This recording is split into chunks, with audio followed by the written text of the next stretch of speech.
Okay, so this is our coordinator, and she's going to get to a form. I have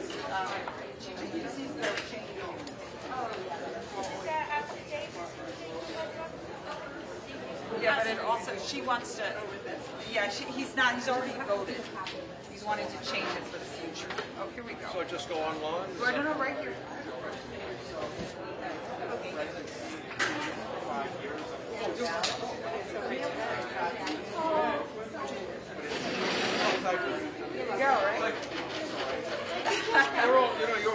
Well, we're all trying. Or sometimes the road to hell is paved. I think it's such an important activity. Well, yeah.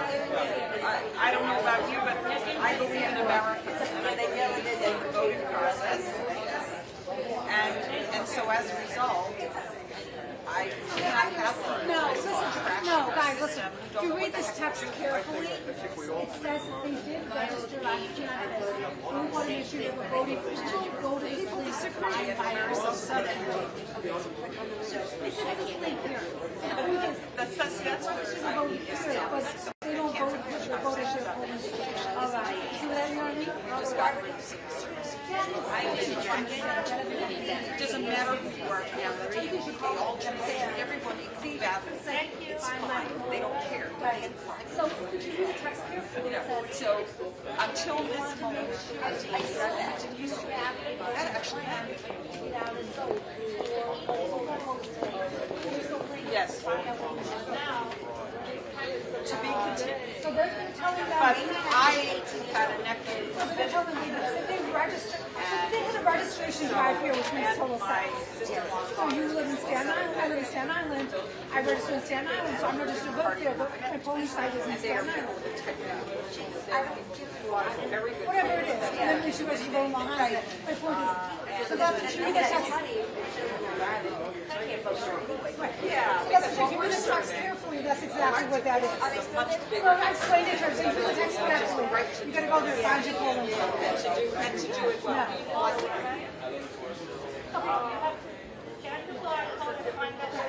Now, if you read this text, they did register. So the text is saying, going to find my polling site. They have to know where to go. Thank you. So they are going to see the text, but not to the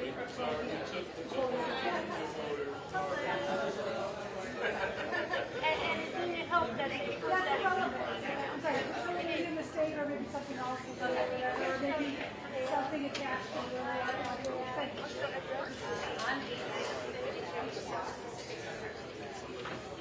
Hi there. Do you know? and if you're at 040 days, For the media, yes. So then,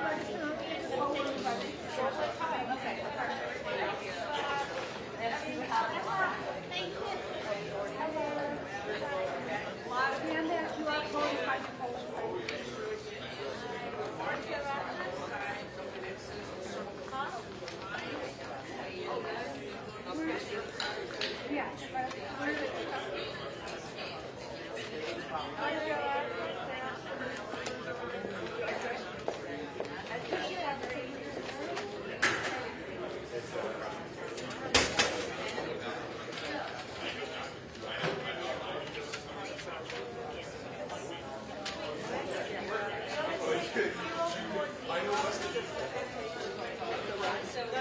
Give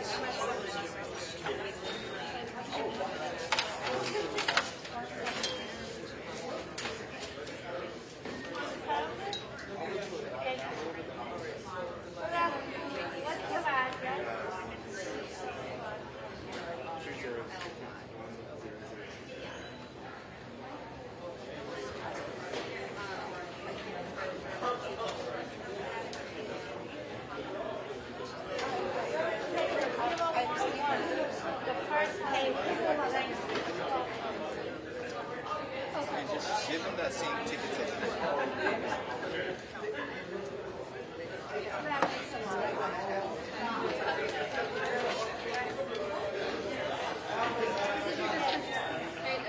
What's your address?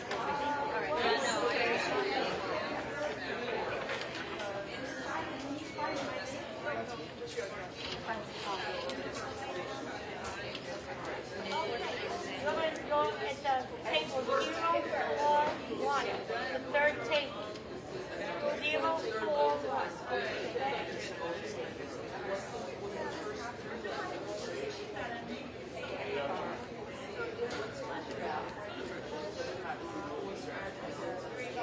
Find out what the park.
The first table.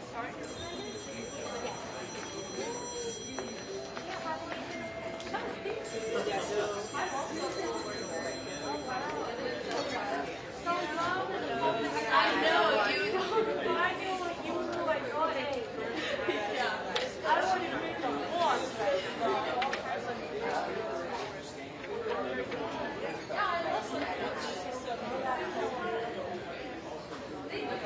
Oh, I need your address.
040. That is the second sheet.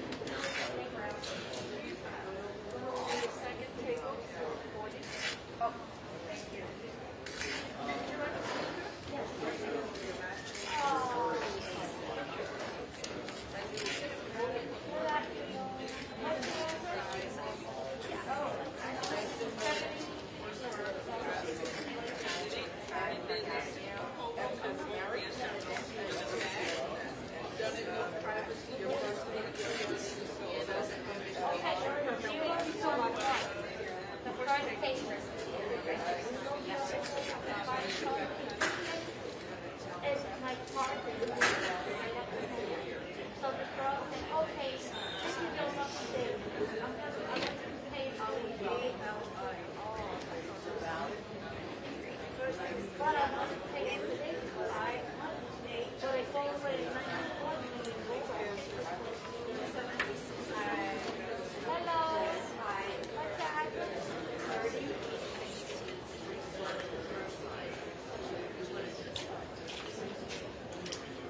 more sleeves, actually.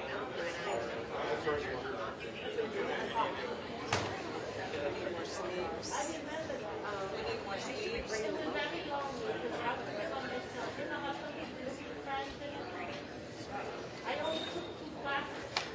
I took Saturday morning and they took no, picture. No picture, no picture.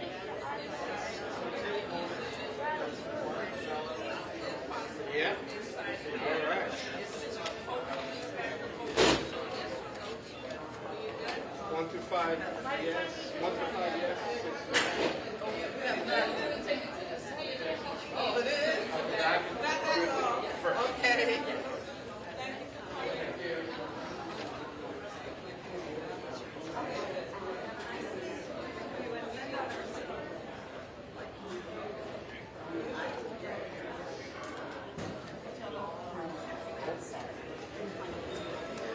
Good afternoon. What's your address?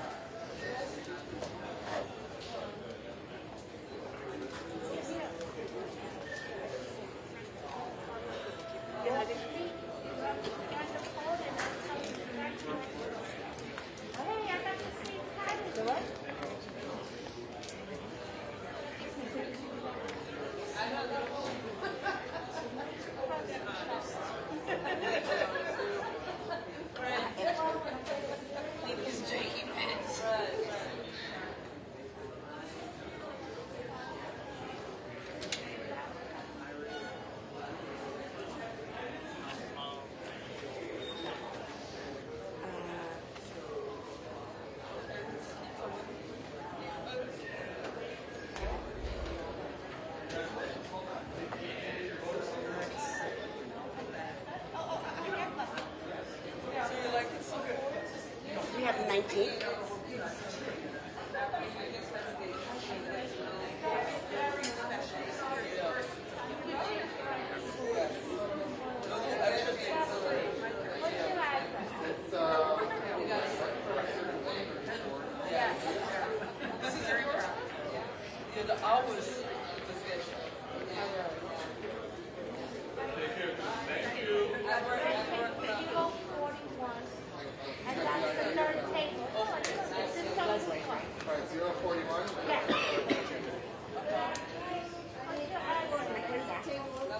Oh, follow him.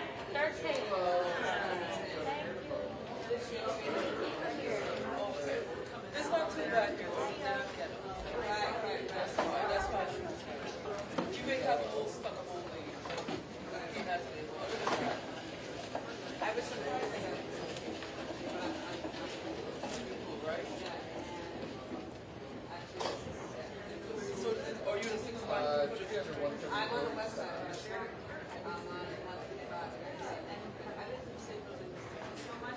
So you take, I took a east side, the 125th. Okay. Because you can, but I can. Do you want to get up? We'll get to the left. Yeah, just make a left and another left. Yes. Yeah, I know. And you don't want to be out here like that. Exactly. That's why I like the train is, How are you holding up? yes.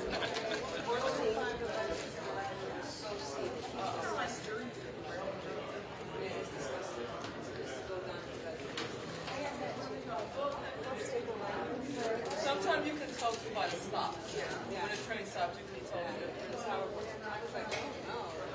Yeah. I know.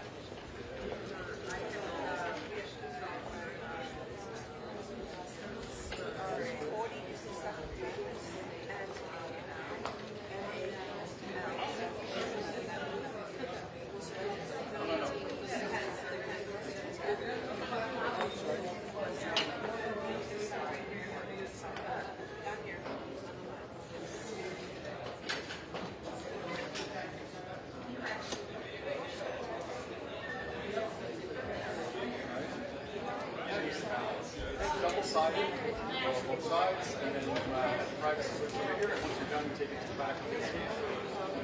You see there's little circles, so fill those in like a dot. That's what check mark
right.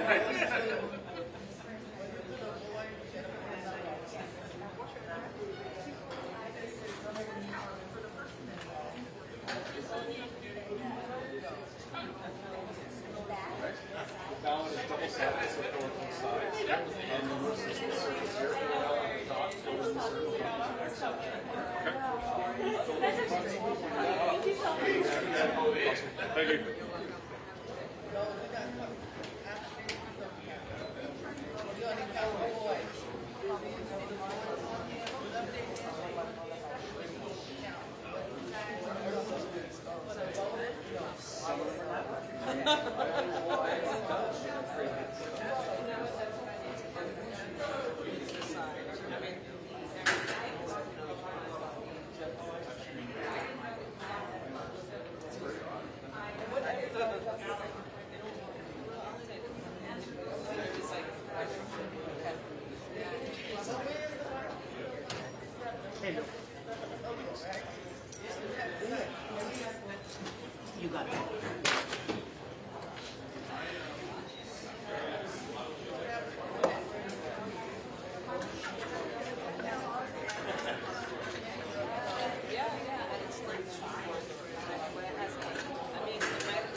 again. Thank you. Have a good afternoon. We've been doing this a year or two.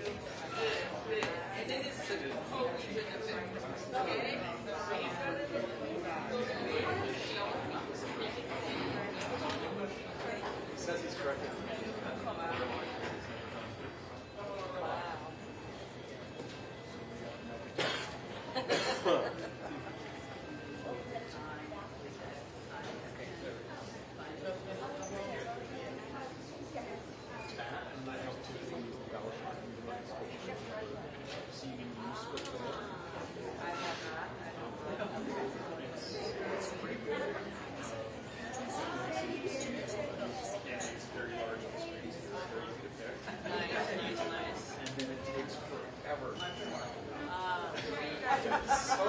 That's what you thought.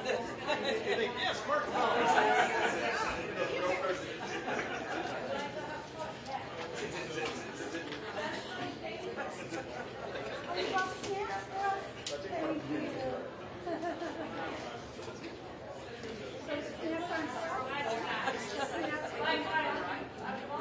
The second table was in yellow. Yeah, 040.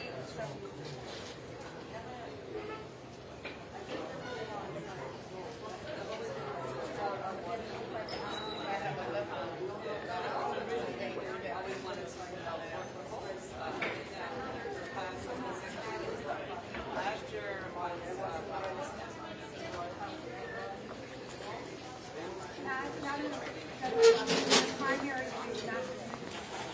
Hello, I'm sorry.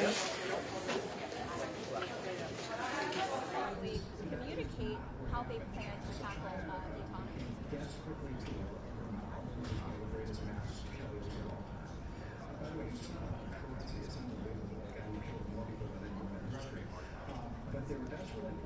Yeah, well, look, this election day is really sort of the welcome to midterms. 2026 is just around the corner, and soon midterm season will fully be underway.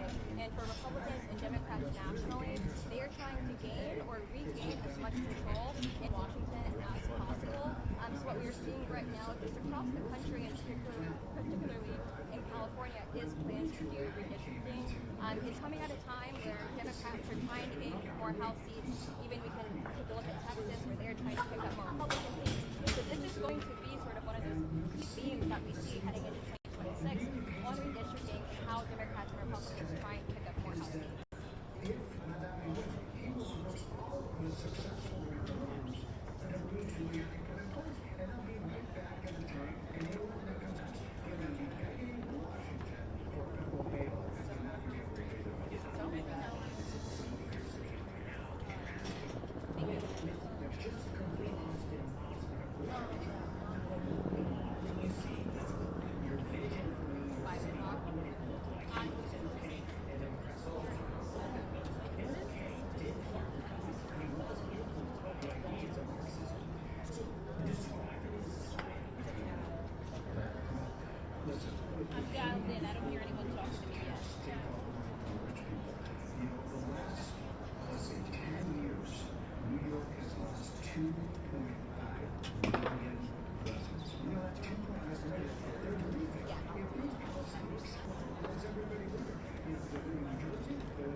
doing?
Mic check, 1, 2, 3, 4, 5, 6.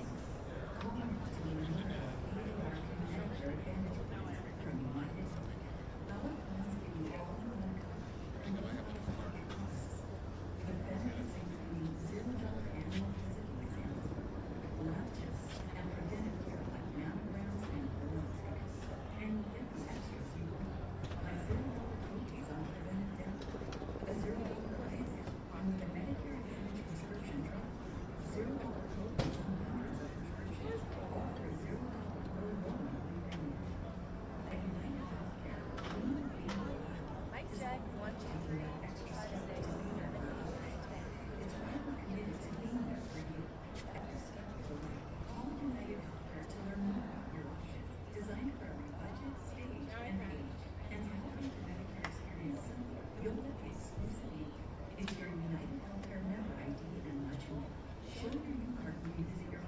7,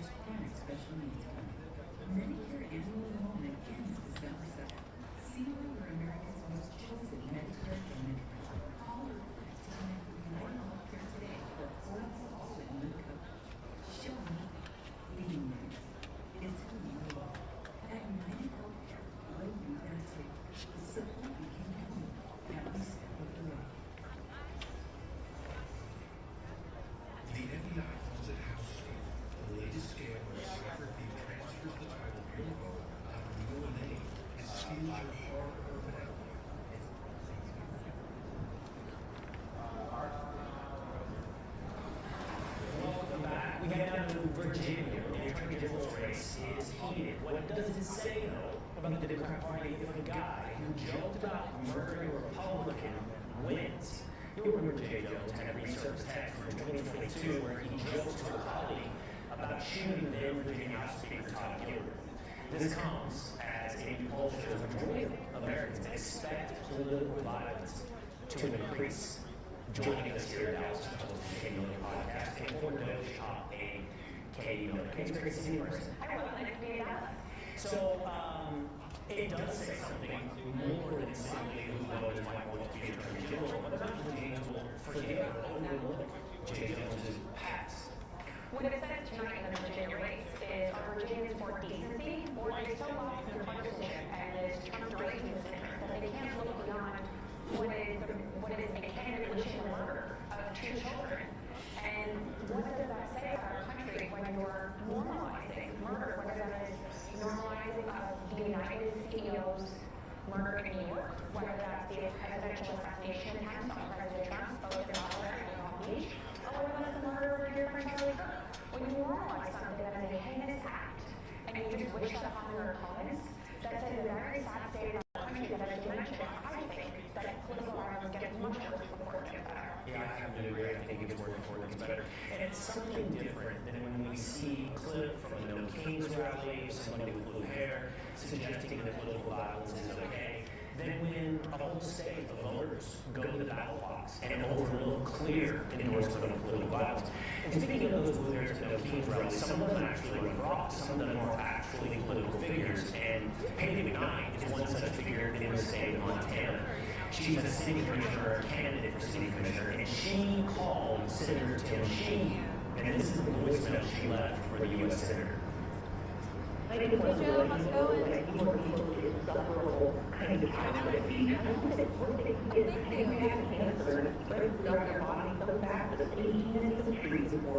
I hope that you die as a three-legged dog. I hope that your children never forget you. I hope that you are stop forgetting you on the street because I will make you regret it. I hope you die. Okay, Tim Chee is a former Navy SEAL, so I don't know what Haley got to live on the streets to Tim Chee, but I guarantee that she thinks she has the moral high ground. I look forward to seeing that fight. I'd like to see Tim Sheehan take her on, that's for sure. But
some point we can always take a break and I can go to these people.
get it on camera.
That's the only one part.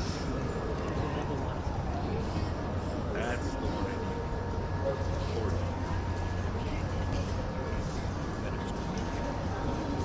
I wish they had a separate staircase that would make our lives easier. Not the business, right? It is. Yeah.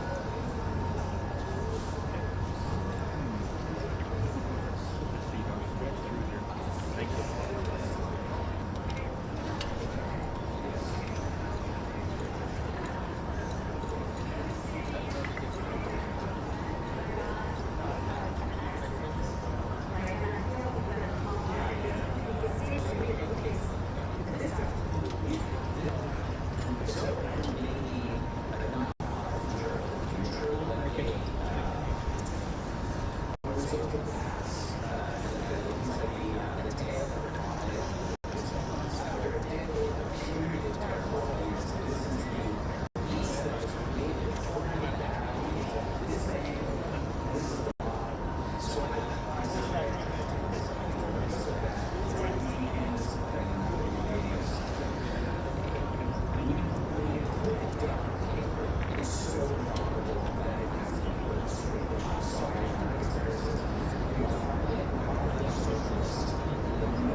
but I don't have a power strap. So I just cheated one line off the back over there, and that's fine. Out in the lobby. When I was walking back from the car, I'm like, this smells delicious. Right there. Is it plain or did you get Starbucks. I got a cappuccino. I was surprised when I ordered it like that. I could get that. I thought it was just for me. Hey, you want some of these? Because I can't eat them. They're Twizzlers from Halloween. Because they have gluten in them. Okay. Where are we? I think North Brunswick. But just look at the Google Maps. Yeah.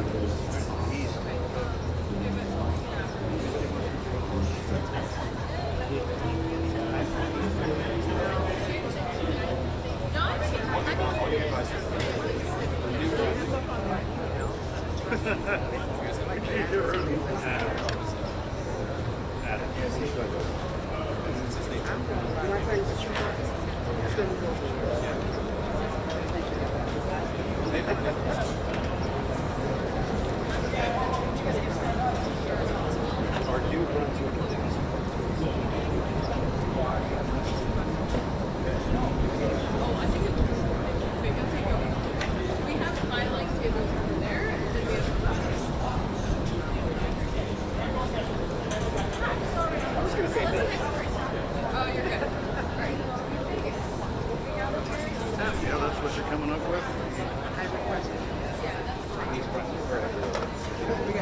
Where were you thinking of going if this is good?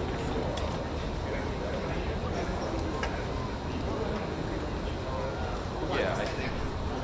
Sir, can we ask what you're doing here today? Yeah, I think. Well, I'm here.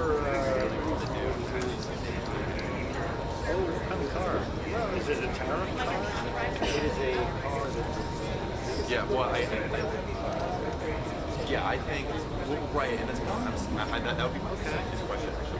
So we're getting back to New Jersey in the form of sales tax. That's good. Thank you. Thank you, Lady Cheryl.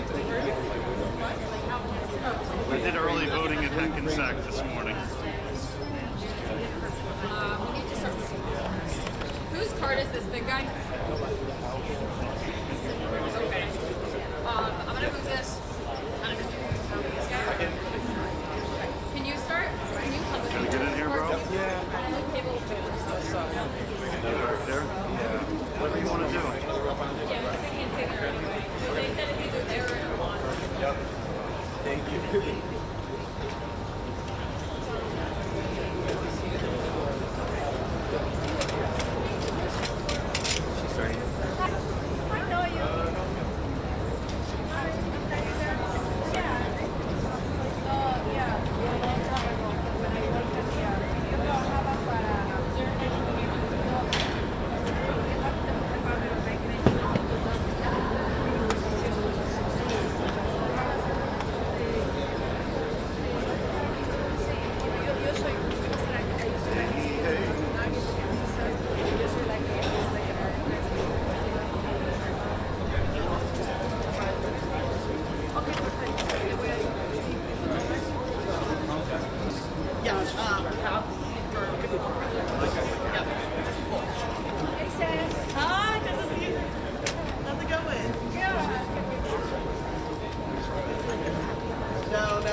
Yeah, but for the live view. Yeah, I have the live. But is there Ethernet or no? Good to see you. Yeah. Yeah, Jeff. Jeff, I'm shooting still spread Is that who you're here? I'm associated. I didn't think she had it right. Yeah. That's all right. You're cool. What's that? Matt. Okay.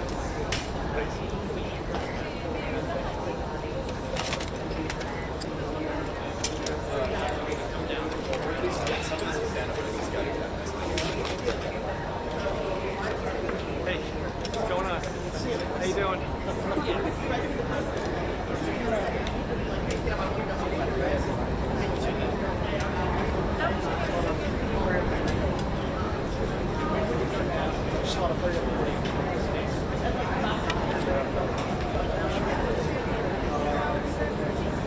Where am I going to be? Probably here, anyway. Yeah, I'll do it.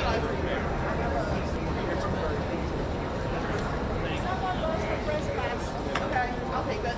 For now. If anyone comes over, we'll get it.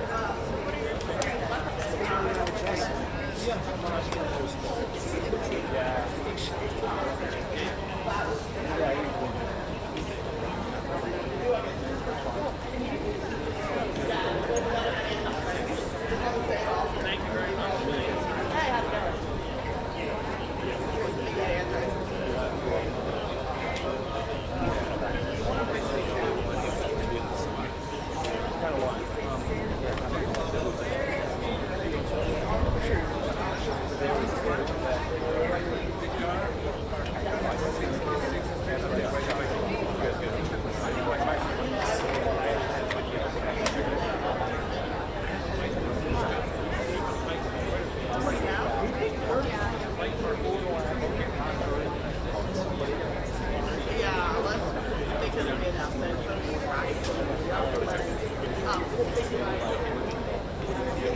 Sam, yeah. Nice to meet you. Yeah. Yeah, it's so great to meet you. Yes, I saw.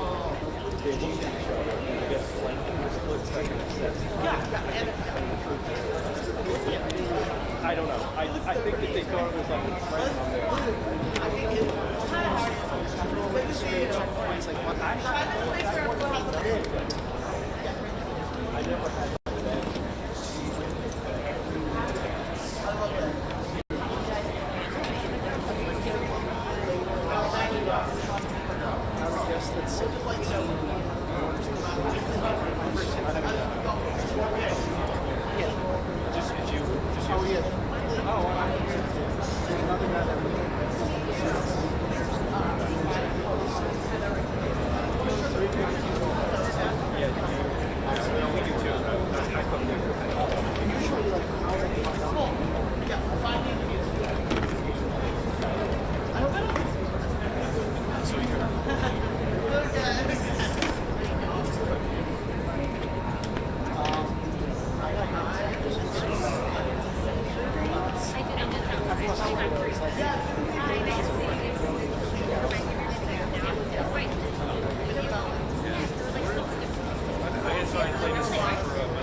Put an image of a lady.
4 things I want to keep plugged in, and I only got 3. Okay, that would be great. You know, I'll be nicer to you. I got nothing else for you. I don't have carrot juice. Are you still doing carrot juice? Yeah, of course I still drink. Okay. Of course I still.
6. It's crazy, bro. But it's great now. Now it's great. Now there's no more of that. You just want to see my house.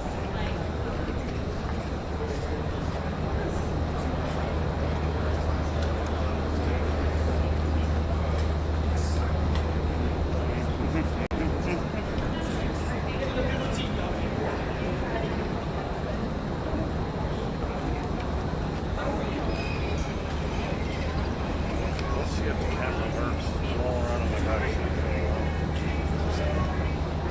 315, I believe. I just can't reach the podium here with the not live. I'm gonna turn it on.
right, guys, live in Lakewood, New Jersey.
I think I saw one up in the room, like the hotel. I'll just take it.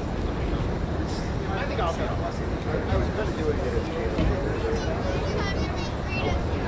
I actually have. Yeah.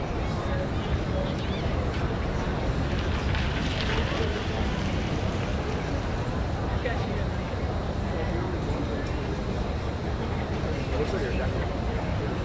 Yeah. Let's go. I don't hate it. That's what I was.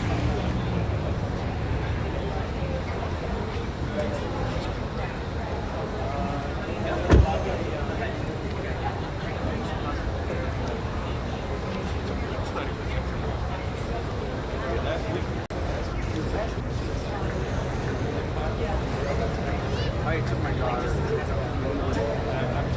weeks ago. Oh yeah, we stayed downtown.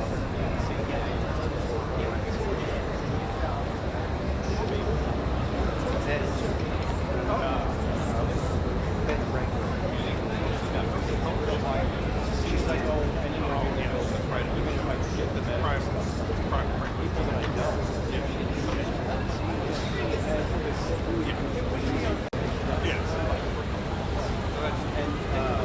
So yeah, that was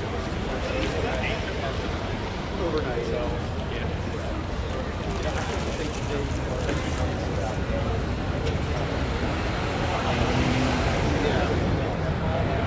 That generation. Even Gen Z. That's it. That's all right.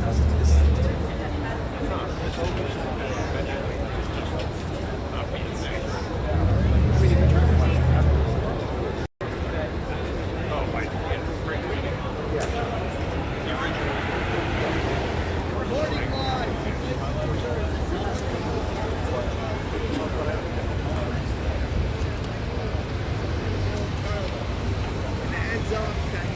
Hey, you voted already.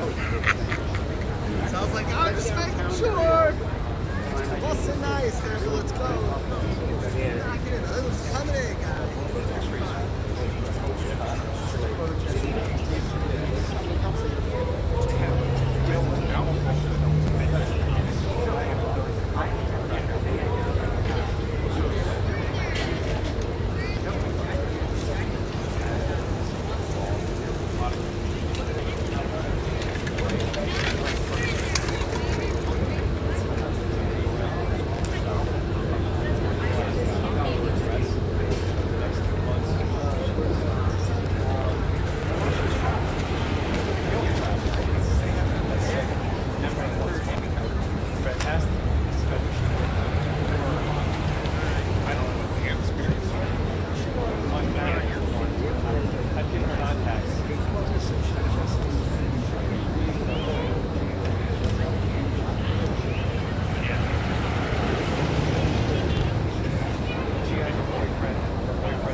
Planted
2, 3, 4, 5, 6, 7, 8, 9, 10. Hello and welcome. 1, 2, 3, 4, 5, 6, 7, 8, 9, 10. I'm going to go up to the podium now.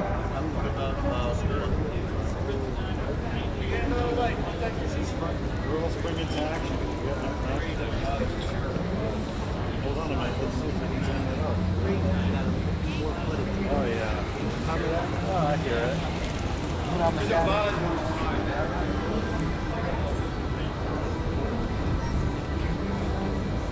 was the turnout today? I didn't do any of that. I think someone said 29 or something like that. I want to speak to you. 1, 2, 3, 4, 5, 6, 7, 8, 9, 10. Podium mic. 1, 2, 3, 4, 5, 6, 7, 8, 9, 10. You guys all good? Cool. It's hot on which box? Which box are you plugged into?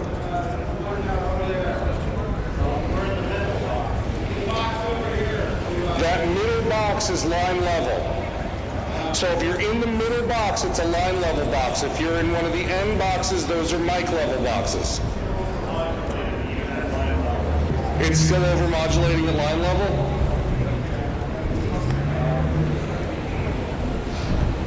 1, 2, 3, 4. Is that better? 5, 6, 7, 8, 9, 10.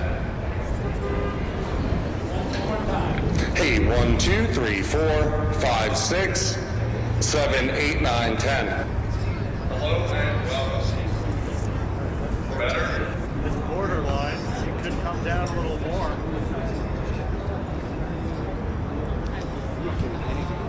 1, 2, 3, 4, 5, 6. Is that better? Hey, 1, 2, 3, 4, 5, 6, 7, 8, 9, 10. Hello and welcome. That's good. Cool. Everyone sees the audio? Everybody's good? I got it. Automatic.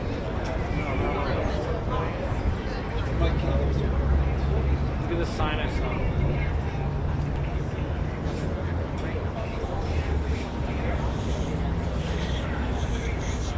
What do you want me to do?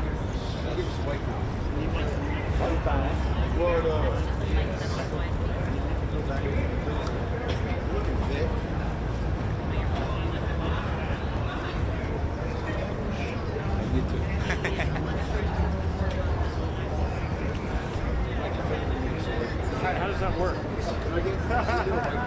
Like this? Like this? Yeah, that's going to be too small. Yeah, just right there. But this is from this hot light. Don't do that. Well, I mean, that's why I turned it on. White balance to that. 34. Not up on the bow. Up there? Yeah. Well, show light isn't on it. It was on before.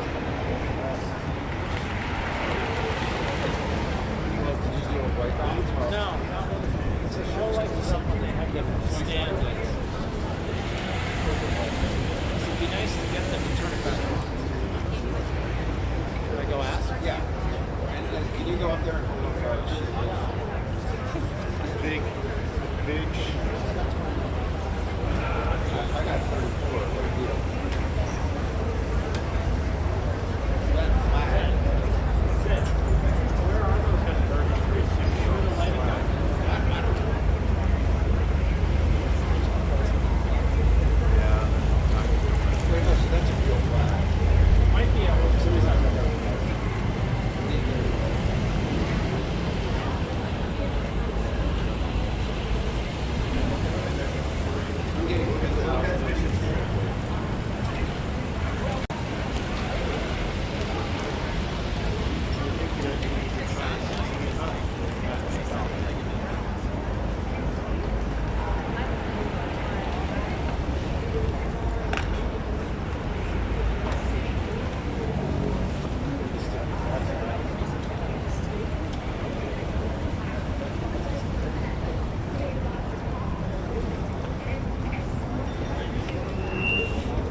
Democrats were hoping their base on something else. Yeah, why don't I'll probably keep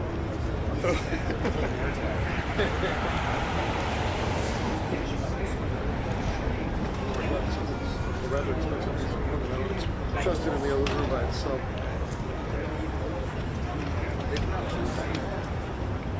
No, but it's no chicken cook on the other. It's no chicken cook.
What time do I think you're trying to clear us out of here?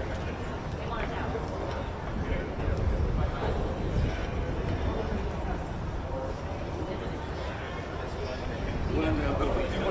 Have cables if you need them. Yeah, thank you.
During intense discussions in Gallup, the situation throughout their exhausting Gallup every year in 1976 campaign.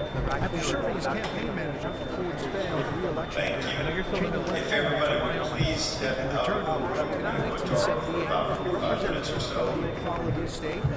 Once again, everybody please vacate the room. In 1989, Cheney became Secretary of Defense.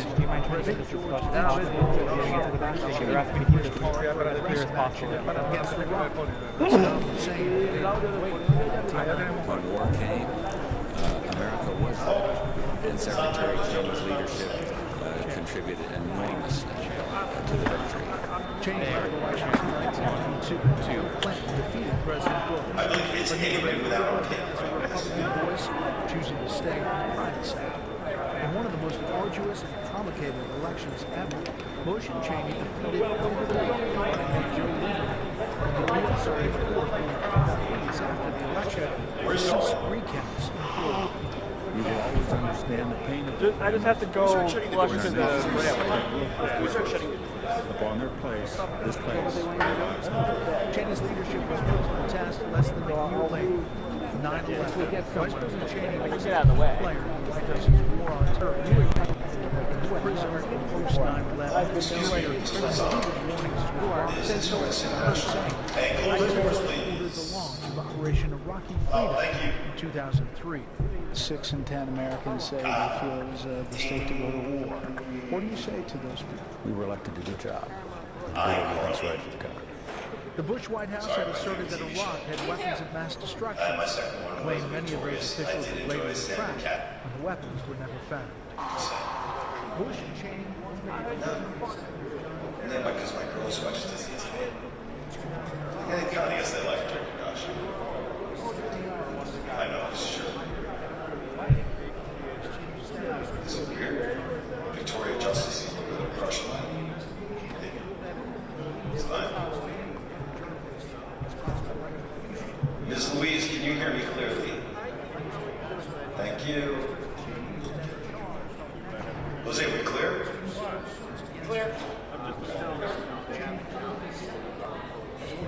Oh, on the cameras?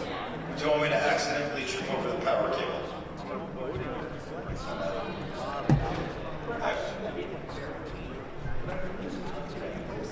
No one should be live streaming out of this room anyway.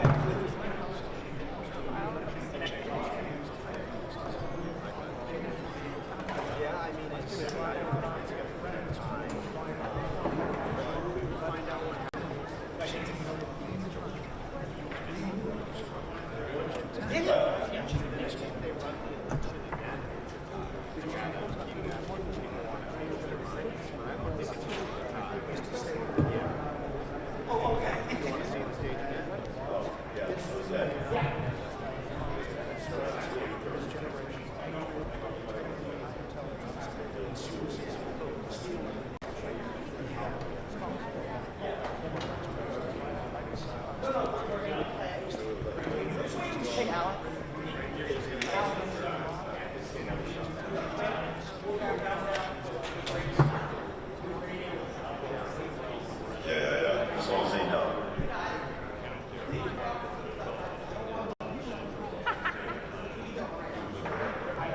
They're showing me right now.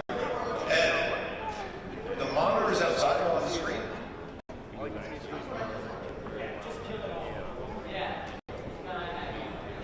Well, yeah, kill it for outside. All right, guys. I do have to. No, somebody just call time to turn the TVs off.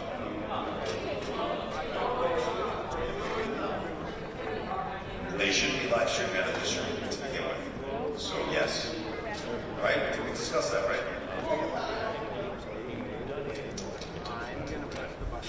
You should restate your purchase. Bonus on change. What? Yes, yeah. Oh, we know their response.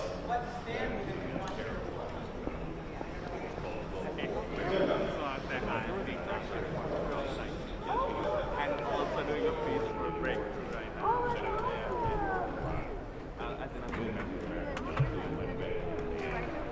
Yeah, it's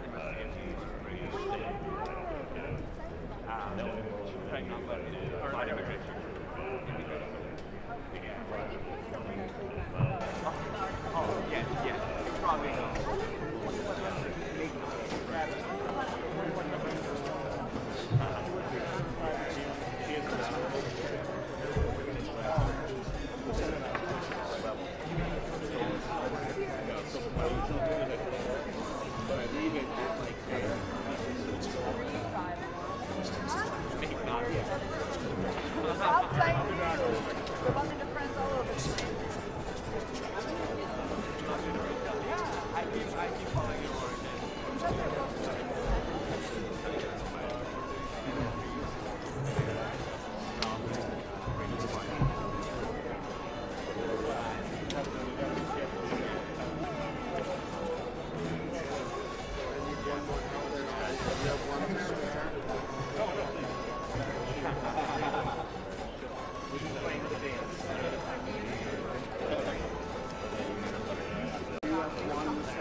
I don't think permission to stand on a step ladder.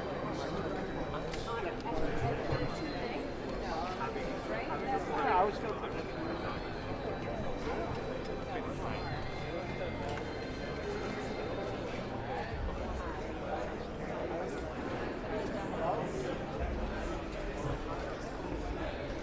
Well, go over there and look and see what it looks like. I just don't think it's safe to stand on a step ladder on a stage.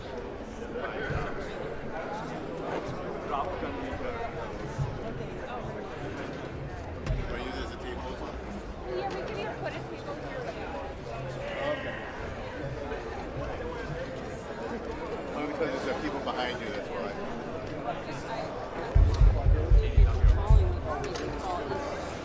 Yeah.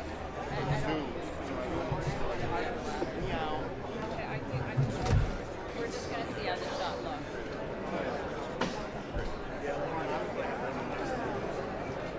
Well, I know where to go. She's much taller. Oh, wow.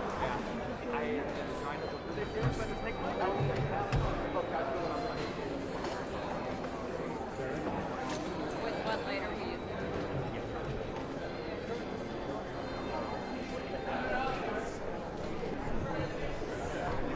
Yeah. Okay, this was it. And you can't back up, right?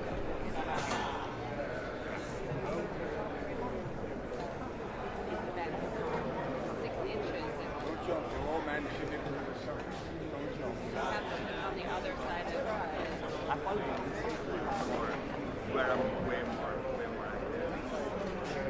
Well, you also have a chair set. Let's see if we can, I'm just wondering if we can put it on the other side of that tripod. Yeah, put it on the other side of that ladder. I mean, of that tripod. Sure, I came on Friday. I'm leaving at 6 a.m. Okay, now see this tripod on the leg behind her.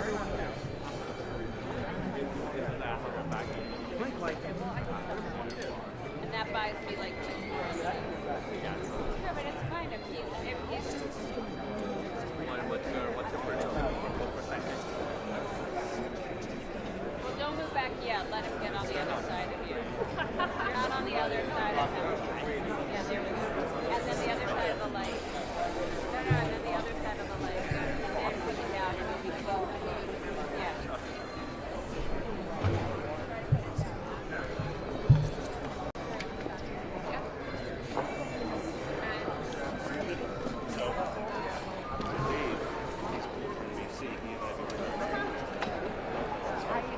Greg was not here at the No, he was really cool. No, I don't know. We've used I am not that. No, I like it.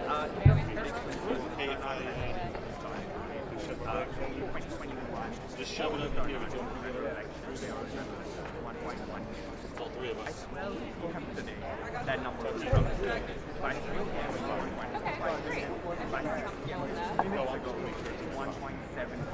We still have 3 more hours. Is this your light there, or do you have a light on your camera? 2 million.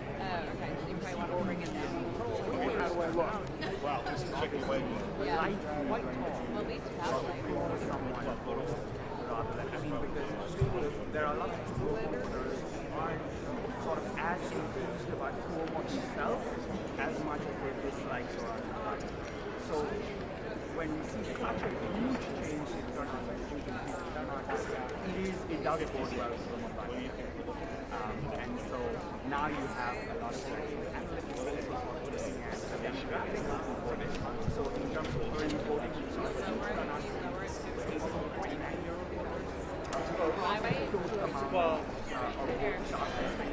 Miss Warren.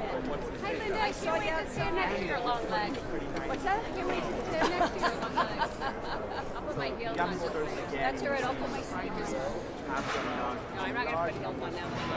I saw you outside. But I know you do. I know you were in front of me. I would say it's looking way Wait, were you wearing a red jacket? I was. I left it outside. And, you know, I get an equal opportunity. Very sick. Okay, do you know where the bathroom is, by the way? Yeah, go right back out there, Yeah. immediately to your right. Okay, yeah, I'm leaving this one. Sure. All right, thank you. Right I'm here. leaving that here. I'm getting you your mic set up. What might be as early as I'm waiting to find out. I will make a call to rent the rest of it. Chivalry is not dead, Joseph. I take back everything everybody said about it. Okay, yes, I have an extension cord. Now this is like the camera. Give me David's. You can throw everything else in my cart back there. And then when I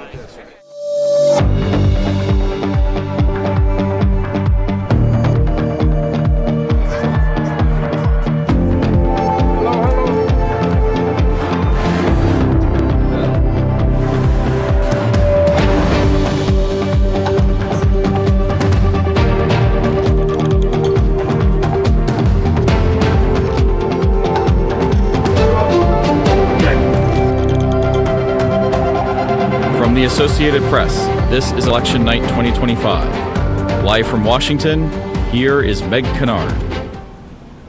It's election night in the United States, the first major round of balloting since last year's presidential contest. And the key races up for grabs tonight could forecast Americans' political feelings headed into next year's midterms. I'm Meg Kennard, here live at our Election Night Control Center in Washington, where AP's decision desk will call races across the country tonight, from governor's contests in key states to ballot measures, special congressional elections, and municipal races in some of America's biggest cities. We will have live images coming to you all night from AP journalists across the country, following candidates and their supporters as voting wraps up and the counting begins. Also throughout tonight's coverage, you'll be seeing 4 boxes on your screen with the live video coming in from our AP teams across the U.S. They will be showcasing the 3 top races we are covering, which you can see right now. In the upper right, you'll be seeing images coming in from the New York City mayor's race. In the lower right, the Virginia governor's race, and in the lower left, the New Jersey governor's race. We have 20 live cameras across the country covering you from the East Coast to the West Coast. And we will also be bringing you information on polls as they close across the states voting tonight, as well as AP race calls, as winners are declared by our decision team here in Washington. Joining me throughout our live coverage tonight is AP White House correspondent Zohran Mamdani. Zohran, hello. Happy election night. Happy election night to you. I always feel good if it's election night in America. You and I are right here. Where else could we be? Where else could we be? Let's take a look at the map of everything that's happening across the country tonight and kind of get our bearings. You can see now states highlighted in green. Those are where we're watching key races, and some of the first polls will be closing within the next half hour in Virginia and Georgia. In Georgia, that's where residents of Atlanta are electing a new mayor.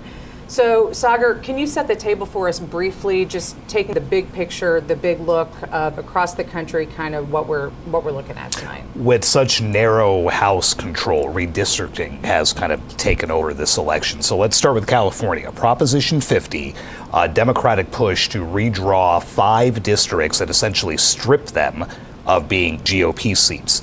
Democrats only need to gain 3 seats in the House in next year's midterms to take House control.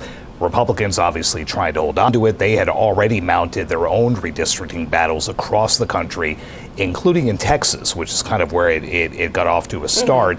And Texas, by happenstance, has the only congressional race of the night, and that's a special election to replace Democrat Sylvester Turner, who passed away earlier this year. Right. Okay. So a little bit of congressional mixed in with some of these other races that we're following. So now let's go specifically to the East Coast, and those are where some of the bigger contests that we're following tonight are happening. On your screen, you can take a look at this map. Those states highlighted in green, those are the gubernatorial race states of New Jersey and Virginia. That big red circle, that's New York City, which has tonight's marquee contest, that mayoral race. So thinking about these gubernatorial contests, particularly Sagar, just kind of remind us what's at stake tonight. Two of them, New Jersey and Virginia, the only two states in the country that elect their governor the year after a presidential race. And they have both been kind of a bellwether. After that first year of a presidential administration, they historically have voted in a governor of the opposite party that holds the White House. So a lot of attention, really more than usual, nationally has been paid to both of these races. You have Abigail Spanberger, who's a Democrat congresswoman from New Jersey, running against the lieutenant governor, Winsome Earls-Sears, who will become the first black female governor anywhere in America if she were to win. Either way, Virginia will get its first female governor. Then you look at New Jersey, Mikey Cheryl, another Democrat congresswoman, taking on someone Donald Trump has backed very heavily, Jack Ciattarelli. He's a state lawmaker. He had once come out against Trump. The president now strongly, just a few minutes ago, urging supporters to back him.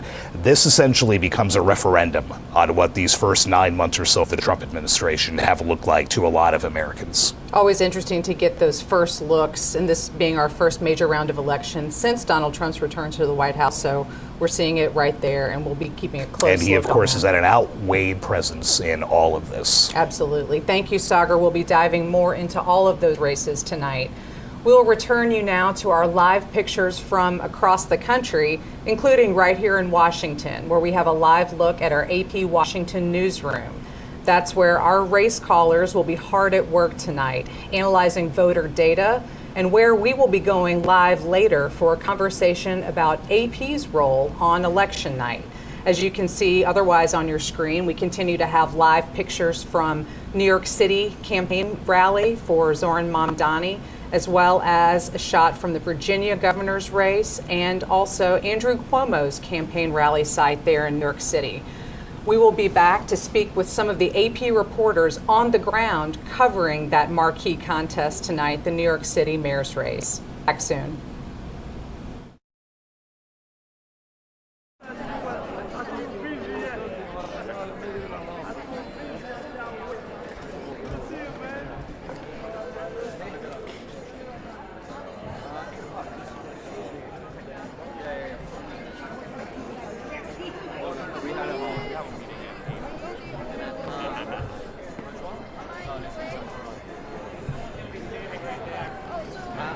Which way?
Oh, we're on a live. I thought this was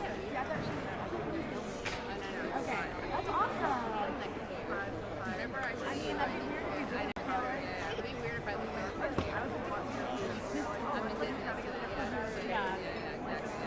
I mean, there are some good to see me. Yeah, that's true. No, I have a lot of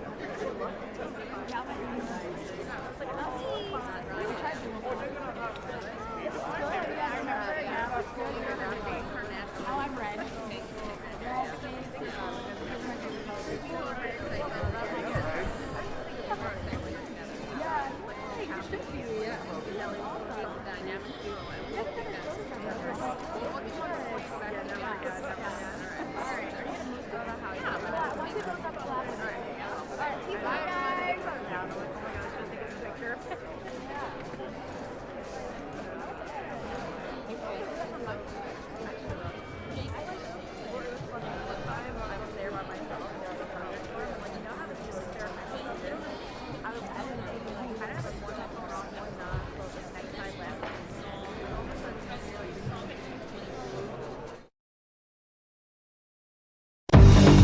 From the Associated Press, this is an Election Night 2025 update. Live from Washington, here is Meg Kennard. Welcome back. You are now looking at live pictures from some of those top races that we are covering across the country, including the Virginia gubernatorial contest and the New York City mayoral race. That race is perhaps tonight's top contest, with 3 candidates vying to lead the nation's biggest city. This election has been full of ups and downs, from Democratic nominee Zohran Mamdani's digitally focused campaign to the incumbent dropping out but remaining on ballots, and a former governor losing the Democratic primary and now running as an independent. I'm joined now by AP correspondent Philip Crowther, who is live tonight at the election night headquarters for Mamdani. Philip, it's great to have you with us. If you could start by just giving us a lay of the land and what you're seeing and hearing there on the ground in these closing hours, really, of this campaign. Yeah, quiet here right now inside the ornate Paramount Theater in downtown Brooklyn. No members of the public, no supporters of Zohran Mamdani, the 34-year-old state assembly member, have arrived here yet. There are a lot of members of the media here, though. There is huge interest in this New York City mayoral race. We don't expect to see Zohran Mamdani for another few hours yet because, well, first of all, voting is still underway here in New York City until 9 p.m. Eastern time. It began at 6 a.m. this morning, and all indications are that turnout is very high indeed. The latest numbers come to us from 6 p.m. local time here in New York City, from the New York City Board of Elections, that says that 1.7 million New Yorkers have cast their ballots so far. That's the largest number in a New York City mayoral race in the last 30 years. There was early voting also here in New York City that was very popular. Today, on this election day here in the city, we saw 2 of what is considered a 3-horse race. 2 candidates cast their ballots in the city today. That was, of course, Zohran Mamdani, the 34-year-old, very much considered the front runner in the latest polls over the last few weeks. He cast his ballot in the borough of Queens, and his closest competitor, who he beat, of course, in June in the Democratic Party primary, that's Andrew Cuomo, the former governor of the state of New York. He cast his ballot in Manhattan. There is one more candidate, that's Republican Curtis Lewa, in again what is considered a 3-horse race to become mayor of New York City. As I mentioned, interest in this contest here in New York City is huge. We have seen this turn from not necessarily a local race, but certainly not a national one, into a race with national consequences and certainly national interest. And here tonight we are seeing international interest as well, with media members from around the world here in Brooklyn tonight. In fact, what we see here around us is more akin to a national primary contest or even a presidential candidates rally in terms of how many people we are seeing here tonight. It's a really big night for the Democratic Party, who will find out whether a Democratic socialist will become the next mayor of New York City. And from here, we will also be bringing you the analysis of how Democrats are doing in the other races in the country. You already mentioned the races for the governorship in Virginia and New Jersey, two of the most important races tonight on this election night. Thank you so much, Philip. And you're right, we will be coming back to you later for more analysis in this and other contests. So thank you so much. Looking forward to that as well. Next up, we are going across the river to New Jersey, where the governor's race has at times been a bellwether for how voters are feeling about the party of the sitting president. AP correspondent Mike Sisak is live at an event where supporters of Jack Ciattarelli are gathering on this election night. Hey, Mike, it's really good to see you, too. Now, I'm hoping you can kind of do the same thing for us and give us a sense of how the closing days of this campaign have been going and what you're seeing there tonight on election night. Good evening, Meg. Yeah, we are here at Jack Ciattarelli's headquarters in Bridgewater, New Jersey. Much like at the venue where Phil is, no supporters yet in the room. It's all media here gathered doing reports as we await the closing of polls at 8 p.m. Eastern Time. But there are many supporters at this hotel gathered in the lobby.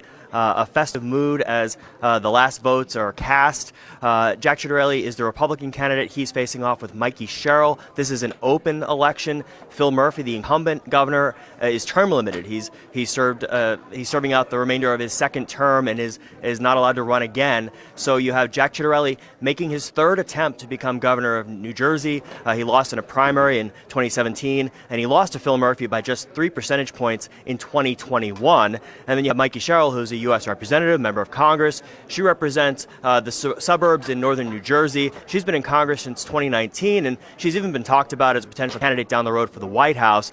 But as you said, this is a potential bellwether referendum, not only on the president's party, the Republicans, but also on Democrats. In this race, in the last few days, President Donald Trump held a telephone town hall in support of Jack Ciattarelli. He called Ciattarelli a great candidate, and one of the key issues in this race is the cost of living, particularly the cost of energy. And Donald Trump said that Jack Ciattarelli, to him, is the best candidate, the best person he knows on energy that isn't involved in the energy field. And he also said, without citing any evidence, that Jack Ciattarelli will bring down energy prices for New Jersey homeowners by half, whereas he accuses Mikey Cheryl of potentially raising those prices by double. Now, Cheryl, she is proposed an emergency order, one of her first acts as governor, if she's elected, to freeze energy costs from being hiked. That is a critical issue in this race. And she's also focused on fighting Trump. So again, we go to that theme of a referendum on Donald Trump. One of the issues that she has seized upon is Trump's decision to freeze funding for the tunnel linking New Jersey and New York City, the Amtrak rail tunnel. So polls close at 8 o'clock in New Jersey, and we will be watching the votes here from Jack Ciattarelli's headquarters in Bridgewater. Thank you so much, Mike. We will keep an eye on that and be back to you to get more information tonight, as well as keep our eyes peeled for those poll closings coming up, like you mentioned. The AP has played an important role in U.S. elections for nearly 180 years. With that in mind, we will return you now to our live look at AP's Washington, D.C. newsroom. This is where our decision desk is going to be making the calls that declare winners in tonight's elections. And in just a few moments, we'll be bringing you rare live access to that newsroom, where we'll learn more about what goes into these decisions from Sagar's conversation with Washington Bureau Chief Anna Johnson. After the break. See you in a moment.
From the Associated Press, this is an Election Night 2025 update. Live from Washington, here is Meg Kennard. Welcome back. The Associated Press has long been known for our coverage of U.S. elections.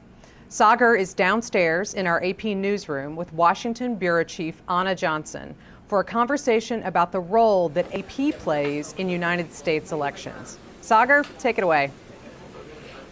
Election night, obviously a big night on the calendar every year. It is the biggest night on the calendar here at AP Washington, and the person who knows best how to tell us exactly what goes on behind the scenes. How do these races get called?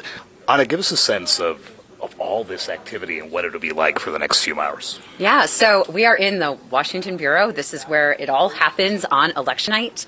Behind me you see reporters, editors, producers, all working on the coverage of all of these races around the country. We also have our elections team. What that means, we have our race analysts, our vote count team, and of course our decision team they tally up the vote, they analyze the vote, and they will declare winners in these races tonight.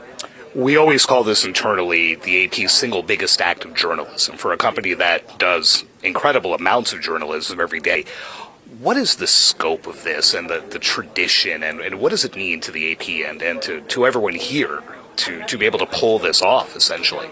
Elections are just a fundamental part of the Associated Press. We've been calling races since 1848, so a really long time. And, it is one of those events that it truly is sort of the single largest act of journalism. The whole company gets involved in our elections coverage in some way, shape, or form. And so on election night, it's always a special place to be here in the Washington Bureau and to see and be part of all of this. Obviously, this is an off-year election, so it's a little smaller than what you might see in a midterms or presidential election when we're calling, 5,000 contested races. It's a bit fewer races this time around, but it's still just a huge part of who the AP is. And this is not just for internal use. This is not what we're putting on the wire or on the radio or on TV. This is going out. What we call here is going out all over the place. Absolutely. Obviously, it's on our platforms, but we have customers all over the United States and all over the world who depend on the Associated Press, on our coverage, and of course on those race calls. They really do. And so once the AP calls a race, you'll see that all over the world. We've got poll closings coming up, so we will let you get back to it. Thank you so much, Anna. Thank you. A lot more votes to come in, a lot more races to call, and we will have it all for you later on after we get back to Meg Kennard. Thank you, Anna, and thank you, Sagar. We will be utilizing and relying on information coming from that newsroom all night on this live stream, and we thank you so much for that. We will be back with you near the top of the next hour as polls start to close on the East Coast and as we draw closer to some of tonight's first AP race calls. We'll return you now to live pictures across the country, including New York City and Virginia, where we have images coming into us now from Democrat Abigail Spanberger's campaign.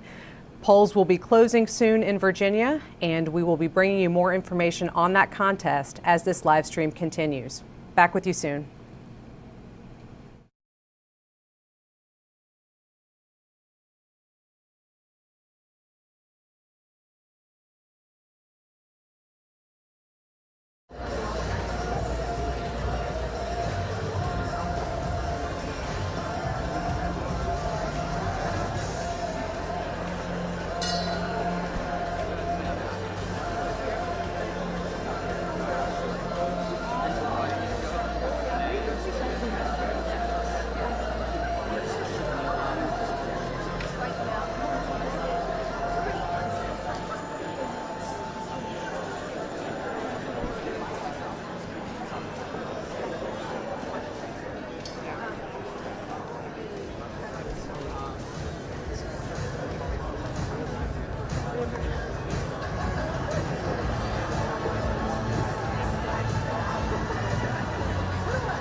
From the Associated Press, this is an Election Night 2025 update. Live from Washington, here is Meg Kennard.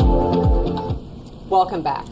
We now have our first round of poll closings in tonight's elections. Voting has concluded in Virginia, where voters are selecting their next governor, and in Georgia, where there is a mayoral race tonight in Atlanta. We're not making calls in these races yet, but Sagar, I wanted to take a moment to kind of dive in with you a little bit on the candidates, particularly in this Virginia gubernatorial race. Remind us a little bit about their bios and how they've staked their campaigns this year. There will be history made one way or the other. Virginia has never in its long history had a female governor. It will be one of these two candidates. You have Abigail Spanberger. She's 46. She's a sitting member of the House of Representatives. What's interesting about her is she has gotten away from what the Democratic Party has been pushing and focusing on, which is that progressive part of the party, the Alexandria Ocasio-Cortez type folks. She's more of a centrist to the left, and that was what helped Democrats win the House in 2018. She is banking on that same approach, helping her win here. And Democrats are watching to see if that message resonates, if that's something after being beaten so badly a year ago, would that kind of approach, would that shift help them replicate that come the midterms? She has a very interesting resume. She was a CIA case officer. She used to go undercover overseas. Then she became a businesswoman. Then she ran for the House, where she has now served for 6 years before leaving to run this race. She had Barack Obama campaign with her over the weekend, the biggest name in Democratic politics. Right. Contrast that with Winsome Earl-Sears, who is the sitting lieutenant governor, staunch conservative, backs Donald Trump.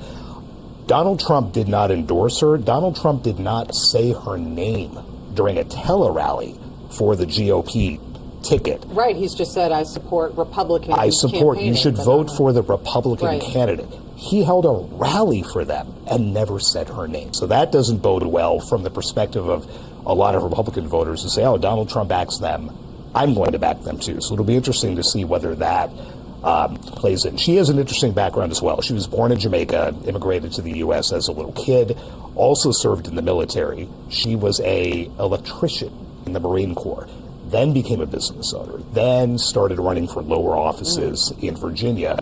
She is the only woman to have been elected statewide like that. She would become the first black female governor anywhere in America if she is able to pull off what at this point does not seem very likely based on some of the polling. Abigail Spanberger's all but written her off, but we'll have to see what happens there. Certainly, and now that polls are closed, maybe we'll start to see some of those results coming in, and then we'll get closer to those AP race calls from tonight. So thank you so much for that recap. We'll be back with you in the next half hour as more polls close in Charlotte as well as Cincinnati, which is holding a mayoral race of its own tonight. We will also keep watching live video from tonight's major races, including New York City, as you see on your screen with that top mayoral contest tonight. We're also going to bring you some live pictures from Houston, where voting is going to be wrapping up in the next couple of hours, but we are seeing some long lines outside this polling location that you see as folks are getting off work and stopping by their polling place to cast their votes. We'll be back with you soon.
I'm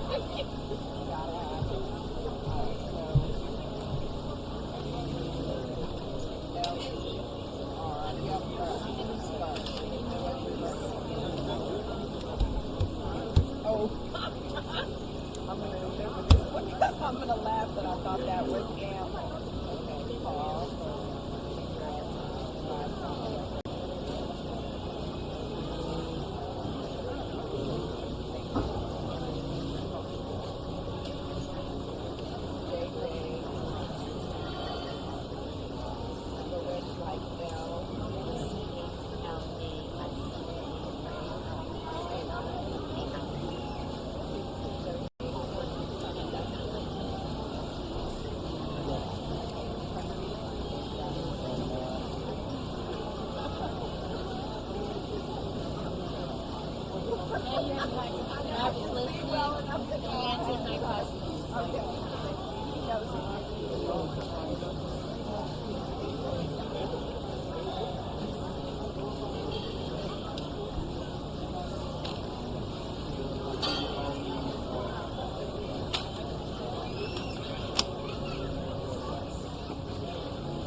No, I have not. They know that.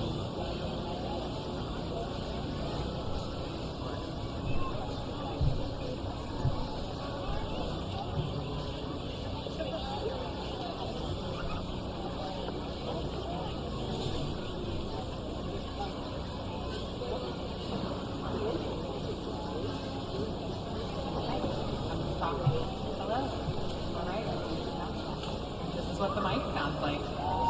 I can't see any of you. It's very bright up here. Mic sound good. All right, I'm just going to keep talking for a minute. Oh, I see. Okay, I understand who this is for now. Sorry. I'd like to tell the story. What did I have for breakfast? I had a weird little bowl from Costco. I can say about the run of the day, sure, that at some point Mamdani will be here, and yay, because we are hoping for a woo, and he will speak. We'll play some music. There will be some tables set up here at the front for folks who want to lean. We'll have some room for dancing, and yeah, we'll dance. We'll have a DJ over here. The DJ played at our soccer tournament. He was great. It definitely sounds a little echoey up here. I don't know if it's supposed to, but if it's not supposed to, the echo to the stage is quite a lot. Remains very bright, so still just looking at a bunch of lights. Oh, that's better. Thank you. Okay, gonna keep talking. Thank you. Yeah. Nope, we're still checking. Okay, keep checking. Let's see, what did I have for lunch today? I had matzo ball soup with the Dreamies across the street. It was really tasty. Anybody needs some matzo ball soup? Head on over to Dreamies. Might have some cheesecake later. Oh boy.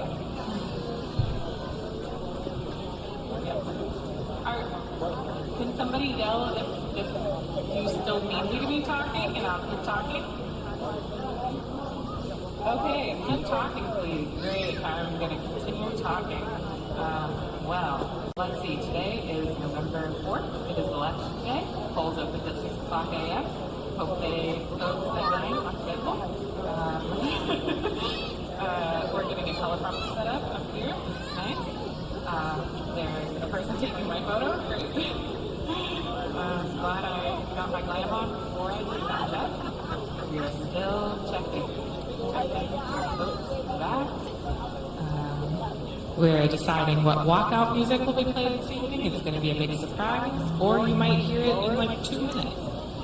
One or the other. And we're still checking. How does it sound out in the house? Keep going. Okay. Wow. Thank you, Corey. Hello. All right. we're checking. We are at the Zohran Mamdani election night party here at Brooklyn Paramount, which is located in Brooklyn on Flatbush Avenue. What other fun facts do I know about this building? The ceiling is very pretty. You should look up. If you haven't looked up yet, the ceiling in the lobby also very pretty. Lots of different lights you can put on that. This used to be a basketball court, which just feels like a very cool space to have a basketball court. And I wonder if the ceiling will just be when it's a basketball court. Ooh, I hope you guys are making your sound. Let's see. What else? I don't think anyone will leave the dance all night. They will just talk right here. Keep going. Keep going. Yes. Okay. And we are sound checking. You can hear me talking. Just keep talking. Corey, what else should I tell the fine folks of the room? Let's see. It's going to be a fun party. We're going to do lots of dancing. That table just looks like it's about to fall over. Big fetch. Purpose to top that table. We are still talking into the mic. Here we go. Oh, you are videos. I am talking. All right. Let's see. What are we talking about? We're talking about freezing the rent. We're talking about making buses fast and free. We're talking about universal child care. Zohran Mamdani will stand up here and say a lot of words about those things. He will thank our staff. He will thank our volunteers. He will, I should not be screaming. I don't know what he's going to say. But I imagine that's how an election day speech goes. And we're still checking.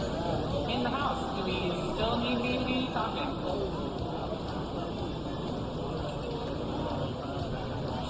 All right, I think we're done sound checking.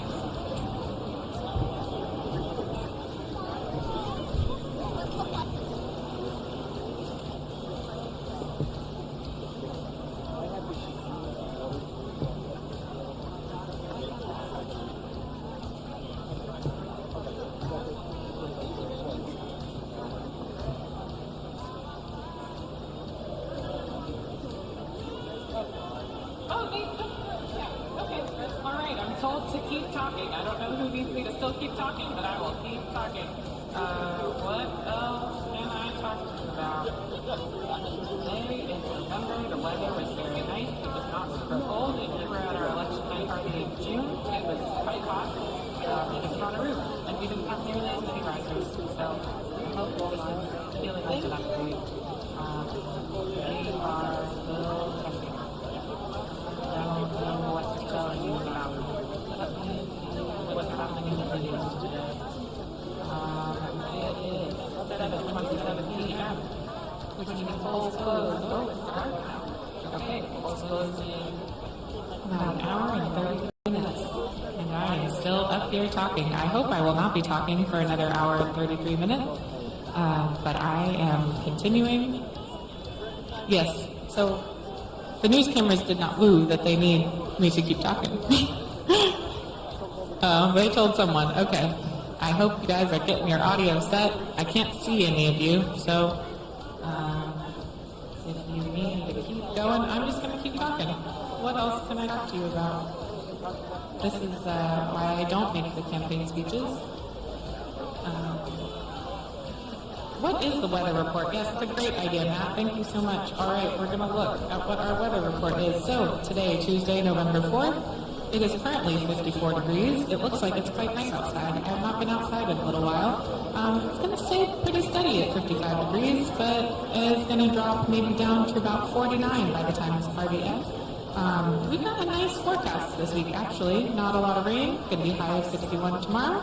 High of 64 on Wednesday. Dropping down to 54. Maybe I have found my career here as a meteorologist. Dropping down to 54 on Thursday, and then back up to 58 on Friday. Saturday, nice and warm, high of 65. Definitely getting into that fall weather. Looks like a little bit of a chance of rain on Sunday. And then clear skies again, nice and sunny for the rest of next week. It's going to be a bit cold a week from today, high of 44. Current conditions right now, we've got wind at 6 miles per hour, 33% humidity. Dew point at 26 degrees, not too humid, Thank you. I'm just going to keep going because I think y'all need me to still be talking, but I hope I could stop talking soon. Sunrise this morning was 6:30 a.m. You know, we walked across the bridge at sunrise yesterday morning, and it was a very rude awakening that sunrise had gotten an hour earlier. If we had done that last week, it would have been at 7:30, and it was a very early day. Sunset, 4:48, also pretty rude. Not the end of the world, though. Let's see. Currently, UV index 0, I think it's dark outside, and pressure 30.13. Let's see what our hourly for tomorrow is looking like. I think we're going to start 46 degrees in the morning, all the way up to 58 at 11 a.m., up to 64 at 2 p.m. 2 p.m. sounds like a nice time to go outside tomorrow. How are we doing out there? Are we getting our sound set? Do you want me to keep talking? The guy that told me to keep talking isn't there anymore. Humidity looks like it's going to be a little bit more humid tomorrow, 43%. Sunrise at 6:31 a.m. and sunset a minute earlier at 4:47 p.m. That is so early. Let's look ahead to Friday, getting into the weekend. Our sunset on Friday is going to be 4:45 p.m. This is a real bummer, you guys. I'm very disappointed that we are in that time of year where the sun is setting very, very early. All right. Let's see what else we've got happening. We are in November. Blah, blah, blah, blah. You guys still need me to keep talking. I now can see that there's someone on a ladder, which is very exciting. I can't see where the ladder is going, but it's looking good. We've got lots of lights set up here in the space. I like that bubbly one. Are we good? No, you were not telling me that we're good. Okay, just gonna keep going. These cocktail tables at the front are looking beautiful. Thank you so much for setting those up. It's a very nice, very chic-looking tablecloth situation that we've got going there. Those will be the hottest seats in the house. From the Associated Press, this is an Election Night 2025 update. Live from Washington, here is Meg Kennard.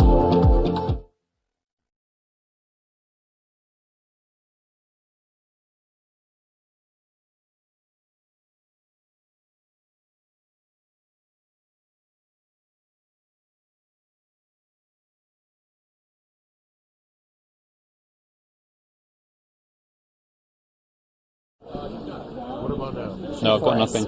Back to you, Philip. Just to let you know, I've got nothing through IFB right now.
From the Associated Press, this is an Election Night 2025 update. Live from Washington, here is Meg Kennard.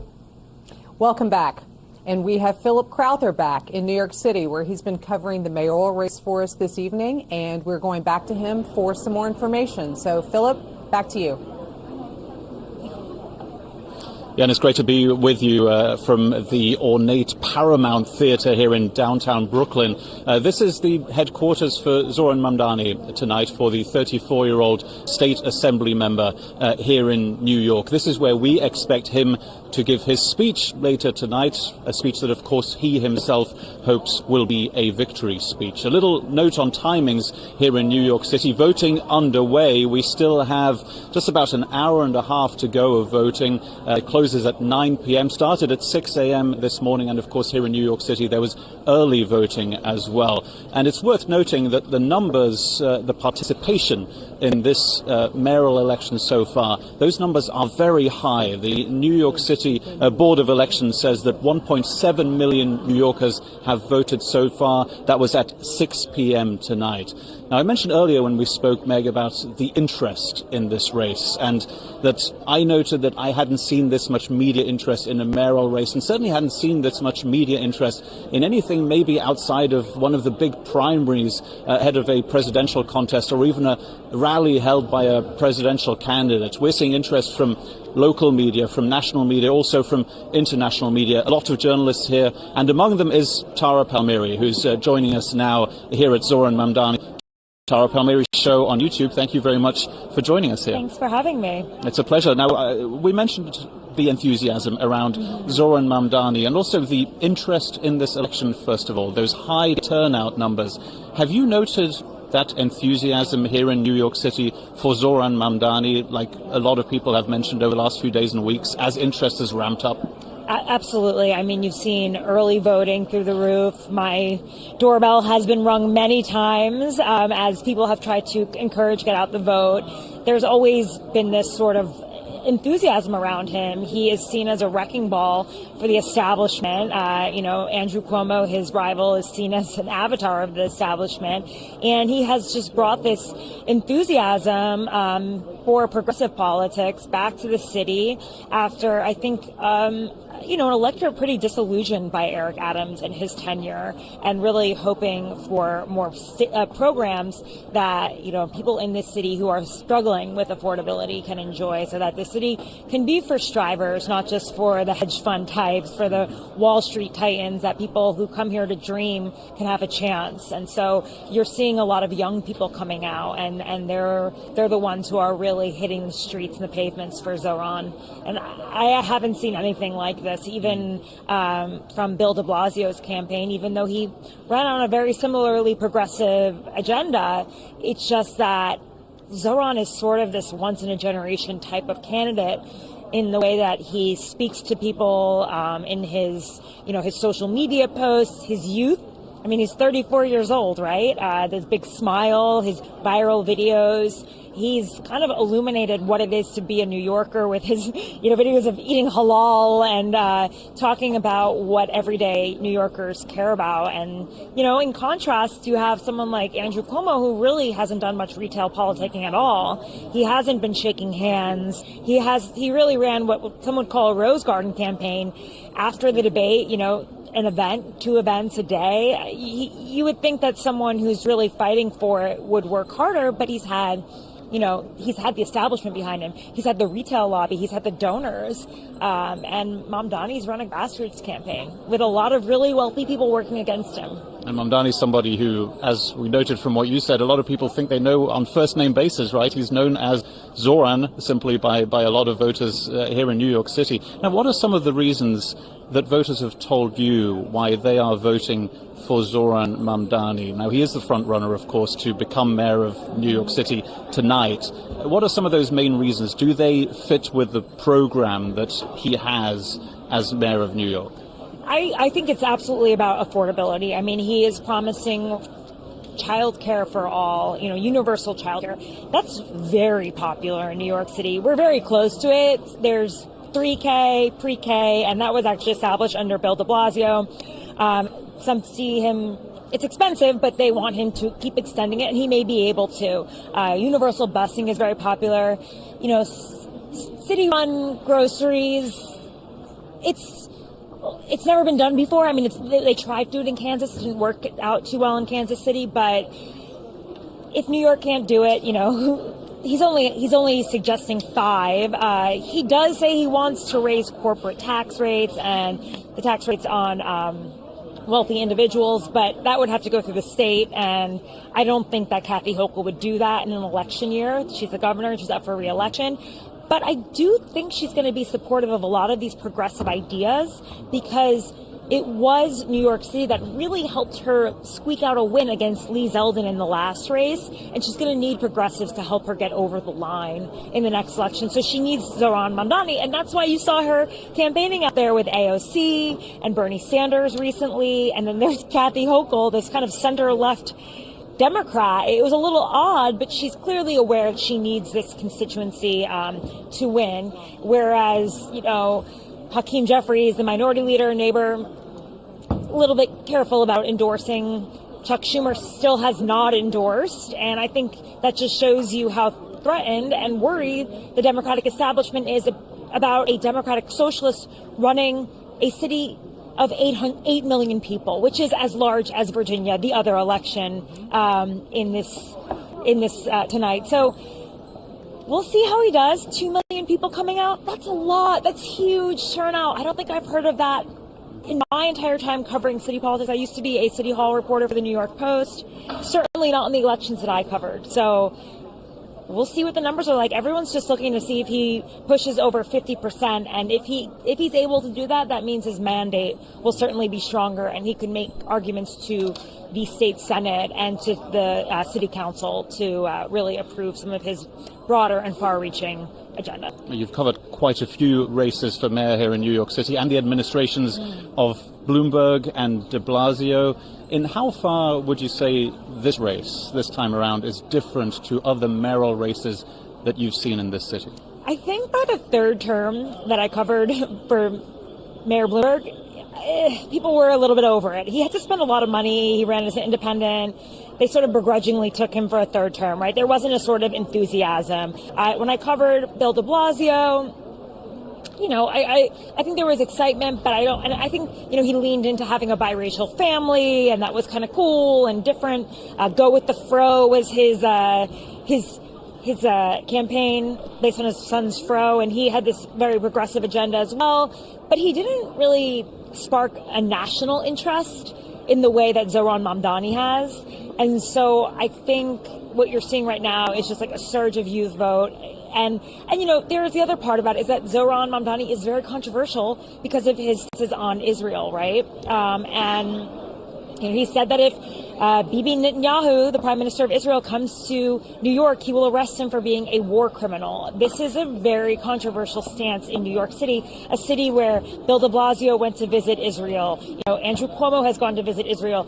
Mayoral candidates are asked whether they will go to visit Israel. And it's interesting, when he was asked during the debate if he would go to Israel, he was like, I'm the mayor of New York. I'm not going anywhere. I'm staying here right now. But, you know, it's a difficult place to have that sort of position. And he was, you know, literally protesting outside of Chuck Schumer's house in support of the Palestinian people. And it's some of his comments in the past have made a certain white ethnic group of Americans in New York City, New Yorkers, uncomfortable with him, and have, I think, kept Andrew Cuomo in the race for as long as he's been running on an independent line. Well, certainly a race that's being watched very closely. We'll hear more from you throughout the night. That's Tara Palmieri, who hosts the Tara Palmieri Show on YouTube. Again, we'll be hearing a lot more throughout the night on this mayoral race here in New York City. Again, we do expect to hear from Zohran Mamdani, the 34-year-old state assembly member, on stage here at the Paramount Theatre later tonight. Of course, after polls close, that's 9 p.m. local time. And Meg, of course, will be bringing you the updates from here throughout the night as soon as Zohran Mamdani is on stage. Again, he hopes that his speech here in downtown Brooklyn will be a victory speech. We are seeing slowly but surely his supporters arriving here, and they again hope to celebrate a victory here tonight. Thank you so much, Philip. We will be keeping a close eye on video coming into us from where you are there with Zohran Mamdani's campaign. We're also continuing to keep a close eye on some more of the live video that you see on your screen, including coming into us from Virginia, where polls have now closed, and so now the counting is ongoing in the governor's race. We are at the campaigns for both candidates, for Republican Winsome Earl Sears, as well as Democrat Abigail Spanberger. So we will be bringing you those live images and keeping our eyes peeled for any incoming AP race calls as they are made. We will bring them to you. Back soon.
In 2024 against Spanberger.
From the Associated Press, this is an Election Night 2025 update. Live from Washington, here is Meg Kennard.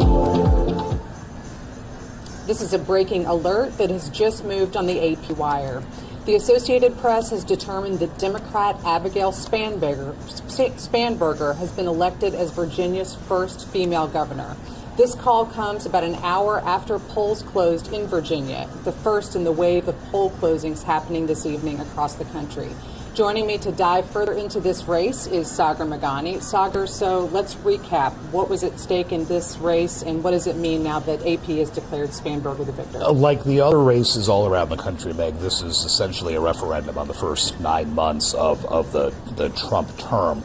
He lost Virginia in 3 straight races, but gained ground in the most recent presidential election last year. So this was essentially a test of whether someone like the sitting lieutenant governor, who is generally in the Trump type of mold, Winsome Earl-Sears, could be a Republican that would win in a swing state. That obviously did not happen. This call came very quickly. Abigail Spanberger, who has been more of a centrist Democrat than a lot of the progressives that we've seen, that seemed to resonate with voters there, keeping in mind that Virginia's been particularly hit hard by a lot of Trump policies. More than 100,000 federal workers in the state. So the government shutdown that as of midnight will become the longest in American history has hit hard there. And Spanberger made it a point not to directly go after Trump in her rally. She often didn't even name him. She just talked about ways the state could move forward. That obviously resonated over picking someone who, again, is in Trump's general mold.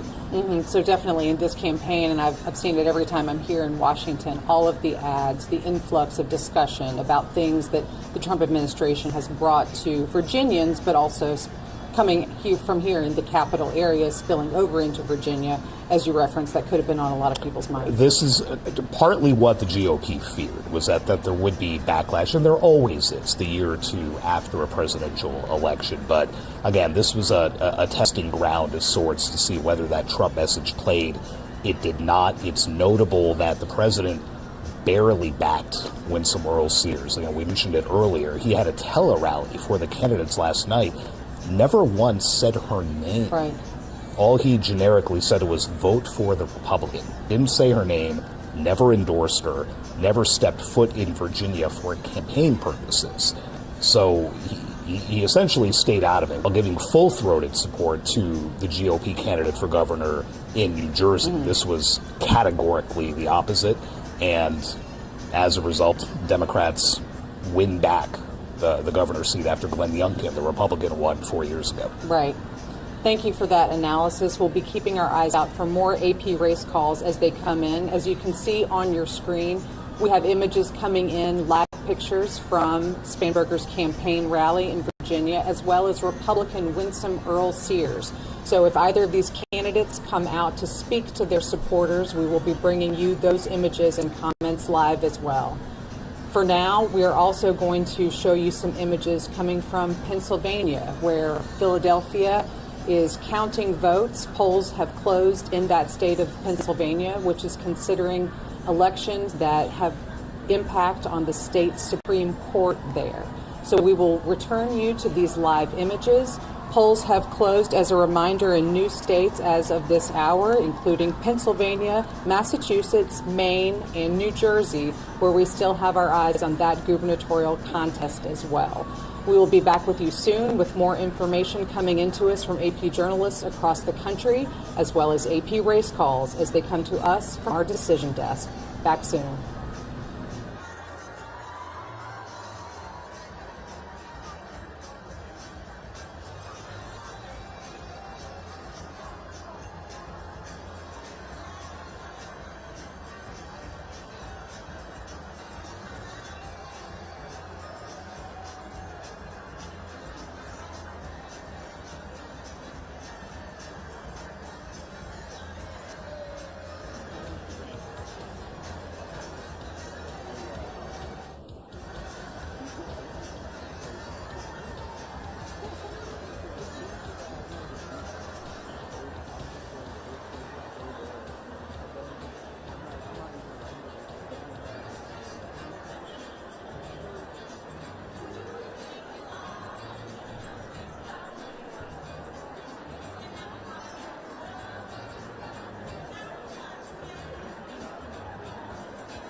joined by the next first family of Virginia.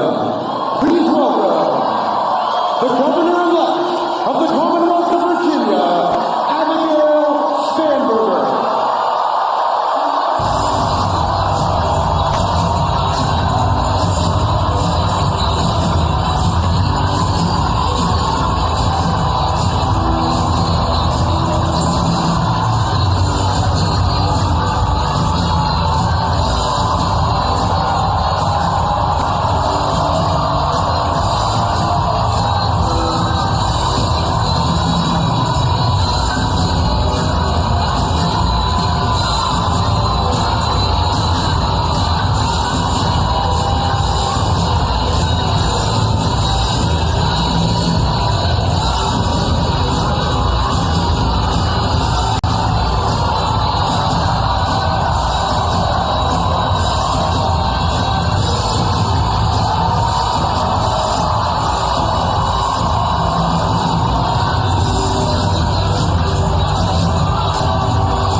Thank you all so much.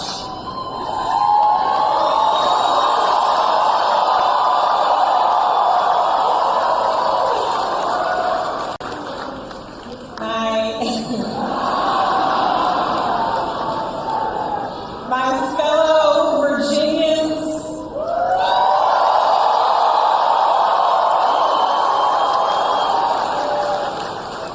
tonight we sent a message.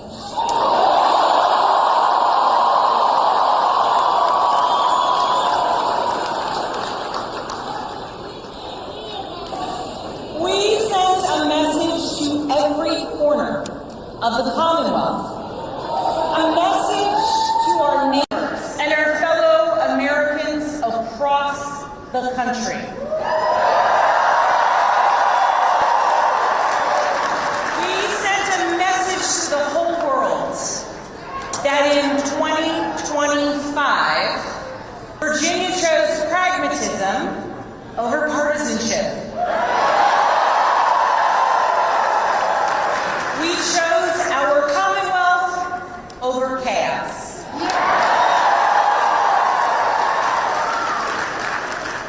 You all chose leadership that will focus relentlessly on what matters most. Lowering costs, keeping our communities safe, and strengthening our economy for every Virginian.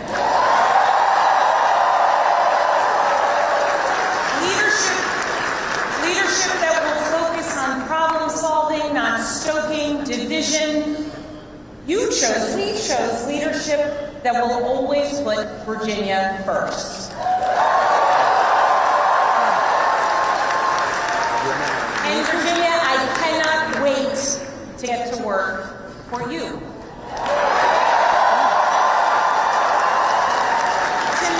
Tonight we turned a page. We turned that page by listening to our neighbors, focusing on practical results, laying out a clear agenda and leading with decency and determination.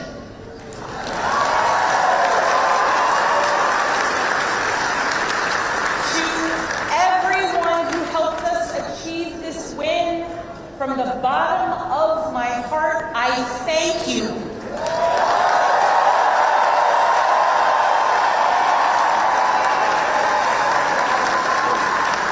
I thank you for the trust that you have placed in me, and it is the honor of my lifetime to be elected the 75th governor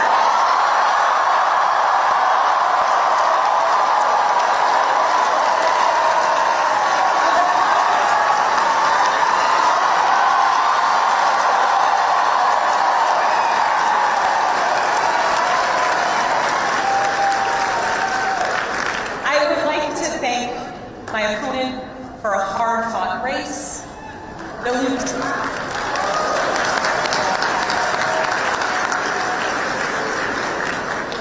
Lieutenant Governor's story, her military service, and her years of service here in Virginia deserve our respect and our gratitude, and I ask that you join me in wishing her and her family well.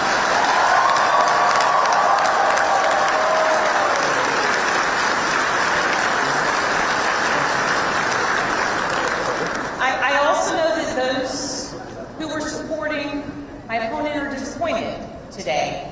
And to those Virginians who did not vote for me, I want you to know that my goal and my intent is to serve all Virginians.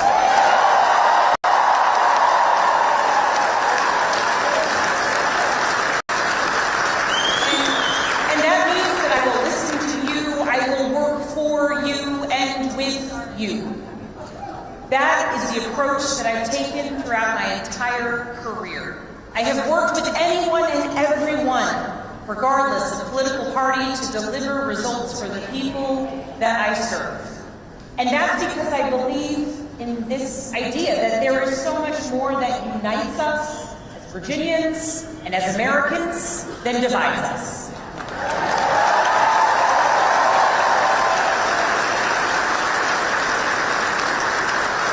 And I know in my heart that we can unite for Virginia's future, and we can set an example for the rest of the nation.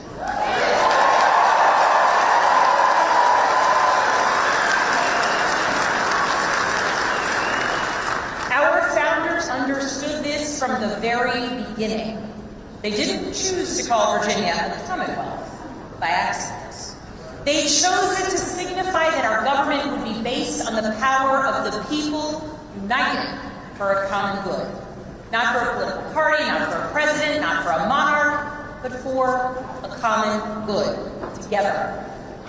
And tonight, Virginia proved that that tradition is alive and well. We are still a commonwealth in every sense of the word.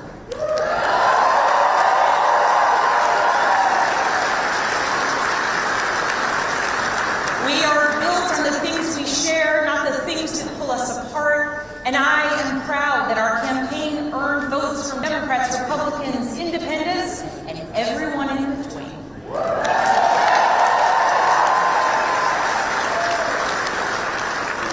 That's the Virginia I know, that's the Virginia I love, and that's the Virginia I will have the honor of serving as our next governor.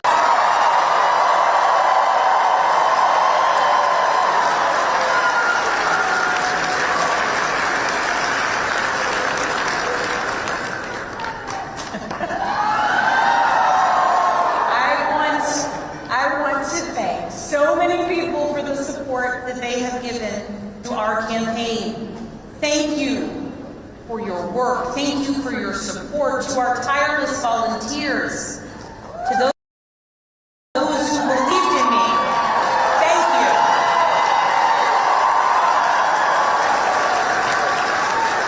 Thank you for devoting your time, your energy, and your conviction to this campaign. Thank you for braving the weather, the heat, and then the cold, and then the rain, and then the sun. It's Virginia after all. Thank you. about the importance of this race. Thank you for recognizing that when we went person to person engaging, that we could bring people not just into supporting our campaign, but into engaging in our democracy. Thank you. We won this race because of you.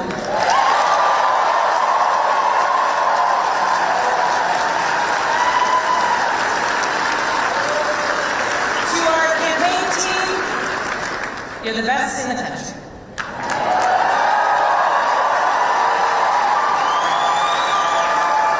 Every single member of our team, every single one of you, you work tirelessly for the change, the progress, the policies, the connection, and the respect that you want to see in our communities.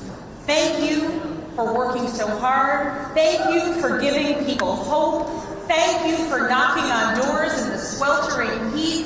Thank you for showing kindness. Thank you for showing up in every corner of Virginia. Thank you for diving deep on policy. Thank you for capturing moments and the essence of our campaign.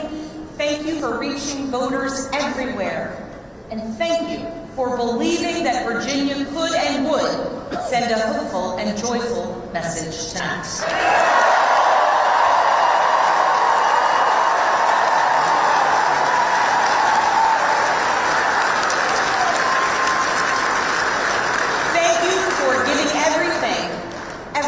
This campaign and then some. And thank you to my family.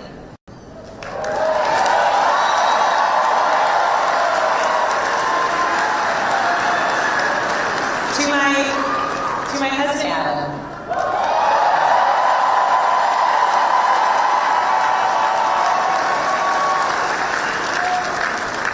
My partner in everything. I love you with my whole heart. I am grateful for you, and it is very strange to declare my love for you in front of millions of people.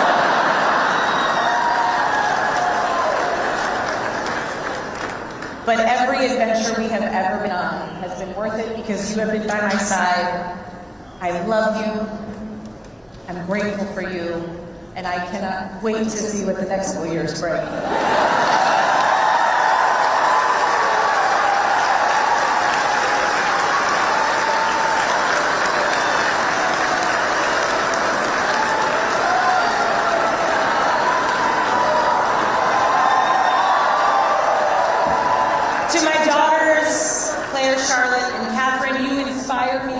Motivate me every single day.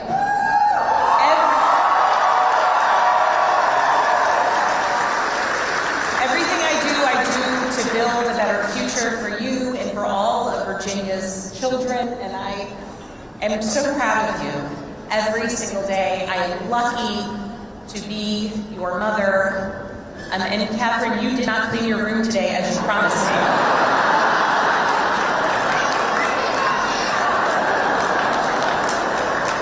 Working on it. If I was working on it, we wouldn't have won this election, okay?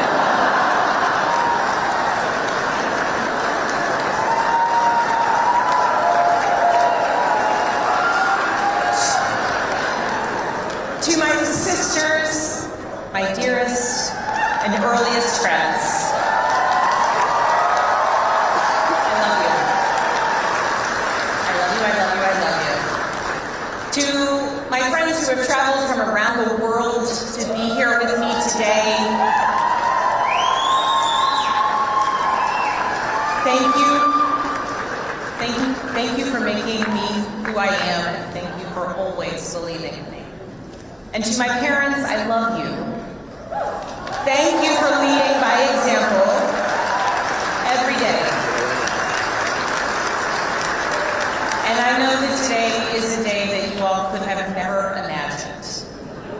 But you taught me the importance of service to others and relentless hard work. And Mama, when I think about your life, from the time spent in foster care to putting yourself through nursing school and the challenges along the way, you made clear to us that to whom much is given, much is expected.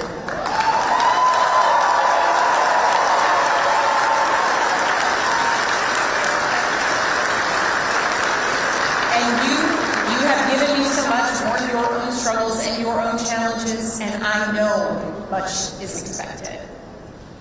Dad, thank you for your example of service, tireless devotion to family and country. Nothing has made me prouder than to follow in your footsteps, so many steps along the way.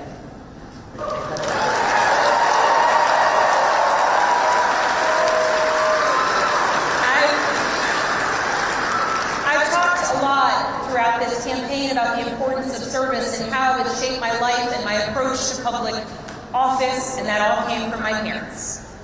But this commitment to service, it is not unique to my family. It's ingrained in so many of Virginia's families. It is part of Virginia's story. Here in Virginia, this is where American democracy was born and where we are still working to perfect it today, where James Madison built the framework for our Constitution to protect us from tyranny, where Washington and Jefferson fought to establish a government of, by, and for the people. It is also the place where Barbara Johns, a 16-year-old student from Farmville,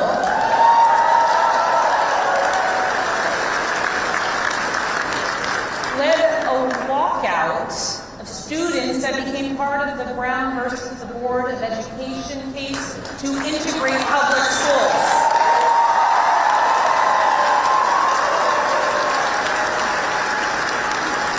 Barbara Johns never gave up, and she showed us that no matter your age, you can be part of the change and the progress that you want to see here in Virginia and across the nation. We are a nation founded on ideas, but we are a country where it is up to us, the citizens, who must put those ideas into action. It is us, the citizens, who work to make the change and progress and build upon the foundations laid out for so many years. And Virginia, now it is our time to lead. Tonight, it's hard not to reflect on the nearly 2-year journey that we've taken together on this campaign. And just a few minutes ago, Adam said to our daughters, "Your mom's going to be the governor of Virginia."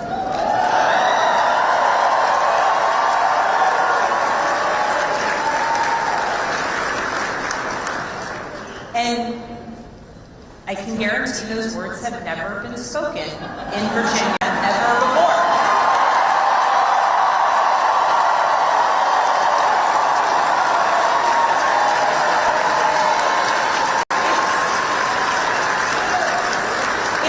It's a big deal that the girls and the young women I have met along the campaign trail now know with certainty that they can achieve anything. It's a big deal for the women older than I am, who forged the path, dreams, hard work, and in a belief that change and progress would be possible so that so many of us could follow in their footsteps in any career, in any role, in any challenge. The history Virginia is making tonight is yours. And I thank those who have come before me, and Mary Sue Terry in particular.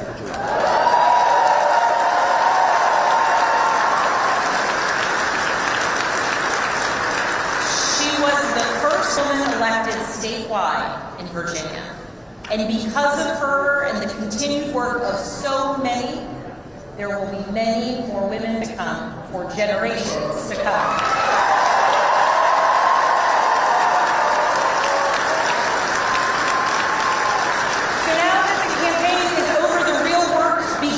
Because this was never about just winning an election, it was about what comes next. It's about the governing.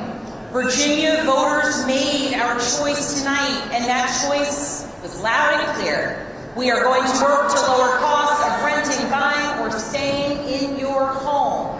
We are going to cut red tape and build homes families can actually afford.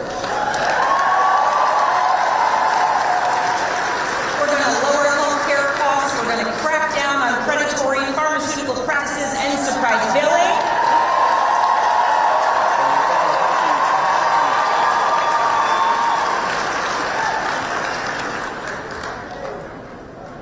And we're going to produce more energy and we are going to lower costs, and we're going to do it by producing more energy here in Virginia, and we're going to make sure that large utility users make sure that they pay their fair share.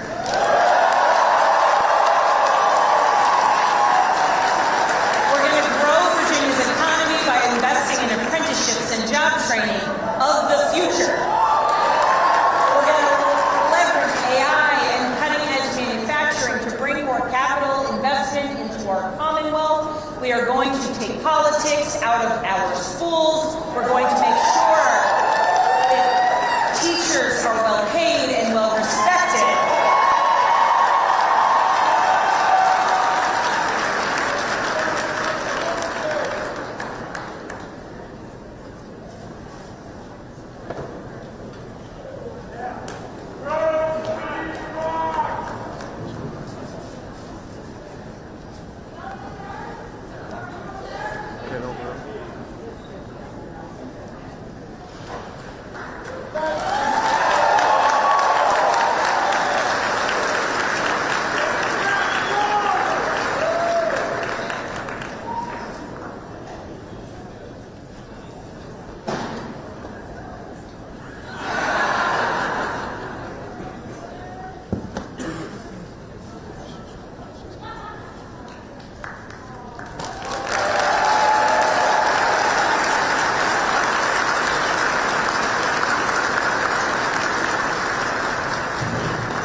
We are going to make sure that our teachers are well paid and well respected.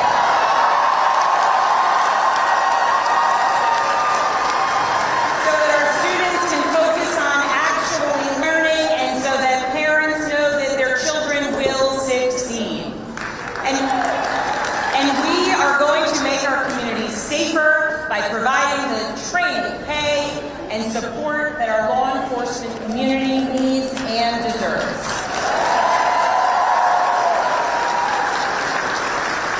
These aren't slogans on a bumper sticker. They are actionable policies that I am ready to implement starting on day one. And starting now, that work begins.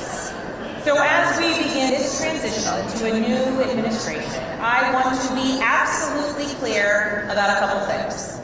First, Virginia is the only state in the South that hasn't restricted women's reproductive rights since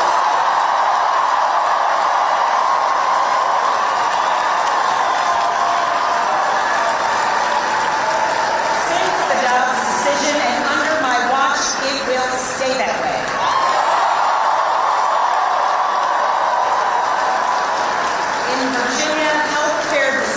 About contraception, fertility treatments, and reproductive care will continue to be made between women and their doctors, not politicians.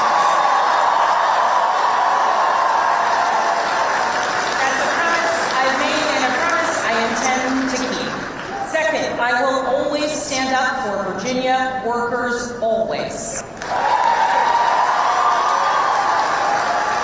And right now, our federal workforce is under attack. And the chaos coming out of Washington is killing Virginia jobs and creating economic uncertainty for tens of thousands of families. Government employees, government contractors, small business owners were impacted by the chaos coming out of Washington. Virginia's economy doesn't work when Washington treats our Virginia workers as expendable. To those who have been impacted by the mass layoffs, by furloughs, by the hardships that you are experiencing, please know that I will direct the full power of the governor's office to support you.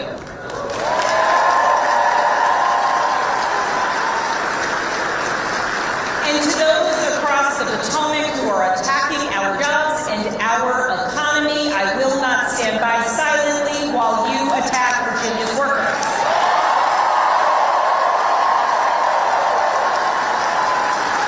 I will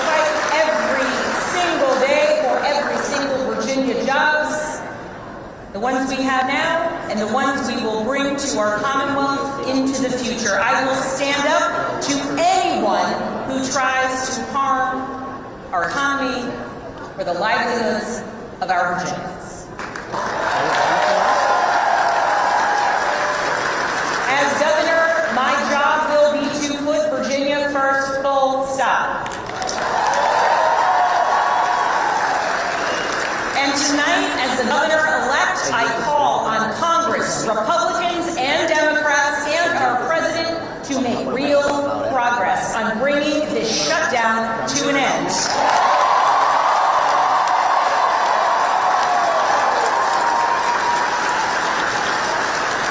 The Virginians, the Americans who work tirelessly for their fellow citizens deserve nothing less. I know we're living in a time filled with chaos. We live in a time marked by uncertainty.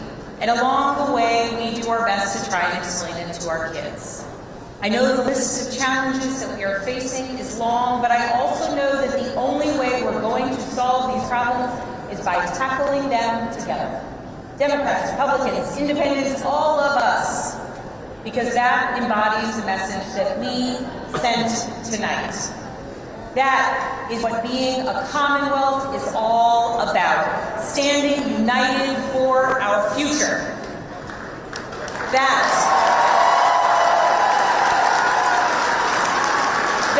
is what Virginia is about. So let's show the world what we're made of. Let's get to work. Thank you all so very much.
From the Associated Press, this is an Election Night 2025 update. Live from Washington, here is Meg Kennard. Welcome back. You've been watching and listening to live comments from Democrat Abigail Spanberger as she accepted her win in the Virginia governor's race tonight on election night. You're still seeing those images on the left-hand side of your screen. On the right-hand side of your screen, we have live images continuing to come into us from New York City, where we are still tracking that mayoral race. It is 9 p.m. on the East Coast, which means that polls have now closed in New York, and the vote counting will begin. We will be keeping our eyes on both of those screens for any activity and keeping our eyes on the AP wire for AP race calls in this and other races that we anticipate coming in tonight. But for now, I'm going to take a moment, and I'm joined by Sagar. We're going to discuss a little bit from what we heard from Abigail Spanberger as she accepted her win tonight. Just give us a sense of what you heard in that speech and what she seems to be bringing forward as her campaign moves from campaign now into transitional phase. Yeah, in the beginning, it was very much a bipartisan speech. And in her words, Virginia tonight chose pragmatism over partisanship, and they chose commonwealth over chaos. This was a campaign that focused on economic issues. Virginia's been badly hurt by a lot of Trump policies and the government shutdown, with hundreds of thousands of federal workers there. That was the strategy that helped her win. That may be a strategy that other Democrats look to adopt in the midterms next year. And if so, that becomes a problem for Republicans, because Donald Trump to this point has not been able to deliver that economic turnaround he promised. Spanberger also went back to her campaign in 2018 when Democrats took the House majority with more of a centrist message. If this now becomes the blueprint for Democrats, they've shown they can win in a key swing state and turn the governor's mansion from Republican to Democrat, could be a sign of things to come for the Democrats' new playbook. It's always been interesting, especially in these campaigns that we're watching, this gubernatorial contest and the New Jersey race as well, to watch those Democratic candidates and the messages that they're testing out. As you say, kind of looking forward toward the midterms next year and seeing what seems to stick, at least in the Virginia's race, which is one example that we have here, but so far the first AP race call that we have in these contests, we see that certainly did resonate with voters. It's a referendum on Trump 2.0 so far, and it's a good start for Democrats if they can pull that off, and if Mikey Cheryl can replicate that in New Jersey and beat another Trump acolyte type, that's a good sign for Democrats and maybe helps them right the ship after all those losses last year and gives them some needed momentum, in their own words, heading into 2026. Certainly they will continue to be thinking about that as they make plans for the midterms next year. Sagar, thank you so much. That's a good transition for us into that other gubernatorial contest that we're following tonight in New Jersey. For that, we are going to be joined again by AP correspondent Mike Sisak, who is following that contest and also taking a look at Republicans overall in tonight's races. Mike, what have you got for us? Good evening, Meg. We saw in Virginia the Democrat prevailed over the Republican, and now we wait and see here at Jack Ciattarelli's headquarters. He's the Republican candidate for governor of New Jersey, and his supporters have filed into the room. Polls closed in all but a few precincts in the state around 8 o'clock, right at 8 o'clock, and that's when the supporters started filing in. There was a sense of optimism. We saw people in Make New Jersey Great Again hats, a play on the MAGA theme. We saw people with MAGA designed hats saying Jack for governor. But within the last hour, as we've gone away from the poll close, really a wait-and-see attitude here. We've seen pictures on our screen also of the party that Mikey Cheryl is having. She's a Democrat. A festive mood there. So we are waiting for the results to come in and the results to be counted. And part of the reason for the wait is we're kind of in a little bit of a gridlock situation here that we're used to in the tri-state area. There was an incident earlier in the day where voting was disrupted at some polling places in 7 counties. There was a bomb threat. It was unfounded. Nobody was hurt. At least one arrest was made. But Democrats in Passaic County went to court, petitioned the court to keep voting going in a few polling locations until 9 p.m. So people that may have been disrupted earlier in the day could cast their votes. Now, Passaic County is also where the Justice Department sent election watchers this year. That's a swing county. It's in northern New Jersey, and that's an area where the Trump administration's Justice Department sent people in to make sure there was nothing untoward going on. For now, we are watching and waiting, awaiting that AP race call in this pivotal governor's race. As we mentioned earlier in the show, these races are seen as a bellwether going into the midterm elections in 2026 and the presidential election in 2028. And New Jersey has traditionally gone blue in presidential races. The last Republican to win was George H.W. Bush in 1988. But the governor's office, it flips. Chris Christie was the governor prior to Phil Murphy, the incumbent now. Murphy's a Democrat, Christie was a Republican. So there was hope going into tonight for Jack Ciattarelli, for his supporters here, in part because Ciattarelli has run for governor twice before. He lost a primary the first time around, but he only lost to Phil Murphy in the last cycle by 3 percentage points. And that, along with the support from Donald Trump, the president, and other prominent Republicans, has given a lot of hope to the supporters here. Whereas at Mikey Cheryl's campaign headquarters, there's a lot of hope because of the support she's received, namely from former President Barack Obama, who came to New Jersey to campaign on her behalf. Donald Trump did telephone town halls on behalf of Jack Ciattarelli, but did not campaign in New Jersey for him, despite where we are right now, the Bridgewater Marriott, the headquarters for his campaign, a mere 7 miles or so from Trump's Bedminster Golf Course Resort, where he spent some of his summer months. Thank you, Mike, for bringing us all that information from there on the ground in New Jersey. We will be checking back in on that race as we go through this evening. Mike reminds us that polls have been closed for a while there in New Jersey. So we will continue to keep an eye on the AP Wire and on our live updates on apnews.com for incoming information about this race. As you can see now on your screen, we also have live images coming in from Democrat Mikey Cheryl's campaign there in New Jersey for the gubernatorial contest. On the right-hand side of your screen, we continue to have more pictures coming into us live from New York City, where we're following results in that mayoral contest. So, Sagar, as Mike was just reminding us about the campaigning and closing days of the New Jersey gubernatorial race as it's happened, we saw former President Barack Obama campaigning for the Democratic candidate there, as well as in Virginia, like we talked about before. President Donald Trump mentioning Jack Ciattarelli and doing these teletown hall type events for him, not spending any time on the ground. In these first round of contests after Trump's return to the White House, kind of the midway point between now and the midterms, can we read anything into the president's decision, or maybe lack of a decision, to really be involved so much in these campaigns? There's been some talk around the White House that he did not want to essentially tie himself to any candidates. There have been other ultra-conservatives, arch-conservatives, who have begged for his support, whom he has backed, and they have in turn lost. And you know how much this president dislikes that. Compared to Winsome Earl-Sears in Virginia, when he didn't even say her name or endorse her, he has been, pretty powerful in stating that Jack Ciattarelli needs to win this race by name. He just did it a few hours ago in a Truth Social post. The only thing to do here is to elect Jack. Jack will be great.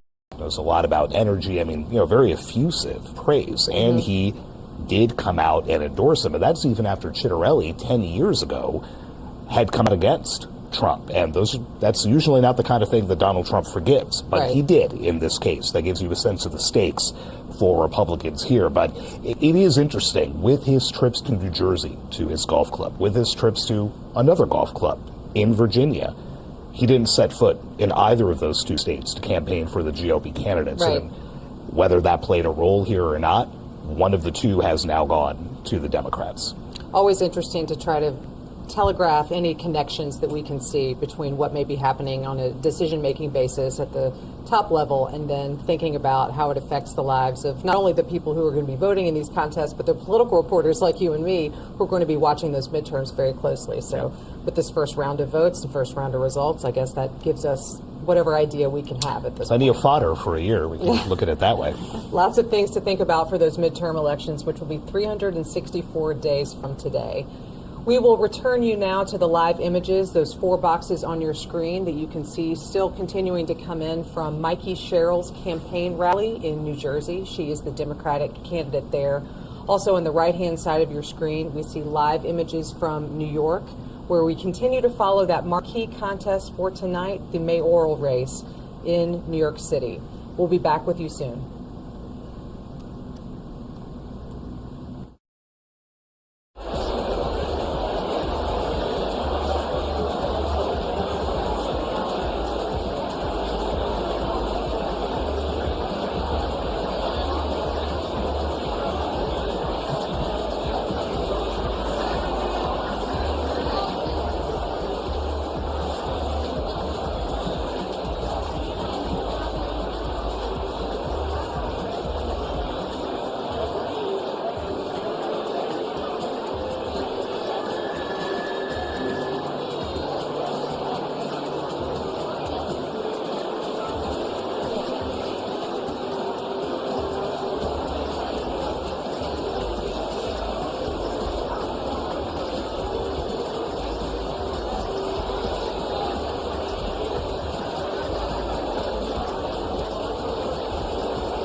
Good luck in your party out.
From the Associated Press, this is an Election Night 2025 update. Live from Washington, here is Meg Kennard.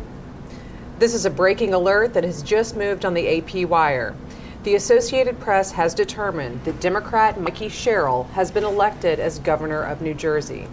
The four-term U.S. representative pledged to tackle rising consumer costs and blasted President Donald Trump for failing to reduce prices as he had promised during the 2024 campaign. Joining me to talk a little bit about Cheryl's campaign is Sagar Mamdani. Sagar, just remind us kind of how we got to this point and wrap up, how Mikey Cheryl's campaign really looked this year. Yeah, like Abigail Spanberger in Virginia, Mikey Cheryl was elected to the House in 2018 in the election that allowed Democrats to retake House control. They both talked a lot about economics, like you just mentioned, but unlike Spanberger, who barely mentioned Donald Trump on the campaign trail, Cheryl focused on going after him, like you said, energy costs, overall affordability. These were issues that she hammered in a state that has some of the highest tax rates in the country. And that, again, like in Virginia, is something that seemed to have appealed to people. This is now the third straight Democratic win in a gubernatorial election after Phil Murphy won back-to-back terms. Neither party, either Republican or Democrat, had pulled that off 3 straight times in more than 60 years. Right, so wow. Another little bit of history there. Cheryl becomes the second female governor after Christy Todd Whitman leaned very heavily into her background. She was an active duty Navy helicopter pilot. She was a federal prosecutor before she ran and served 4 terms. And now she gets to move to Trenton and become governor. Got it. It's so interesting to think about the biographies of these candidates and which ones sort of lean into them as they're campaigning and which ones maybe focus on something different. But that's definitely something that we saw Mikey Cheryl doing during her time on the campaign trail.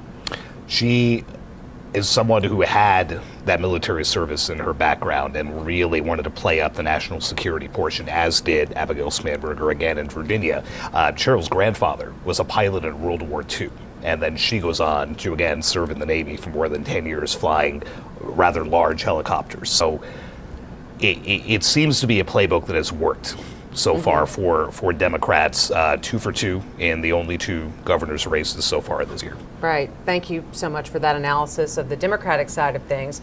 And now to think about the Republican side of this contest, we are going to go back to Mike Sisak in New Jersey, who has been with Republican Jack Ciattarelli's campaign at their rally site this evening. Mike, give us a sense of what you're seeing and hearing from Republicans in this contest tonight.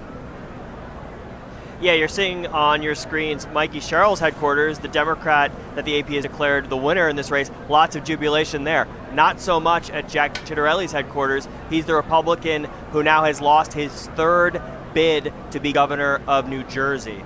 He lost in a primary 2 cycles ago, lost to Phil Murphy, the incumbent now, by 3 percentage points back in 2021. From Jack Ciattarelli, he is expected to speak at some point tonight at his headquarters here in Bridgewater, New Jersey. But already you have some glum faces in the crowd, people checking their phones, refreshing results, looking at the race call from the AP and other news organizations. And you have what was initially a festive mood turning quite dour. People still trying to make the most of it, conversing with friends, having some drinks, and waiting to hear from Jack Ciattarelli. Also, inevitably, the questions start to come out about what went wrong. We've seen on social media already people questioning the strategy of President Donald Trump not to campaign for Jack Ciattarelli in New Jersey, while others have pointed out that Ciattarelli has struck out twice before in his campaigns for governor, and that maybe this wasn't so much a referendum on President Donald Trump, but really a referendum on the candidates in this race. And as you mentioned, Mikey Cheryl is popular. She has been elected to Congress several times, and she flipped a Republican stronghold when she won that race in 2018. And as you mentioned as well, playing up her military background, and in this race, unlike in Virginia, really making Donald Trump a character in it, going on the attack, mentioning how he, in her words, drove up the cost of living, and also has made decisions that affect New Jersey residents and New Jersey commuters. In the last few weeks, she made a focal point of her campaign the president's decision to freeze funding for the tunnel repairs and renovations going on, the commuter tunnels that link New Jersey and Manhattan. That has been a project that has been going on for many, many years. Former Republican Governor Chris Christie at one point froze funding for that same project before former President Joe Biden kickstarted it. And now it is yet another political football or political chip that Mikey Cheryl seized on in these final weeks of the campaign. We expect to hear from Jack Ciattarelli at some point. We also expect to hear from Mikey Cheryl at her headquarters. But for now, the watching and waiting has turned into the what happened once again for Jack Ciattarelli. Mike, thank you so much for that reporting on the ground there from Jack Ciattarelli's campaign headquarters tonight. We will continue to keep our eye on video coming in from that event, as well as Mikey Cheryl's headquarters. If either candidate comes out to speak, we'll be bringing you those comments live. On the right-hand side of your screen, you're continuing to see live images coming in from New York City, where we continue to monitor events for candidates in that race and continue to await an AP race call. If any of those circumstances change, we will be bringing you that information as soon as it comes into us. But for now, we'll return you to these live images from New Jersey on your left and New York City on your right. Back with you soon.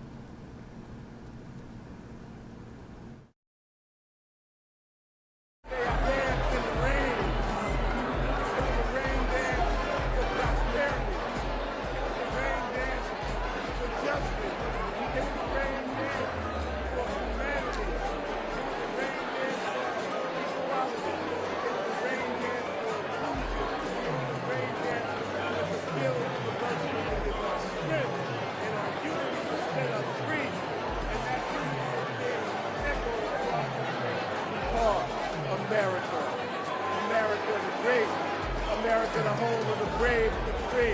And all I see out there is individuals that were those brave individuals that stood up against the tyranny of Donald Trump. And today we said no to Donald Trump and yes to democracy.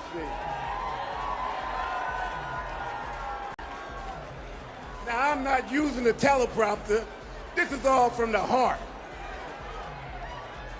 Because I believe in all of you. And if you believe in us and you believe in our party, let not be tonight be the only night that we celebrate. Let tonight be the foundation of what we're about to build tomorrow. And we're going to stay on that course. We're going to build this party. We're going to be inclusive. We're going to listen to the voices that people have out there. We're going to listen to opinions. We are not going to dictate to you what we think you know. We're going to ask you what you need from us. That is how this Democratic Party is going to work. That is what got Mikey elected tonight. That's what will set us free on a course to taking back what belongs to the people of this great nation. That is our House of Representatives and the United States government. But we're going to start right here in New Jersey. So this young man from East Orange, New Jersey, that probably shouldn't be on this stage based on what I look like, based on what my zip code is, based on where I'm from. Guess what? We are here. And that speaks volumes across this great state. So I am about to just say something simple to all of you. I love you all. I love you all. What was done here tonight was something that was ordained by God. And if you have faith and you believe in a God, no matter what God you worship, what God you pray to, just understand there is a higher being here, and we must embrace that and use that as we move forward. So, ladies and gentlemen, I am the proudest man on the face of the earth because my family sits here, my biological family, my East Orange family, my Essex County family, but what's much important is my New Jersey family. This is Leroy Jones. I'm dropping the mic, signing off here. God bless you all.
From the Associated Press, this is an Election Night 2025 update. Live from Washington, here is Meg Kennard.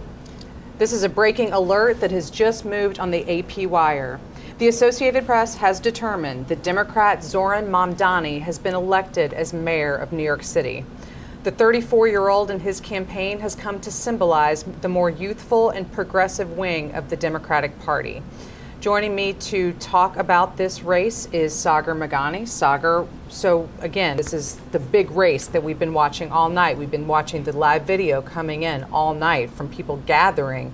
But now that we have this race call and AP has declared Mamdani as the winner in New York City, what can we see there and how do we think that this really is couched in tonight's overall results? Yeah, this was really a generational and ideological race. Here you have Mamdani at 34, who will now become New York's youngest mayor in more than 100 years, against Andrew Cuomo, the once disgraced governor, who claimed he was ready to do this from day one. Obviously a knock at the younger Mamdani, who describes himself as a socialist, a democratic socialist.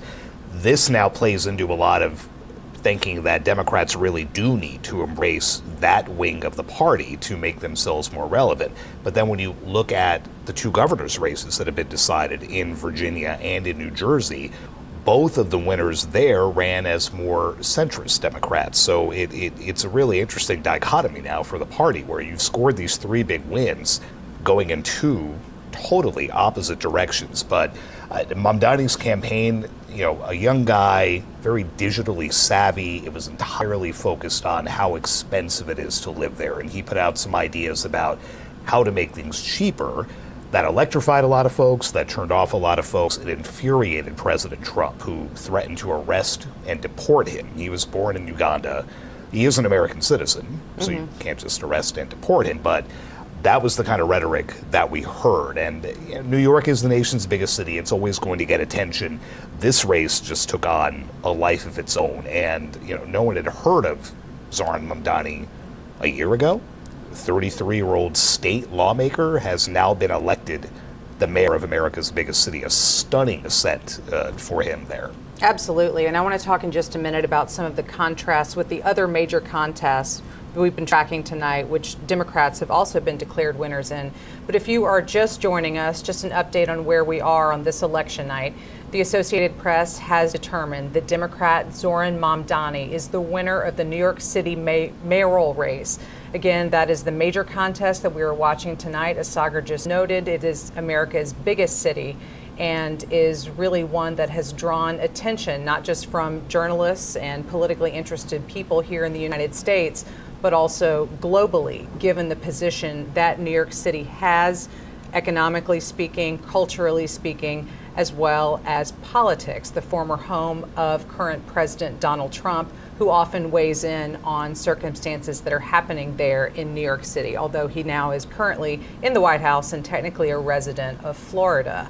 Also, just a reminder of what you're seeing on your screen. On the left-hand side, we have a live image from Democrat Mikey Cheryl's campaign headquarters for tonight. The Associated Press has declared her the victor in the New Jersey governor's race. On the right-hand side of your screen, live images continuing to come in from New York City. The upper right-hand side is Zohran Mamdani's campaign headquarters, and below that, the campaign rally site for Andrew Cuomo. If any of these candidates come out to make live remarks, we will break into anything that we are saying, and we will be bringing you those comments live as they happen. So, Sagar, just to talk a little bit more about the New York City mayor's race, which again, the AP has declared the winner of that contest to be Democrat Zohran Mamdani. When we talk about Mamdani's campaign being, he describes himself as a democratic socialist, and a lot of the policies and ideas that he's proposed for New York City have tended toward that side of the political spectrum. That is very different than what we have heard from the winners in the other two top contests we've been following, those gubernatorial races in Virginia and New Jersey. So can we read anything into writ large how Democrats are feeling if we're hearing from these more centrist Democrats winning these governor's races, but yet the further left candidate winning in New York City? Or is it just New York City is its own animal, its own space? We should not really try to compare apples to oranges. I think you can see that both ways, and it's an interesting debate now that the Democrats will have to have. They came into tonight, again, still licking wounds from a year ago. They lost the White House, they lost the Senate, they lost the House. They've made themselves relevant again. The three big elections we've been talking about tonight, they swept them.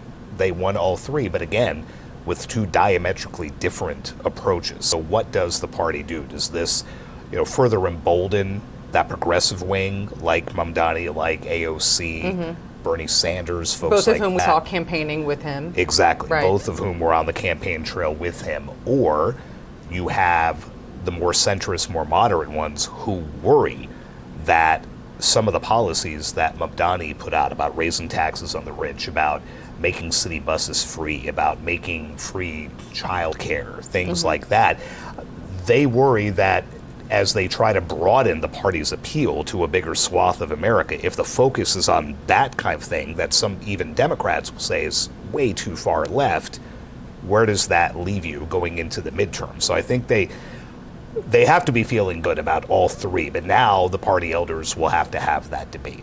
Both of those approaches worked. Which one works better 364 days from now when they try to take the House back? It's that constant conversation about candidate quality that we've already seen. I've seen it tonight on social media already starting to happen for the midterms. So we will keep an eye on that. Thank you so much for walking us through all of that stuff. We are now, though, going to go back to New York City, where we have Philip Crowther joining us again live from Zohran Mamdani's campaign night headquarters.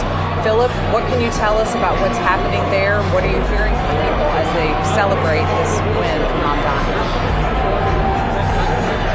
Yeah, you won't be surprised to hear that it's very much a party atmosphere here now.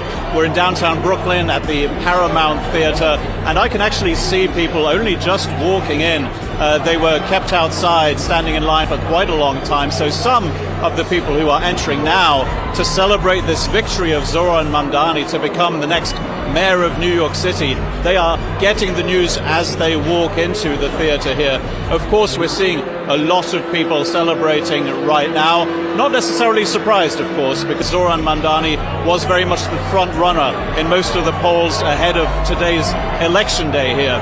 It's also worth mentioning that a really large amount of New York City voters went out to vote in the end. In fact, the highest number of voters for a New York City mayoral election in 30 years this time around. Very much a race that captured the imagination of New Yorkers, and that also got a lot of interest from the national media, from the international media.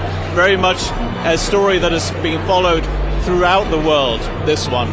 A lot of journalists here, of course, and among them is Tara Palmieri. She's the host of the Tara Palmieri Show on YouTube. Thank you very much for joining us again, Tara. Thanks for having me. Now, it's time for us now to digest this news now. It's not a surprise that Zohran Mamdani is now projected to become the next mayor of New York City. But what is your initial reaction? Does it take you back a few months to that moment when it looked like it was very improbable that he could become mayor of this city? I mean, it was such a dramatic upset. That primary, he beat Andrew Cuomo by 13 points. And I think that really rocked the Democratic establishment. And they've all been bracing for this moment right now. And what they want to see is how decisive that win ends up being as it shakes out. Right now, he's about 10 points ahead of Andrew Cuomo, but he wants to go into this mandate with over 50%. And he wants to show overwhelming support when he pushes for these really progressive programs. When he goes to Albany, state capital, and he asks to help him fund, universal child care, universal free busing. I mean, he said that he wants to raise taxes on the wealthy and corporations. He can't do that. It's the governor, Kathy Hochul. There are city-run grocery stores. There are a number of things that he really wants to do, but he needs to have that political mandate to do that. And so while everyone is so excited here, I mean, what he represents, 34-year-old, Muslim, South Asian, New Yorker, literally started the race at 0%, whereas Andrew Cuomo started as a former governor, son of a former governor, former HUD, official in the Clinton administration, entitled, I would say, but dynasty, and for a very long time, the presumed frontrunner. He had the donors behind him, he had the real estate community, and to see Zohran Mamdani not only beat him, but overwhelmingly by what looks like it may be double digits. We'll have to say and keep close eye. And again, called so quickly, within an hour of the polls closing. It's really telling, and I think it reflects a moment right now in the Democratic Party where the base is overwhelmingly rejecting the establishment. Andrew Cuomo represents the Democratic establishment. He was the candidate picked by the establishment. And we have, the establishment mayors, Chuck Schumer, the Senate Minority Leader, has not endorsed. Hakeem Jeffries, the Minority Leader, has quietly endorsed. And then, Kathy Hochul is the governor and knows that her re-election in a year will depend very much on winning the support of the city. She's endorsed, but she's a center-left Democrat. And there are just a lot of questions about what this progressive populist movement, as Mamdani calls it, democratic socialism, which a lot of people are still wrapping their heads around. What does that even mean, right? What does that mean for the party? Can that exist in New York City and Ohio? How does the party separate itself in the midterm elections in a year from now?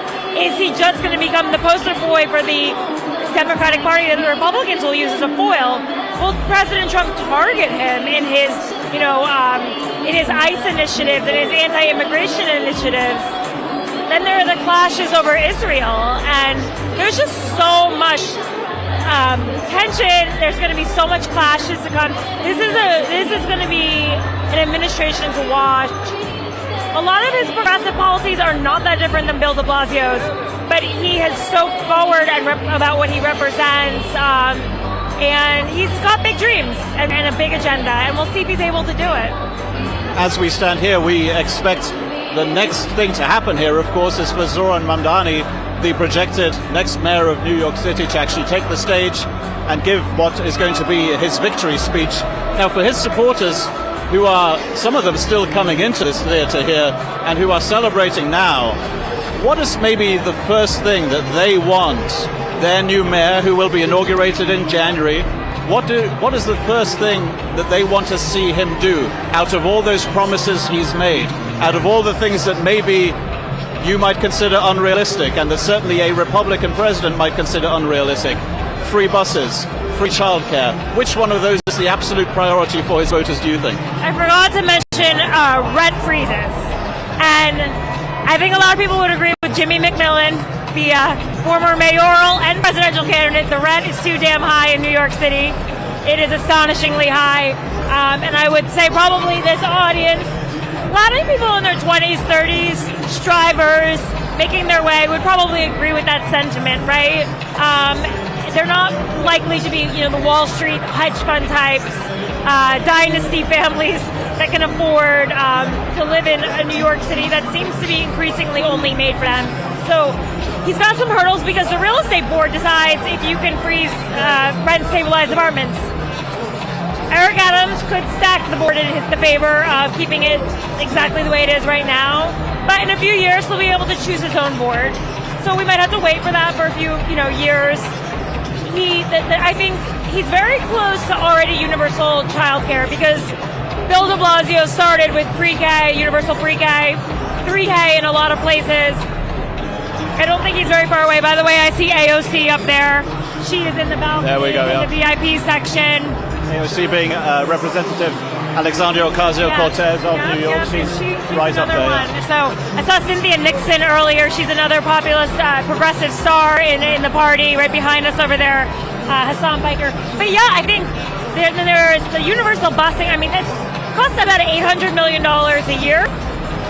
But in a $20 billion per year budget, it's not like that much money, Some have pointed out that they've been able to give subsidies to Elon Musk bigger than that. So maybe there's some private-public partnerships. I think he's certainly going to need to build some inroads with the police community. I mean, there's no doubt that his rhetoric on defund the police is going to be an issue. They have literal veto power over a mayor. It is extremely strong force for him, and he apologized on Fox News for his prior comments. He's going to have to, I think he's going to have to continue to address that. And keeping Jessica Tisch, the current police commissioner, on, I think it's a really good first step to show that he respects the force and the moderation that they want. And I think there's, he really can't raise taxes on the wealthy without the governor. I don't think she'll do it in an election year. Raising taxes on corporations, again, I don't think he'll do that. But I think it's all the things that people really want to hear, and it's a testing ground. And it's certainly, listen, for a party that was polling at 27% approval rating, the Democratic Party, pretty amazing to see all these people out here celebrating the Democratic Party. A pretty astonishing sweep tonight. The presence of Alexandria Ocasio-Cortez, the congresswoman from New York, brings us to that debate that is going to be happening inside the Democratic Party, undoubtedly starting right now, and already started before this victory for Zohran Mamdani in the mayoral election in New York City. Is where is this party going? Because at the same time that a democratic socialist, who is not afraid to call himself that, wins here in New York City, you have two Democratic candidates for governor winning in New Jersey and Virginia, who are very much seen as centrists and moderates. So where is the Democratic Party going? Is it going in both directions at the same time? Absolutely. I mean, Mikey Cheryl, Abigail Spanberger, both former congresswomen who rode in on a blue wave as Blue Dog Democrats. They rode in as Blue Dog Democrats. Abigail Spanberger says she doesn't even want the word socialism associated with the party. She won in Virginia. Mikey Cheryl had a tough race against a Republican candidate. They're going to have to try to prove that they are a big tent party. They need to activate the base, but this is a base of voters that, frankly, I think his populist messaging around affordability was very similar to President Trump's. President Trump said, I'm going to lower the cost of goods. So did Mamdani. The populist message seems to be ringing true on both sides. And that's why when I hear Republicans giddy, excited about Zohran Mamdani being their new foil, their new boogeyman, I think to myself, you listen to his messaging, there's overlap with Trump. In the same way that there was always an overlap between the Bernie voter and the Trump voter, populism can have different labels. Socialism, MAGA, but, the people know what they want, and they want affordability right now in a time of high inflation and costs through the roof. Well, we'll have plenty more to digest when it comes to the results of this mayoral election here in New York City, but also the results from the governor's races in Virginia and in New Jersey. Tara Palmieri from the Tara Palmieri Show on YouTube, thank you very much for joining us, and we'll be talking again a little bit later. What we're expecting now, of course, is the next logical step. That is the presence of Zohran Mamdani, still the 34-year-old member of the New York City Assembly who has just been elected mayor of New York City. He is, of course, now expected to take the stage that you can see behind me. His supporters now here present in their, well, at least hundreds, possibly a few thousand. We expect them to listen to his victory speech pretty soon indeed, and we'll, of course, bring that to you live. Thank you, Philip, for those updates from the ground there at Zohran Mamdani's election night rally. We will certainly be keeping our eye on the video. And for those of you following along with us, as soon as Mamdani takes the stage to make his remarks, we will be bringing those to you live. So make sure to keep an eye on the 4 boxes that you see on your screen. Mamdani. And then also, we were awaiting comments from Mikey Cheryl, recently declared the winner of the New Jersey governor's race. So we will also bring you those comments if we see them, but also Mamdani, awaiting him, expecting him to speak to supporters relatively soon. On your screen, we'll be leaving you with images coming into us from Denver, where votes in that state of Colorado are being counted this evening. We will bring you any news and updated AP race calls as we get them. But for now, we will return you to these live images. Thank you. See you soon.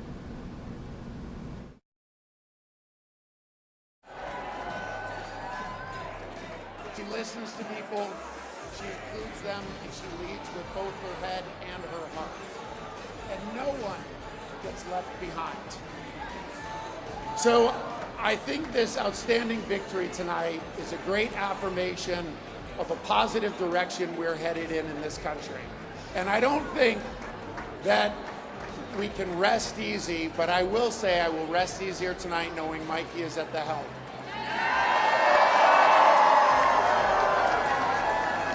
All right, New Jersey, so let's get excited, let's get inspired, and let's get loud. Ladies and gentlemen, please welcome the next governor of the great state of New Jersey, Mikey Cheryl.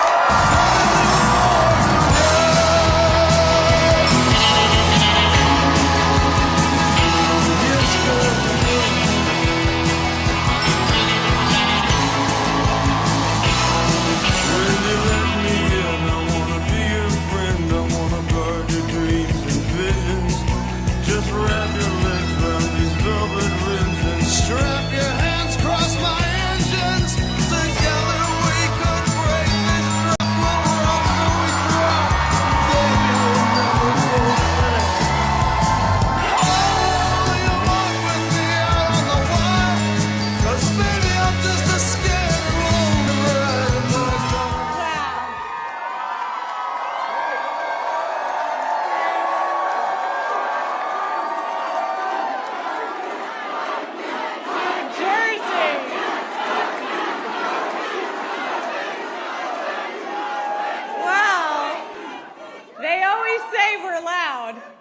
But man, with this vote, you guys just scream from the rooftops.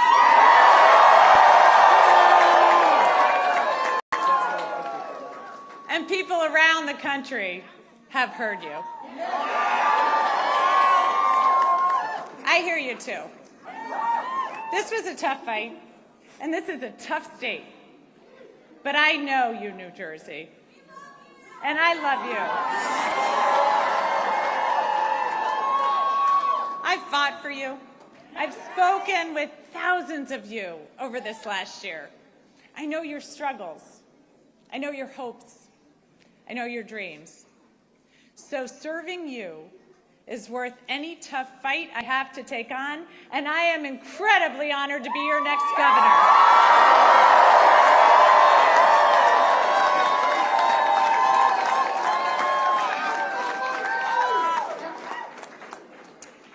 When I was 18, I raised my hand and I swore to defend the Constitution.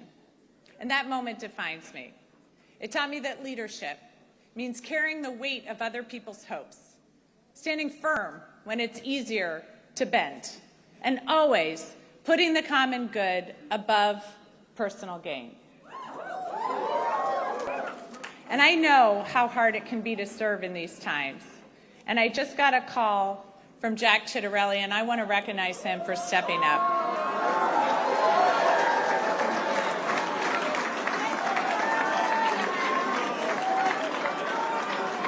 And all of you know, I love our history, and our state motto has always stuck with me. In 1777, New Jersey was one of the first states to choose a motto. Anybody? Liberty and prosperity. I'm going to get some more civics education going. We'll get that known by all. But it was a demand for freedom from oppression and a commitment to creating better opportunity and a better future.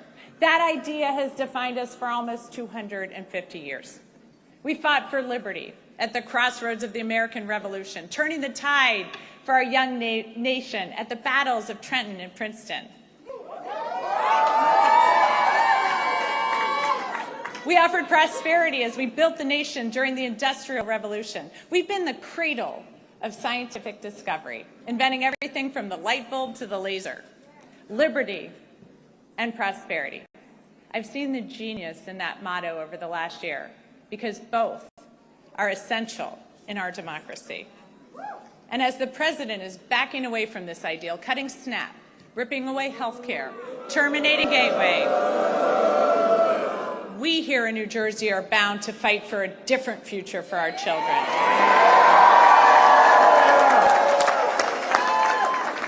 We see how clearly important liberty is. We know that no one in our great state is safe when our neighbors are targeted, ignoring the law and the Constitution. But prosperity is equally essential. Liberty alone is not enough if the government makes it impossible for you to feed your family, to get a good education, or to get a good job. So in this country, that shouldn't be too much to ask. But right now, all of it seems at risk. Governors have never mattered more.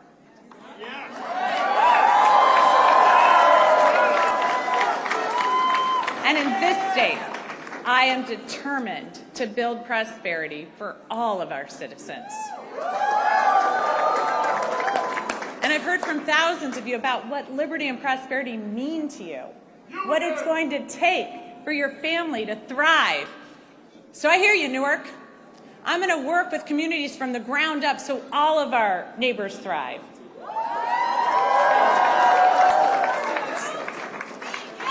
I hear you, Sham, so I'm going to declare a state of emergency on day one to drive down your utility costs. I hear you, Westfield, so I'm going to make sure our kids are safe online and schools have the resources they need to address the mental health crisis. I hear you, Jersey City, so I'm going to hold government accountable, balancing individual liberty with collective responsibility, ensuring people are safe, healthy, educated, and free to pursue their dreams. I hear you, New Jersey. Good government doesn't just manage problems, it solves them.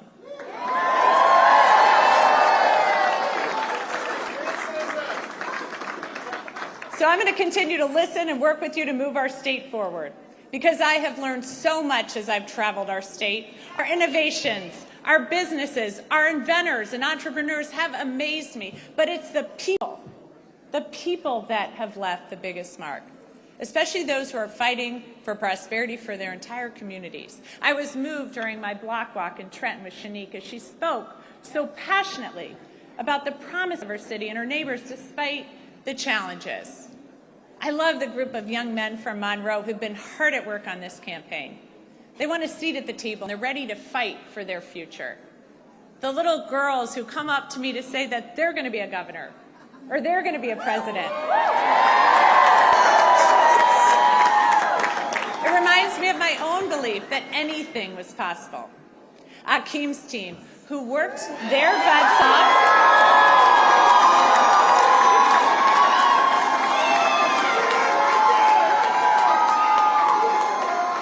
knocked over 60,000 doors.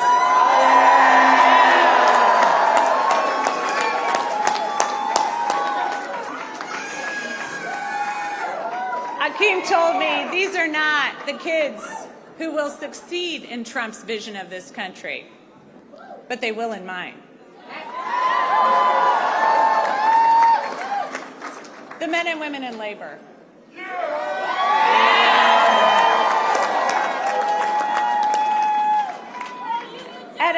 Union jobs at a time when our economy is set up to make it harder and harder for working people. You know what? They don't just fight for their brothers and sisters in labor. They fight for all of us. For working families everywhere, so everyone has a shot. So thank you. Thank you to each and every person here tonight and across the state who's worked hard over the last year. Thanks to the thousands of volunteers who made millions of calls, texts, and canvasses, to everyone who's ready to stand and demand a better future for our kids and our families. To my running mate, Dr. Dale Caldwell.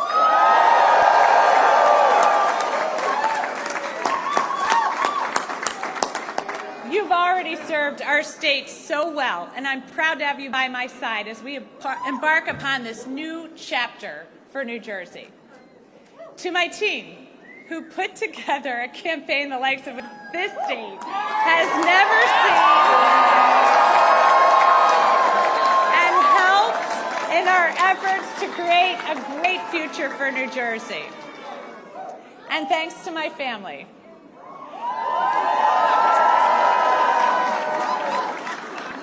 Who put up with missed soccer games, lacrosse games, football games, volleyball games, swim meets, and rugby games, all to put up with this, so thank you. And a special thanks to my husband, Jason. Through 4 kids, 2 dogs, a hamster, numerous goldfish, 5 campaigns, an insurrection, and 2 impeachments, you have been a truly amazing partner.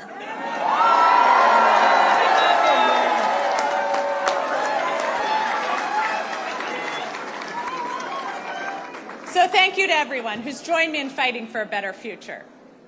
I know these are tough times.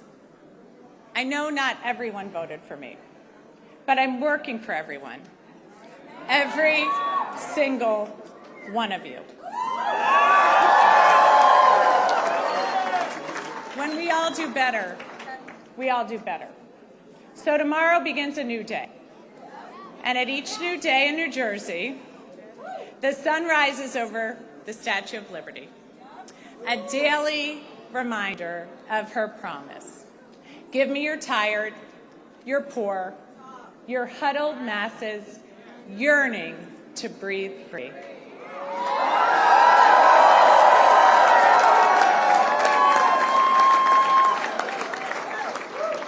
She declares that her lamp lights the path to the golden door. That golden door is New Jersey. It always has been. And that expectation is well deserved, especially after this election, where we chose, we're going to follow Lady Liberty's beacon. We're not going to give in to our darker impulses. Here in New Jersey, we know that this nation has not ever been, nor will it ever be, ruled by kings.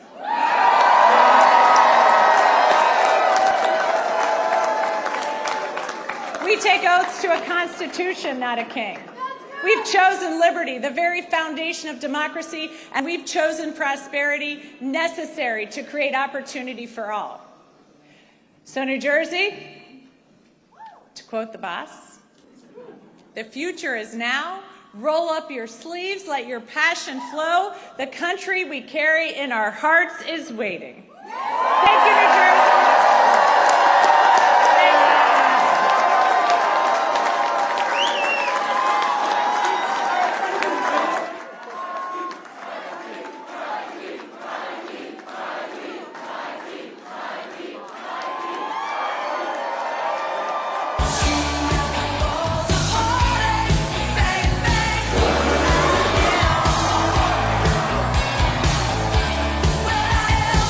Warrior.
From the Associated Press, this is an Election Night 2025 update. Live from Washington, here is Meg Kennard.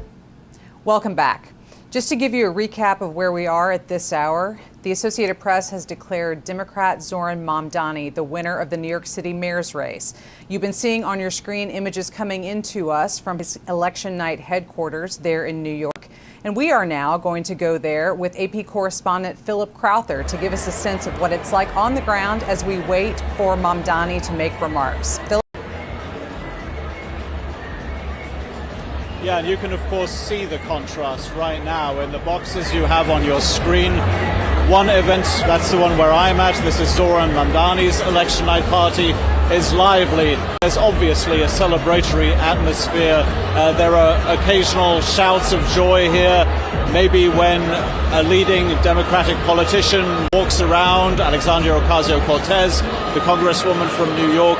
She is here, for example. David Hogg, Vice President of the Democratic National Committee, is here as well. These are people who right now are giving interviews to the media, a huge number of media representatives here as well. So a very lively scene here in downtown Brooklyn, very different in Manhattan. You can see those images right now as well.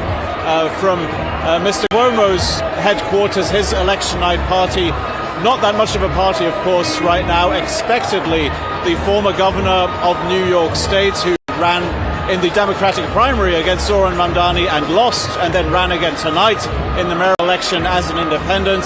Andrew Cuomo goes out of this race for mayor of New York as one of the losers, of course, along with Curtis Sliwa. He was the Republican candidate for mayor of New York City. He has already given his speech once it became clear that he was not going to win this election. That, of course, would have been an incredibly big surprise. What we are now waiting for here in downtown Brooklyn is, of course, the victory speech by Zohran Mamdani, the 34-year-old member of the New York State Assembly, who once upon a time, not that long ago, was definitely not the favorite to win this race and was very much an outsider. He has sprung a huge surprise. When you go back just a few months, the Democratic Party primary was in June, and just before that, well, pretty much no one gave him a chance of even becoming the candidate for the Democratic Party. Well, we now expect to see him on stage relatively soon to give his victory speech. As I mentioned, some stars of the left wing, if you will, of the Democratic Party are here. A big reaction certainly here for the likes of Alexandria Ocasio-Cortez. Remember that she campaigned with Zohran Mamdani along with Senator of Vermont Bernie Sanders. These two of the big supporters of Zohran Mamdani, both of course also describe themselves, as does Mamdani, they describe themselves as democratic socialists. We again are hearing some shouts of celebration here in the room. Maybe that is an indication that we're getting a little bit closer to the speech by Zohran Mamdani. I can tell you at this point that we have not been given any indication by the campaign exactly when he will be taking the stage. What we did have, though, was a very early race call by the Associated Press, around 45 minutes after polls closed here in New York City at 9 p.m. Eastern Time. That is when it became official that Zohran Mamdani was going to become the next mayor of New York City. He will be inaugurated in January, and the call came so early, in fact, that quite a few of his supporters who had been lining up outside to get into this venue hadn't entered yet. They entered to the news that their favorite candidate was going to become the next mayor of New York City. Generally, though, there is very much a celebratory atmosphere, not just here at the headquarters for Zohran Mamdani, but also in Democratic Party circles right now, with those two victories in the race for the governorship in Virginia and in New Jersey, and obviously here, the victory for Zohran Mamdani. Those are three very high-profile Democratic wins tonight here. Of course, for Zohran Mandani, it's not a surprise that a Democrat wins in New York City. But for someone who describes himself as a democratic socialist, it is certainly a surprise, and something also that, of course, brought the ire of President Donald Trump. The White House has already commented on this victory by Zohran Mamdani with a meme that says that Donald Trump is your president. So the reactions coming in thick and fast. The most important one, of course, is going to be that of the candidate himself. Again, we expect Zohran Mamdani to be on stage here in downtown Brooklyn very soon indeed, and we will, of course, bring that speech to you live as well. Thank you, Philip. We really appreciate those updates from Mamdani's headquarters. And I wanted to ask you, what are you hearing about Andrew Cuomo, his performance tonight? Is there any indication of how supporters of his might be feeling? You mentioned his performance tonight as an independent candidate after losing the Democratic primary. But what do we expect to see or hear from him tonight?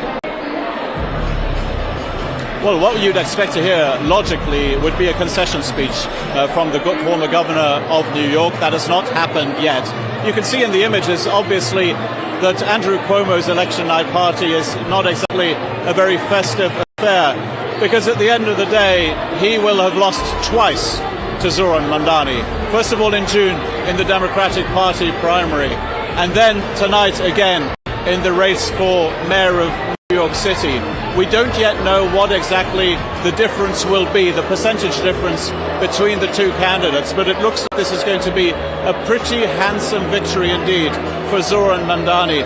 And I think that most likely is going to be chalked up as, well, an embarrassment for the former governor of New York, who of course has a lot of political clout, who has a long history in New York state politics, the type of history that Zohran Mandani obviously does not have.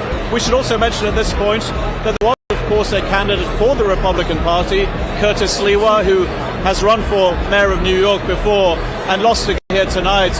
Not a surprise. Republicans don't tend to win when it comes to the mayor of New York City, but he again, it looks like, is not going to reach 10% of the vote. So for Andrew Cuomo, obviously a disappointing night, and I think it's time probably for analysts to look at whether this might mark the end of the political career of the former governor of New York. It is very possible. This was always seen as a generational battle between Zohran Mamdani, 34 years old, a new generation within the Democratic Party, and maybe the older guard represented here by the likes of Andrew Cuomo. We expect both of them to speak. We haven't heard from either yet. Zohran Mamdani and Andrew Cuomo, both of them will be giving their speeches, most likely within the next hour. Thanks again, Philip. We will continue to keep images up from both campaign evening events. On your screen, you see Mamdani's campaign rally, and below that, Cuomo, where we do see the candidate taking the stage. We can bring you those comments. We also have live images, which we'll be leaving you, coming in from Minneapolis, which is electing a mayor tonight, as well as Detroit, where vote counting is occurring. But for now, let's listen in to former Governor Andrew Cuomo, who has lost the New York City mayoral race.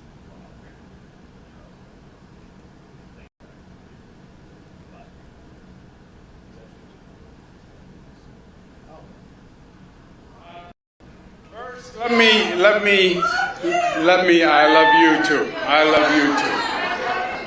Let me acknowledge part of my special campaign team. We have from the right, Telef Lundaval, the new son-in-law, husband of Mariah. We have Mariah, Cara, Michaela. I want to thank our campaign chairman, Bill Mulrow, our great campaign manager, Greg Goldner. I want to thank Mayor Adams, who stepped out of the race to make us more competitive, and that was a very gracious thing to do. I want to thank Mayor Bloomberg, who gave us his support, Governor David Patterson, all the unions, and I am blessed. I am blessed to have the people in this room. You have been a phenomenal team. Great friends. You are superstars. Even more, you are New York patriots. And I am proud of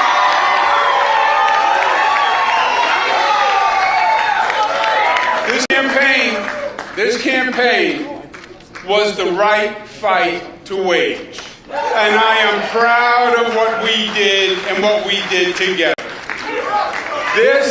This campaign was to contest the philosophies that are shaping the Democratic Party, the future of this city and the future of this country.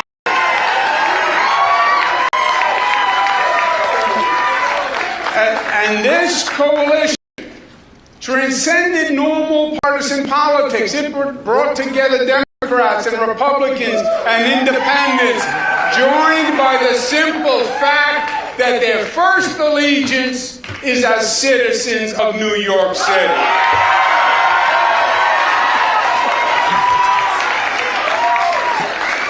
Two million voters, the largest number in modern political history, cared enough to show up in a municipal election. And 42% voted for us on an independent line.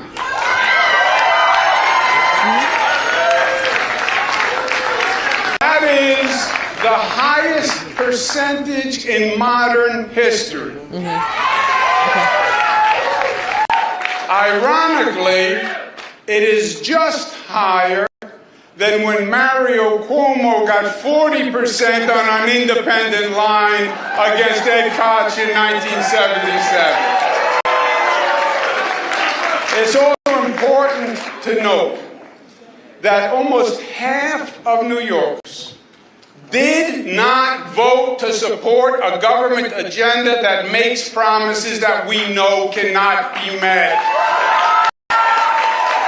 We support an economy of jobs, of opportunity, of entrepreneurship. That's what New York is, and that's what New York must remain.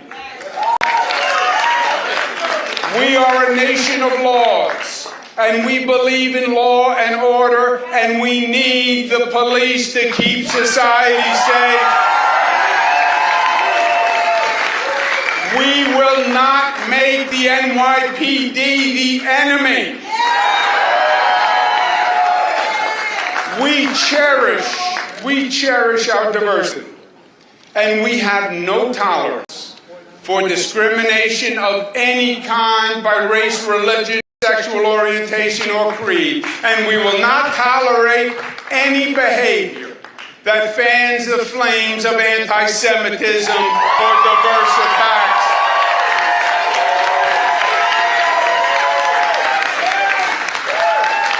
Our strength is our unity. Black, white, brown, Christian, Muslim, Jewish, Buddhist. We are one. We are the family of New York. We believe in interconnection and mutuality and codependence. And you attack one of us, you attack all of us. That is what it means to be a New Yorker. No one and nothing will ever divide us.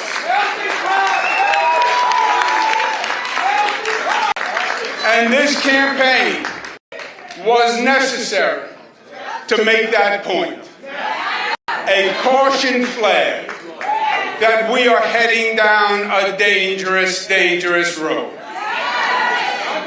Well, we made that point, and they heard us, and we will hold them to it. Also, my friends, feel proud, because we accomplished the two important New York characteristics. We got up off the mat after the primary, and we made it a real race when the media had already commenced the coronation. And feel proud, because we fought our hearts out and we left it all on the field.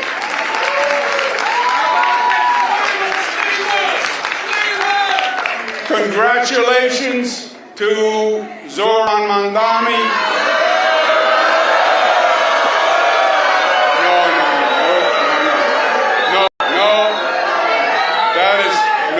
That is not right. That is not right, and that is not us. That is not us. Tonight was their night, and as they start to transition to government, we will all help any way we can, because we need our New York City government to work. We want it to work for all New Yorkers. because our city is the greatest city in the world, and we will unite for New York City because we love New York City. And from the bottom of my heart, I thank each and every one of you. I love you for the fight you made, for the soul that you showed, and the example that you set. New York City heard us, and we will be the better for it. Thank you, and God bless you.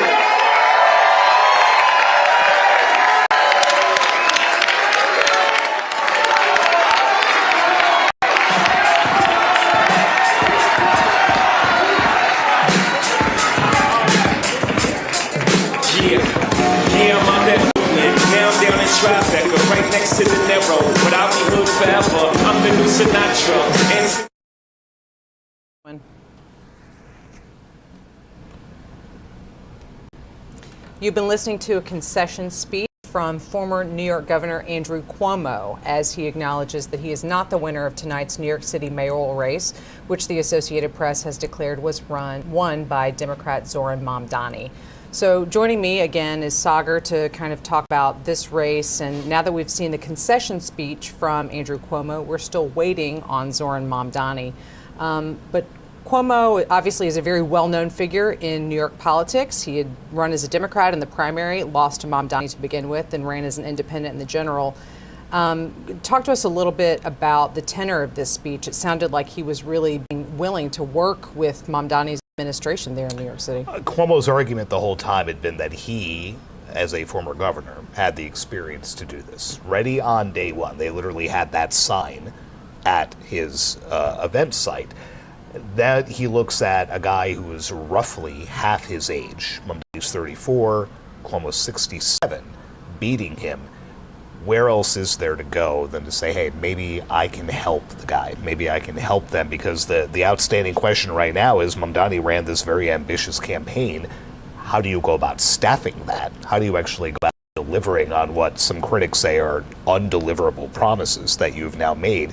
Maybe he can get an ally in Andrew Cuomo, a man who ran the entire state and could have run the city. Cuomo, again, this is now his second loss, Mamdani. That has to sting as a man who held the highest elected office in that state. If he is in fact willing to help, one would think that would have to be a boon for the other people. He has the organizational skills. He has the veteran operatives around him that Mamdani may not.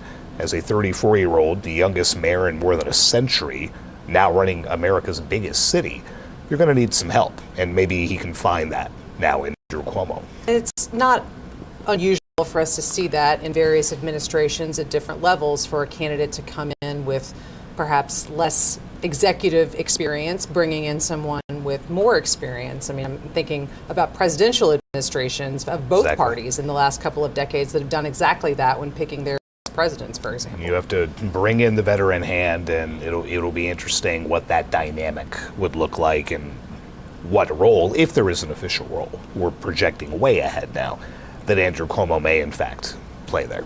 Yeah, for somebody like Andrew Cuomo, who's been in politics in and around New York for a very long time, you'd wonder what that next step is, but perhaps he sees it as being some assistance to Zohran Mamdani, or maybe that's just a gracious concession of what you say on an election night when you have been bested by your opponent, not once, as you point out, but twice, and so now trying to move forward just in a classy way. And this was a chance. I mean, this, for as stunning as Mamdani's ascent has been, remember Cuomo's spectacular fall 4 years ago as governor.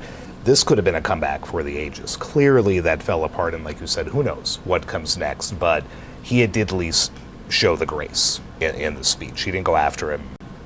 It was a polite speech, for lack of a better phrase. Sure. Yeah, thank you for that. We can now also go back to New York City, where we have Philip Crowther joining us again from Zohran Mamdani's campaign night headquarters.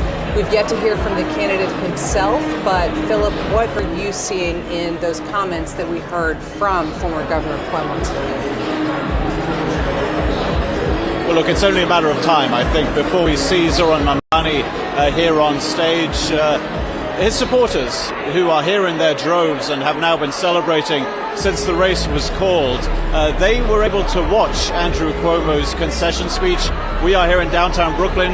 Andrew Cuomo spoke in Manhattan, a concession speech in which Andrew Cuomo, the former governor of New York, was able to silence the boos from the crowd when he congratulated Zohran Mamdani. I can tell you that here at Mamdani's election night party, there were plenty of boos as well once they saw that Andrew Cuomo, who was Mamdani's opponent not once but twice during the Democratic primary and today in the race for mayor of New York, when they saw that he was about to begin his concession speech.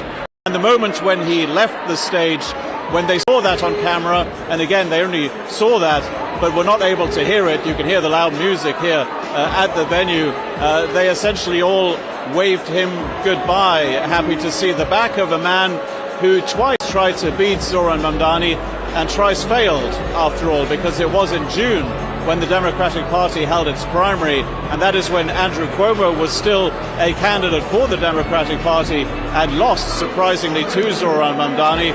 This time along, Cuomo appeared as an independent candidate, having lost the primary party and lost again to Mr. Mamdani. We will have to wait and see exactly how large the difference is, the percentage difference between the two candidates in the end. But certainly this victory by Zohran Mandani came quickly, and it came as a surprise, certainly the speed at which it came to a lot of people here in this room. It's very loud in here. You could probably make that out quite easily. A DJ playing music here right now while we expect Zohran Mamdani to appear on stage. And some of his biggest supporters, certainly over the last few weeks during campaigning, well, they are here in the room with him, or at least in the building with him, because Mandani is still to appear on stage, of course. Alexandria Ocasio-Cortez is one of them, the congresswoman representing New York. She is here and she has been making the rounds, giving all sorts of interviews. She, of course, campaigned together with Mamdani and Senator Bernie Sanders of Vermont, two of the other politicians who consider themselves democratic socialists, just as Zohran Mandani does as well. Everybody here knows what the promises were from Mamdani when he was to become mayor of New York City. He will be inaugurated in January. He has promised free childcare. He has promised free public buses. He has promised to freeze the rent on rent-controlled apartments in New York City. All of those considered very populist, but certainly also very popular messages with his supporters here in downtown Brooklyn. And they will certainly want to see those promises repeated here on stage when Mamdani does eventually give his victory speech. The way things go on these election nights, be it during a primary somewhere in the United States or be it during a presidential election, you tend to wait for the concession speech first, let a little bit of time elapse for people to get excited about their candidates coming on stage, and then he or she does, of course, do that. And that is exactly where we find ourselves now, awaiting Zohran Mamdani and his victory speech. When he does give it, and we haven't been given any indication from the campaign as to exactly how long that is going to take, we will, of course, come back here to New York and bring you that speech live. So, Philip, you've mentioned some of the other Democratic Party celebrities. It's a word that I'm not throwing around really, other than well-known political figures. But it also seems like there's perhaps some influencers and an energy in the room. Given Zohran Mamdani's age, given the fact that he has run this very digitally focused campaign, can you kind of bring us there? I mean, we can hear the noise behind you and see the excited people, but kind of bring us into that room and let us know exactly, who else are you seeing there, and what are they relating to you in terms of what their takeaways are from this kind of campaign that Mamdani has put together? Well, I can certainly tell you that it's a very diverse group of people who are here in the room to see Zohran Mamdani's speech. Probably a very fair reflection of the people who supported him in this campaign and ended up voting for him as well for mayor of New York City. When you take a walk around here at the Paramount Theater in downtown Brooklyn, you see a lot of those supporters embracing each other, celebrating, of course, as well. But you're absolutely right to talk about the influencers, people who Zohran Mamdani has been speaking to in what was a very clear, conscious decision on behalf of his campaign, a digital-first campaign, if you will. Those people that he has been speaking to on the campaign trail, well, they are here in downtown Brooklyn tonight, and they are broadcasting this event live to their viewership as well. It is a very modern, a very innovative campaign that we've seen from Zohran Mamdani. Of course, we'll have to wait and see how that translates into his position in City Hall when he will have to make true on all of those promises that I just enumerated that he has made. Again, a very celebratory atmosphere, of course, here. It is not a surprise to hear that, and a huge contrast to what we just saw during that concession speech from Andrew Cuomo, the former governor of New York State, now a defeated candidate in the New York City Mayoral Election as well. Certainly not a festive atmosphere in Manhattan where he was during his election night party tonight. Thank you, Philip, for those continued updates from there in New York City. We will keep up on our screen images coming to us from Mamdani's election night campaign headquarters. We do expect to see and hear the candidate, but we don't have an exact time. As Philip knows, and as I know, having covered campaigns across the country, there is a lot of waiting. Even when you expect that there's a victorious candidate who's going to be coming out and talking to you, you don't have an exact idea of exactly when that will be. And so we will keep up on our screen those live images coming in from Mamdani's election night headquarters. But we are now at 11 p.m. on the East Coast, which means that we are at our final round of poll closings for this evening. Voting is coming to an end in California. Out on the West Coast, that is where we've been watching a redistricting-related balloting Proposition 50 that we'll be talking about here in just a moment. Voting is also ending in Washington State. But with me back is Sagar now. And Sagar, let's talk about Proposition 50, Prop 50 as it's been known kind of in that shorthand lingo among political watchers and how it's been campaigned on. But remind us, we talked about it at the beginning of the show. What is Prop 50 and how have we kind of seen this campaign around it coming together, and what do we think its effects could be for other places in our country? So you have an independent commission in California that draws the district maps that upon which the House seats are allotted. Proposition 50 basically is asking voters to suspend the maps that commission draws and replace them with maps that the Democrat-controlled state legislature has basically rejiggered to give more control to Democrats. Could wipe out as many as 5 GOP districts right now. When you look at the House map going into the midterms next year, Democrats only need to gain 3 seats to retake control of the House from Republicans. So we're talking about potentially 5 seats just in California when you only need 3 to retake. So you can see the battle lines drawn. This was in response to Republicans mounting similar efforts in Texas and elsewhere. Gavin Newsome, the California governor, said, you know what, this is going to be a good nationwide push to blunt what he saw as President Trump trying to essentially steal these seats. It's going to be a big deal heading into the midterms if Prop 50 passes, and then it'll be really interesting to see what other states this may then ripple through. Are you going to have pressure from the president on down, maybe a GOP governor, whomever it might be, but this is going to play out a lot in coming months, and the stakes are just massive going into the midterms. Yeah, I remember when I was out on the campaign trail, with Gavin Newsome earlier this year when he was talking about this same thing and now seeing it before voters. And now we can bring you a breaking alert that has just moved on the AP wire. The Associated Press has determined that voters in California have approved a U.S. House map designed to boost Democrats in 2026, aiming to blunt GOP changes elsewhere. That's exactly what Sagar and I were just talking about. So Sagar, let's go right back to it. We were right there at the poll close there in California where the AP was able to determine that these new maps were approved. As I was just noting before we had that breaking alert, I was out with Gavin Newsome, who's presumed to be one of the Democrats who will be campaigning for president here in a couple of years.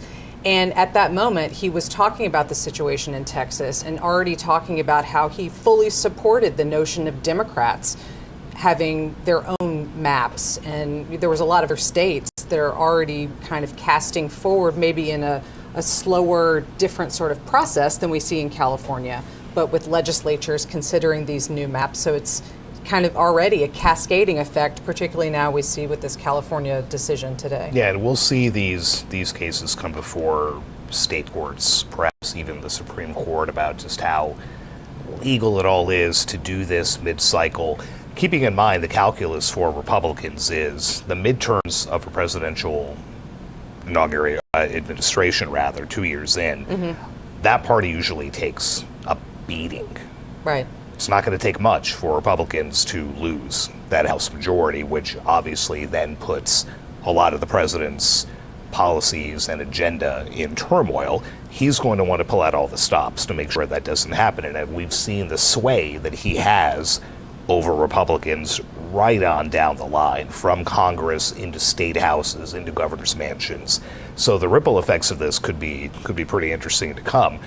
The impact for Gavin Newsom, whom we were talking about, this is a big win for him, right? Projected to be one of those folks who could run in 2028. He hasn't said much about it, but this is a notch on the belt right there for him to be able to brag about getting this through. He had help from Barack Obama and some other prominent Democrats who also appeared in videos and talked about it on shows and things. So a big win for him, a big win for California Democrats, and I think now we're gonna see what happens down the line and what kind of response we may see from some Republican-led states as well. Yeah, when we were talking earlier in the evening about former President Obama being involved in the gubernatorial contest that we've been following, but you're right, he did also opt to get involved in this redistricting conversation, which I think some people who follow politics were a little bit surprised by, since former President Obama has been relatively quiet and hasn't been as vocal in terms of not just electoral politics, but also the greater issues. But I guess at this point, he has decided to wade into a few different issues, and redistricting being one of them, saying that he supported the way that California was doing it. So not necessarily every method that a state could choose in terms of adding or changing their maps, but at least he was also giving not even a tacit stamp of approval. I want to just interrupt myself to point out that on your screen, you are now seeing new images coming into us from California in the lower left quadrant. That is where we expect California Governor Gavin Newsom to be holding a news conference on Prop 50, which we've just been discussing. And there is also some movement in the upper right quadrant. That is where we are awaiting New York City mayoral race victor Zohran Mamdani to address the supporters at his campaign rally there in Brooklyn. We've been talking all night with our correspondent there on the scene, but we do see someone at the podium now, so we do expect that we'll be hearing from the candidate himself here shortly. So we'll keep our eyes on that on the screen and certainly bring you Zohran Mamdani's comments as soon as they begin.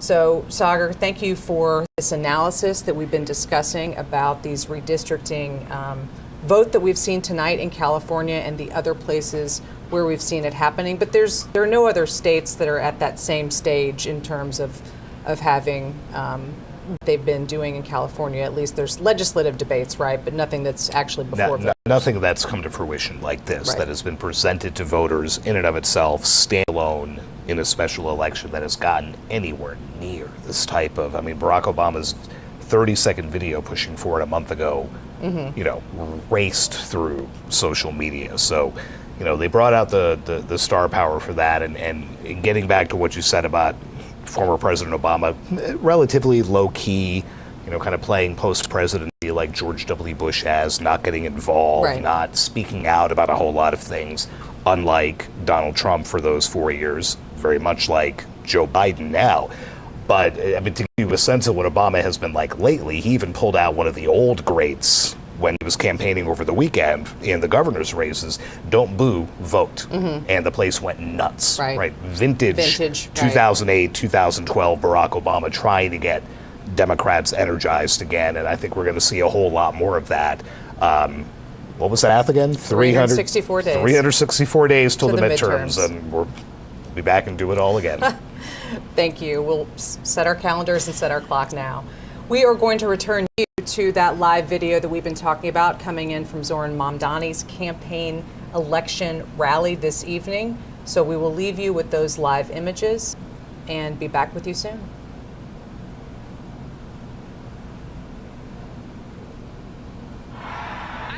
So honored to work with you, learn from you, and support you as you have faced unprecedented scrutiny and at times ugliness and threats from our opponents. You have built a historic campaign, so please give them all a round of applause.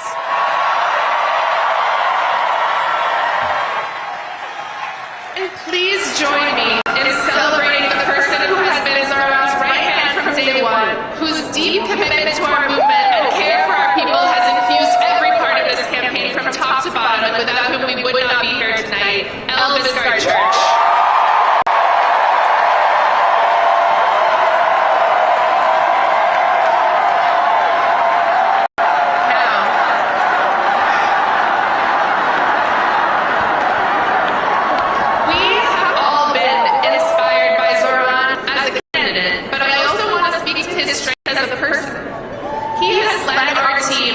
This movement with grace, curiosity, good humor, and thoughtfulness. And this race has been difficult. He has been the subject of attacks and threats, but he has truly risen above it all to give us hope. So please join me in giving Zohran, our friend, a round of applause.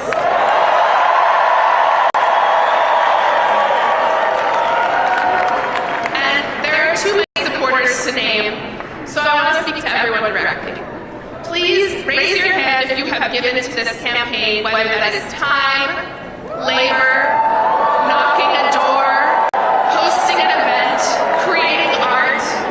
And if you are one of the tens of thousands, this is beautiful, and if you are one of the tens of thousands of people who contributed but cannot be with us tonight, this is for you as well. You have made history. You set unreachable goals and then exceeded them. You believed in this city and believed in each other. And you achieved something that people will speak of for decades to come.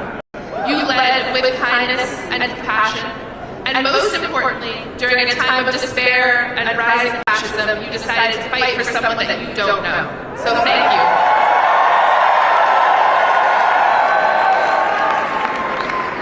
Friends, the scope of this campaign was truly unprecedented. We had hundreds of thousands of conversations with our neighbors and trained leaders who will help us deliver our agenda for the next 4 years. But this record-breaking program did not come out of nowhere. It was the product of years of organizing and leadership development by New York City GSA and so many of our movement partners.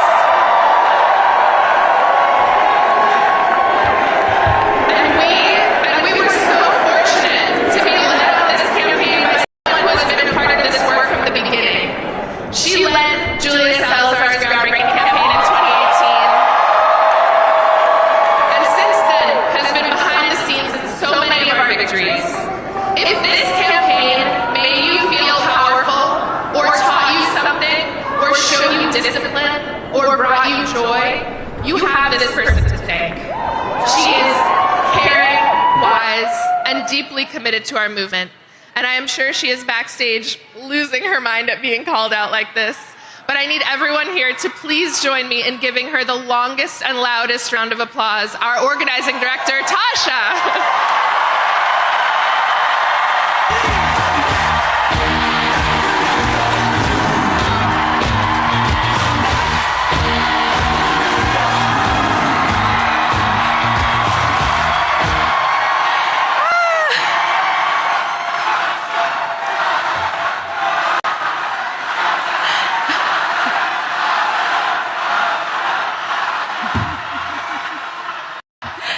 Thank you. This is very exciting. Thank you, everyone. I'm Tasha, and I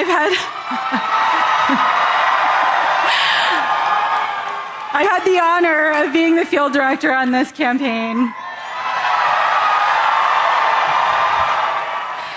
I first crossed paths with Zohran in 2017 on a city council campaign for Khader El Yatim in Bay Ridge. Zohran was the paid canvas manager, and I was volunteering on the campaign as a member of New York City Democratic Socialists of America.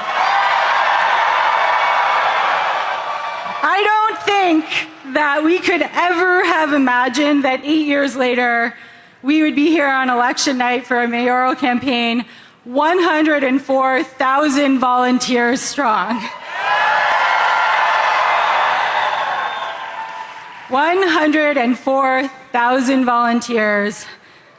We love numbers, we love metrics, but I want to talk first about what's behind those numbers. Every number is, in a way, an act of bravery. Door knocking is not the easiest thing. For many, including myself, it takes a moment of bravery at the beginning, asking a stranger something about their lives and sharing something about yours. Sharing what you want to see in the world, it can be daunting. Thousands of people did it. And every time, every volunteer went to a door and talked to a stranger, they offered their vision to that stranger. We love strangers. Every door knock and every phone call is a statement of belief that politics is for all of us. This campaign and this city is all of ours to shape. I also want to say something about field leads.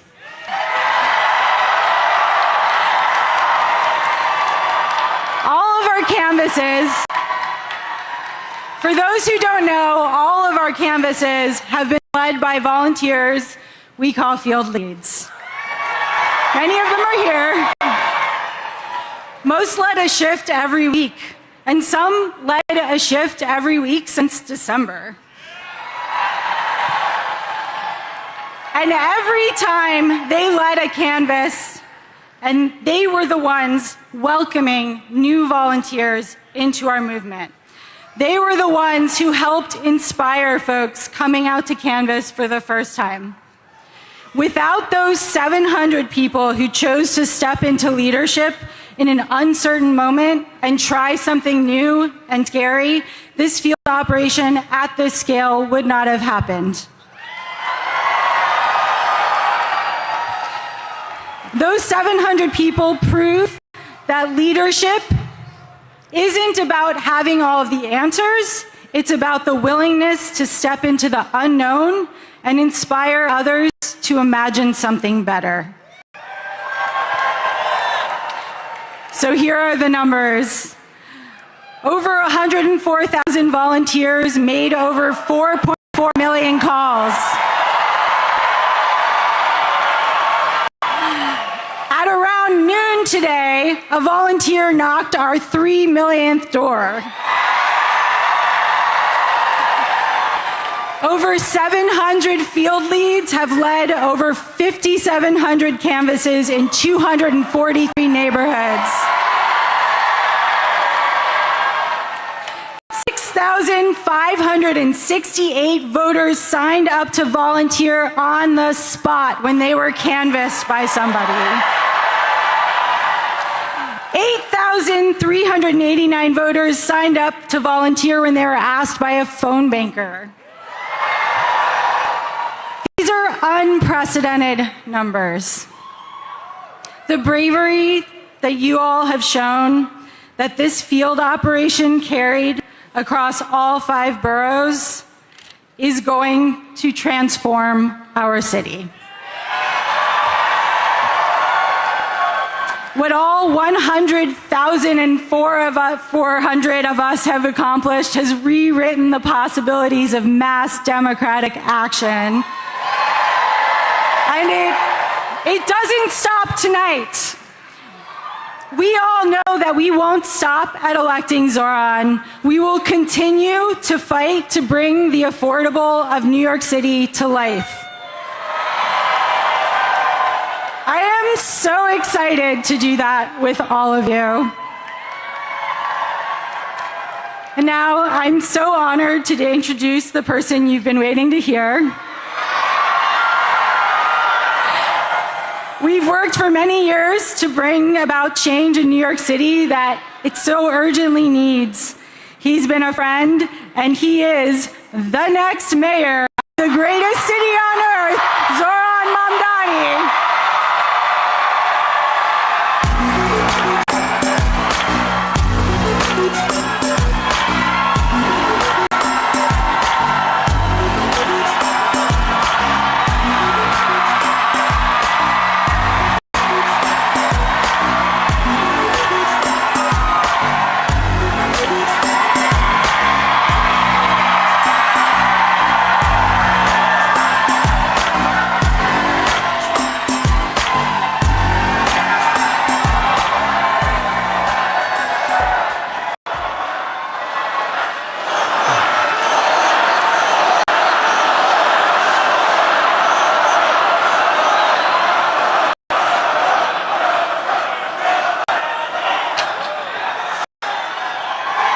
Thank you, my friends.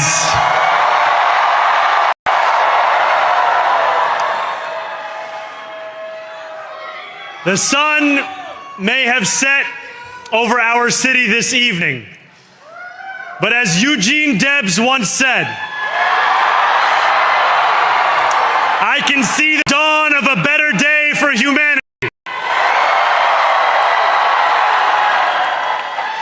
For as long as we can remember, the working people of New York have been told by the wealthy and the well-connected that power does not belong in their hands.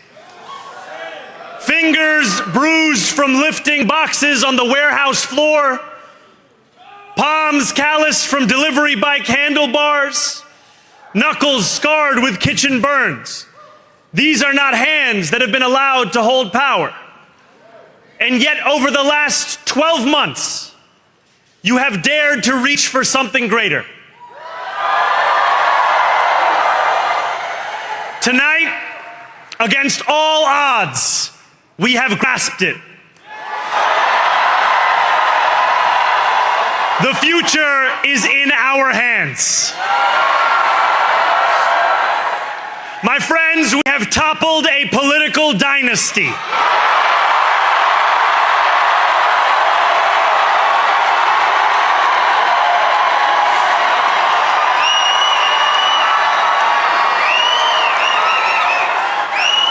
I wish Andrew Cuomo only the best in private life. But let tonight be the final time I utter his name as we turn the page on a politics that abandons the many and answers only to the few.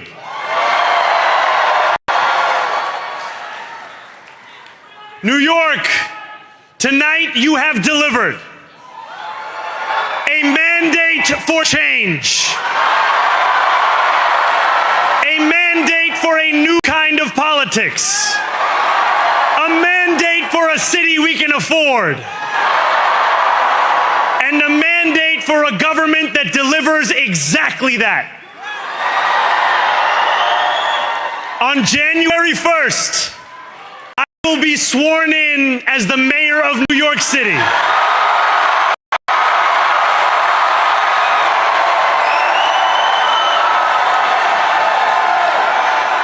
And that is because of you.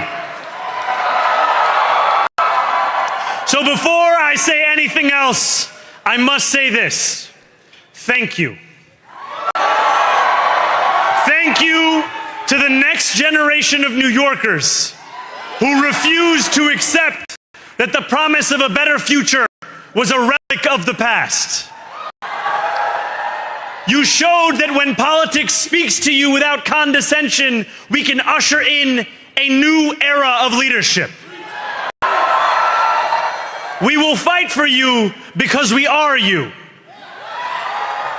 Or as we say on Steinway, ana minkum wa ilaykum.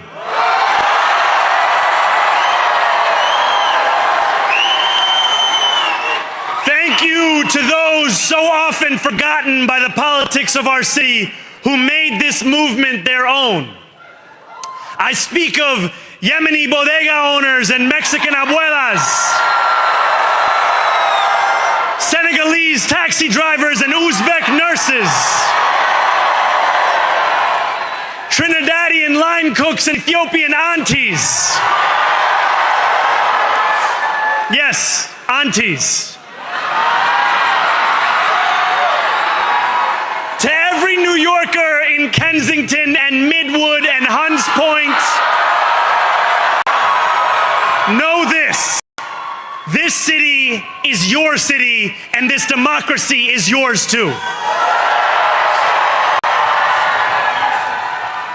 This campaign is about people like Wesley, an $11.99 organizer I met outside of Elmhurst Hospital on Thursday night.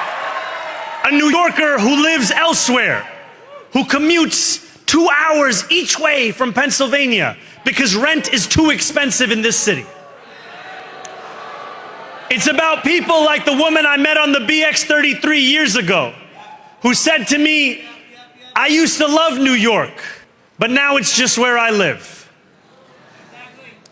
And it's about people like Richard, the taxi driver I went on a 15-day hunger strike with outside of City Hall, who still has to drive his cab 7 days a week. My brother, we are in City Hall now.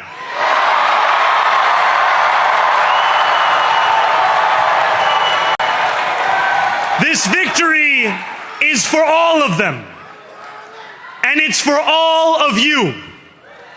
The more than 100,000 volunteers who built this campaign into an unstoppable force. Because of you, we will make this city one that working people can love and live in again. With every door knocked, every petition signature earned, and every hard-earned conversation, you eroded the cynicism that has come to define our politics. Now I know that I have asked for much from you over this last year. Time and again, you have answered my calls. But I have one final request. New York City, breathe this moment in. We have held our breath for longer than we know. We have held it in anticipation of defeat. Held it because the air has been knocked out of our lungs too many times to count. Held it because we cannot afford to exhale. Thanks to all of those who sacrificed so much, we are breathing in the air of a city that has been reborn.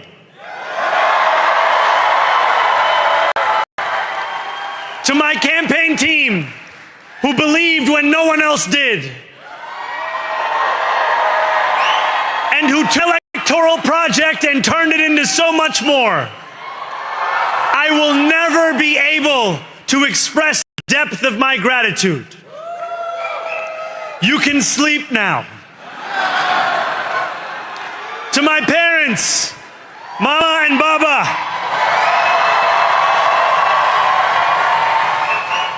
you have made me into the man I am today. I am so proud to be your son. And to my incredible wife, Rama,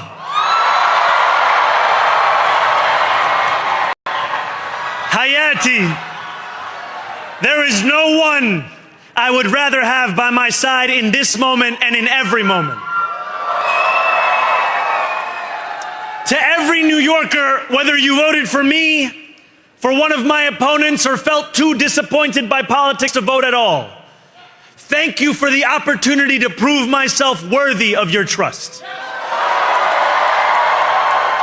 I will wake each morning with a singular purpose: to make this city better for you than it was the day before. There are many who thought this day would never come, who feared that we would be condemned only to a future of less, with every election consigning us simply to more of the same. And there are others who see politics today as too cruel for the flame of hope to still burn. New York, we have answered those fears. Tonight we have spoken in a clear voice. Hope is alive. Hope is a decision that tens of thousands of New Yorkers made day after day, volunteer shift after volunteer shift, despite attack ad after attack ad.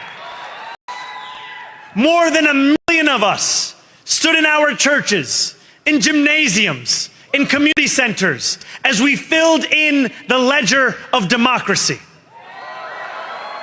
And while we cast our ballots alone, we chose hope together. Hope over tyranny. Hope over big money and small ideas. Hope over despair. We won because New Yorkers allowed themselves to hope that the impossible could be made possible. And we won because we insisted that no longer would politics be something that is done to us. Now it is something that we do.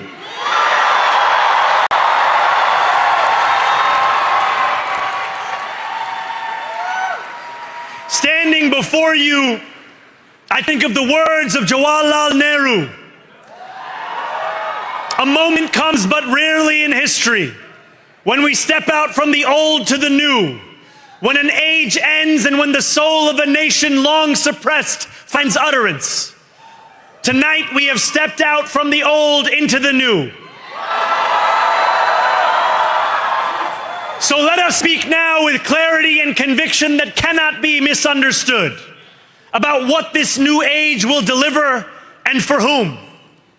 This will be an age where New Yorkers expect from their leaders a bold vision of what we will achieve. Central to that vision will be the most ambitious agenda to tackle the cost of living crisis that this city has seen since the days of Fiorella LaGuardia.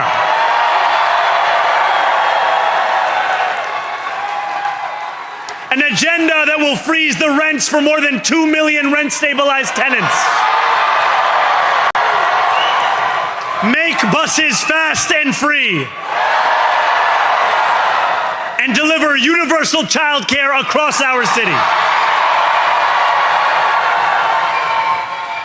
Years from now, may our only regret be that this day took so long to come.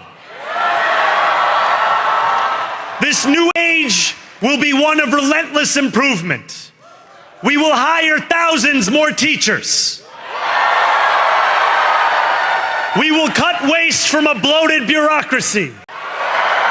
We will work tirelessly to make lights shine again in the hallways of NYCHA developments where they have long flickered. Safety and justice will go hand in hand as we work with police officers to reduce crime and create a department of community safety that tackles the mental health crisis and homelessness crises head on. Excellence will become the expectation across government, not the exception. In this new age we make for ourselves, we will refuse to allow those who traffic in division and hate to pit us against one another. In this moment of political darkness, New York will be the light. Here, we believe in standing up for those we love. Whether you are an immigrant, a member of the trans community, one of the many black women that Donald Trump has fired from a federal job,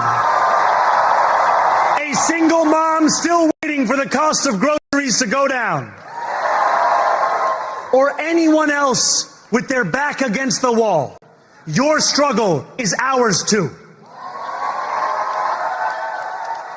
And we will build a city hall that stands steadfast alongside Jewish New Yorkers and does not waver in the fight against the scourge of anti-Semitism,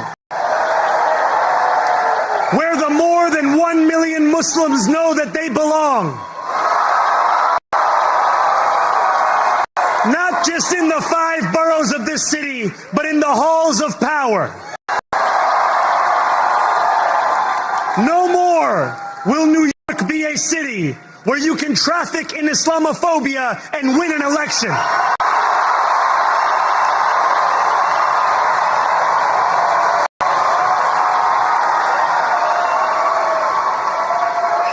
This new age will be defined by a competence and a compassion that have too long been placed at odds with one another. We will prove that there is no problem too large for government to solve and no concern too small for it to care about. For years, those in City Hall have only helped those who can help them. But on January 1st, we will usher in a city government that helps everyone. Now, I know that many have heard our message only through the prism of misinformation. Tens of millions of dollars have been spent to redefine reality and to convince our neighbors that this new age is something that should frighten them. As has so often occurred, the billionaire class has sought to convince those making $30 an hour that their enemies are those earning $20 an hour. They want the people to fight amongst ourselves so that we remain distracted from the work of remaking a long broken system. We refuse to let them dictate the rules of the game anymore. They can play by the same rules as the rest of us. Together, we will usher in a generation of change. If we embrace this brave new course, rather than fleeing from it, we can respond to oligarchy and authoritarianism with the strength it fears, not the appeasement it craves. After all, if anyone can show a nation betrayed by Donald Trump how to defeat him, it is the city that gave rise to him.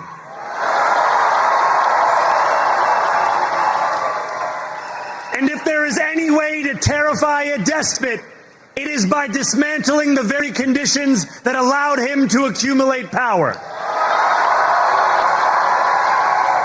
This is not only how we stop Trump, it's how we stop the next one. So Donald Trump, since I know you're watching, I have 4 words for you. Turn the volume up.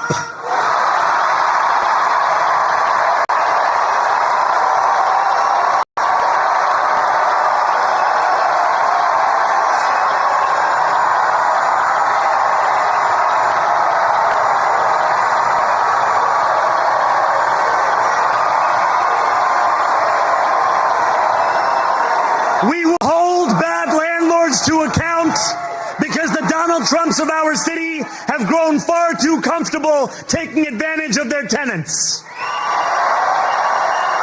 We will put an end to the culture of corruption that has allowed billionaires like Trump to evade taxation and exploit tax breaks. We will stand alongside unions and expand labor protections because we know, just as Donald Trump does, that when working people have ironclad rights, the bosses who seek to extort them become very small indeed. New York will remain a city of immigrants, a city built by immigrants, powered by immigrants, and as of tonight, led by an immigrant.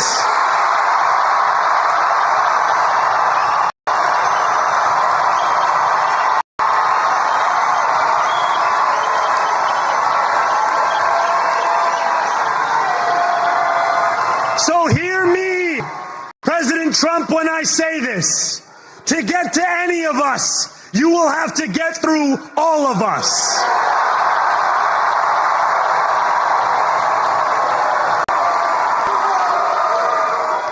When we enter City Hall in 58 days, expectations will be high. We will meet them. A great New Yorker once said that while you campaign in poetry, you govern in prose. If that must be true, let the prose we write still rhyme, and let us build a shining city for all. And we must chart a new path, as bold as the one we have already traveled. After all, the conventional wisdom would tell you that I am far from the perfect candidate. I am young, despite my best efforts to grow older. I am Muslim. I am a democratic socialist. And most damning of all, I refuse to apologize for any of this. And yet, if tonight teaches us anything, it is that convention has held us back. We have bowed at the altar of caution, and we have paid a mighty price. Too many working people cannot recognize themselves in our party. And too many among us have turned to the right for answers to why they've been left behind. We will leave mediocrity in our past. No longer will we have to open a history book for proof that Democrats can dare to be great. Our greatness will be anything but abstract. It will be felt by every rent-stabilized tenant who wakes up on the first of every month, knowing the amount they're going to pay hasn't soared since the month before. It will be felt by each grandparent who can afford to stay in the home they have worked for, and whose grandchildren live nearby because the cost of childcare didn't send them to Long Island.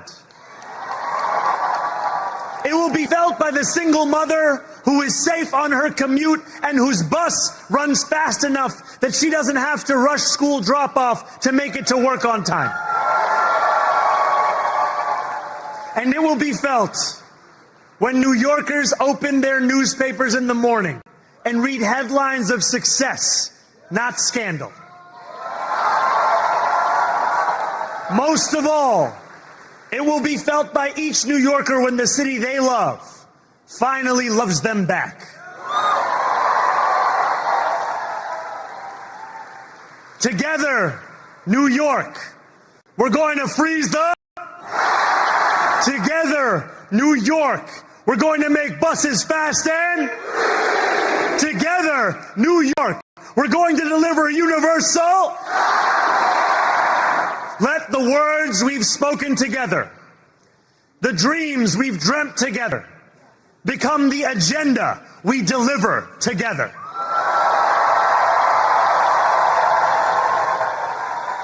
New York, this power, it's yours. This city belongs to you. Thank you. Here in this theater in downtown Brooklyn, the moment when Zohran Mandani took on Donald Trump by name. We weren't necessarily expecting that because Mandani has been somebody who hasn't necessarily seen this as an election during which he had to go up against Donald Trump, despite the fact that he had been criticized at length by the president. But he here said that essentially this was the end of people like Donald Trump in New York City, members of what he calls the oligarchy, that the end of the likes of Donald Trump is happening in the city that saw him rise as well. He addressed Donald Trump directly here, knowing, in Zohran Mandani's opinion, that the president was in fact watching this at the White House. He might well have done, because Donald Trump is a president who is very invested and very interested in this mayoral election here in New York City. A reminder also from Mandani that The big change here in New York City is still to come, of course. The inauguration of the mayor will be happening on the 1st of January, and that is when he says that a new era will begin for this city. He has celebrated the end of a political dynasty, in the words of Zohran Mandani, still the 34-year-old member of the New York State Assembly and soon to be mayor of New York City. When he still talks about the end of a political dynasty, he's talking about Andrew Cuomo, the former governor of New York, who lost to him in the Democratic primary in June and has lost to him again here tonight as an independent in this run for mayor of New York City.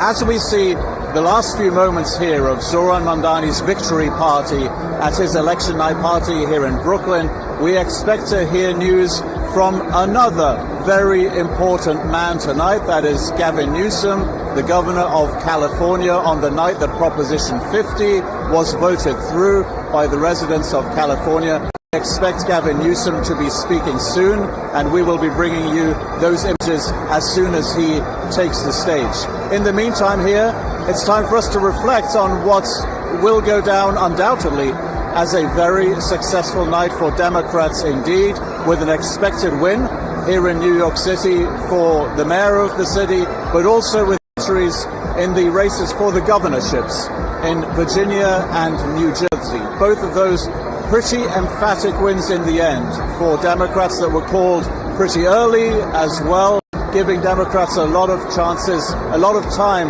to celebrate. Of course, all of this capped off by the victory speech by Zohran Mamdani here in New York. It will be followed again very soon indeed by Gavin Newsom, the governor of California, who will be speaking about Proposition 50 and who of course also is somebody who might have presidential ambitions of his own. With that, we'll leave you here from downtown Brooklyn, go back to Washington, D.C., and Meg Kennard as we expect Gavin Newsom, the governor of California, to speak. Thank you, Philip, for that recap of tonight in New York City and your analysis of Zohran Mamdani's historic win there in the nation's largest city. As Philip mentioned, we are still awaiting comments from California Governor Gavin Newsom at this hour. The Proposition 50 campaign that deals with redistricting in that state, aimed at adding Democratic seats to the congressional delegation, has passed tonight. This is something that Gavin Newsom has campaigned for, something he has been mentioning as he travels across the state and across the country. Newsom is expected to be among the Democrats competing for his Democratic presidential nomination in 2028, and I've heard him mentioning it already along that campaign trail. So, Sagar, we can talk really briefly about what we heard from Mamdani and also maybe what we're expecting to hear from Newsom. This is kind of like the capstone to our election night coverage. But what was like your biggest takeaway from hearing Mamdani talk about his campaign and what he hopes to be accomplishing as mayor? Reveling and saying that he's going to give the power back to the people of New York. He mentioned taxi drivers. He mentioned bodega owners. He mentioned aunties. He went up and down the line saying this was a mandate for change. We toppled a political dynasty before he went after Andrew Cuomo to a degree. It was the same message that we've been hearing, that power was concentrated, that it was for the rich New Yorkers. It wasn't for, again, the folks who owned the bodega or owned the other little corner store or drive cab or work as nurses or whatever it might be. And he made it a point to list various ethnic groups, nationalities, right down the line. The question is, with all these promises that he's made that really electrified people and led to this just incredible rise that he's enjoyed, how does he now pull this off? Right? That's got to be the question that gets asked now. There's going to be a whole lot of work to do. I mean, he's talking about free city bus rides, free child care, government-run stores. How do you pay for that? Kathy Hochul, the governor of New York, has been rejecting his pushes for higher taxes. That money's got to come from somewhere. So I think that's going to start being the question tomorrow is, okay, everybody bought into your idea. How do you do it? How do you make it reality? And that's the next step. That's what we often hear when we're covering presidential campaigns and other campaigns across the country, campaign trail promises, but then what does that look like in reality? And is that something an executive can just wave a magic wand or sign an order and make happen. And No, come not to without the money fruition. you can't. So Right. that becomes the question. Definitely. Now, as we're still awaiting Governor Gavin Newsom out in California, I just want to take stock of this evening, kind of take the big picture. We've seen certainly Democratic win in the New York City mayor's race. The Democratic-backed proposal in California was a win for them, as well as the two governor's races that we were following, New Jersey and Virginia. Taking stock of that and spinning forward to the midterms coming up next year, what do you consider is on the minds of Democrats and on the minds of Republicans as they're thinking about tonight and thinking about next year? It has to give Democrats optimism because they swept everything big. I mean, in addition, there were some other ballot initiatives. We haven't even touched on the Pennsylvania Supreme Court, where 3 Democratic justices who were up for what are called retention votes all won. Had they not, you could have had a whole lot of partisan roadblocks, for the next year in one of the biggest, most populous battleground states for the presidency. So that all bodes well. But if you look at this and say, okay, now there's a playbook. We can turn around our fortunes from 2024, and here's how we win in 2026. A few caveats. Limited states today, almost all of them were blue-leaning. That doesn't necessarily mean that works everywhere. And then you just have history that the president's party always takes a beating in off-year elections and always takes a beating in the midterms. So we even heard it from House Speaker Mike Johnson this morning, lowering expectations. So we think we're going to win all this? No. Do we hope we can? Yeah. But, they were, I don't want to say writing it off, but not... Expectation management, though, yes, is always something not that projecting a whole lot of success. So, I mean, this will get spun any number of ways. The New York State GOP is already proudly saying Zohran Mamdani is now the face of the Democratic Party, and they do not mean that in a nice way. So we're going to see them seizing on that, saying, okay, this is the guy that they've put in the forefront. Is this what you want in 2026? I think we're starting to see the contours of that battle being drawn. Right, absolutely. Sagar, as always, it has been a pleasure to spend this election night with you. Where would we rather be?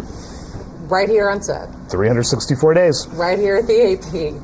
Thank you so much for being with us tonight. We are still awaiting those comments from California Governor Gavin Newsom, and actually we see him taking the stage now. We will leave you with these live images coming in from California. Thank you for being part of our live stream coverage tonight. Good night. For the Democratic Party, a party that is in its ascendancy, a party that's on its toes, no longer on its heels, from coast to coast, sea to shining sea.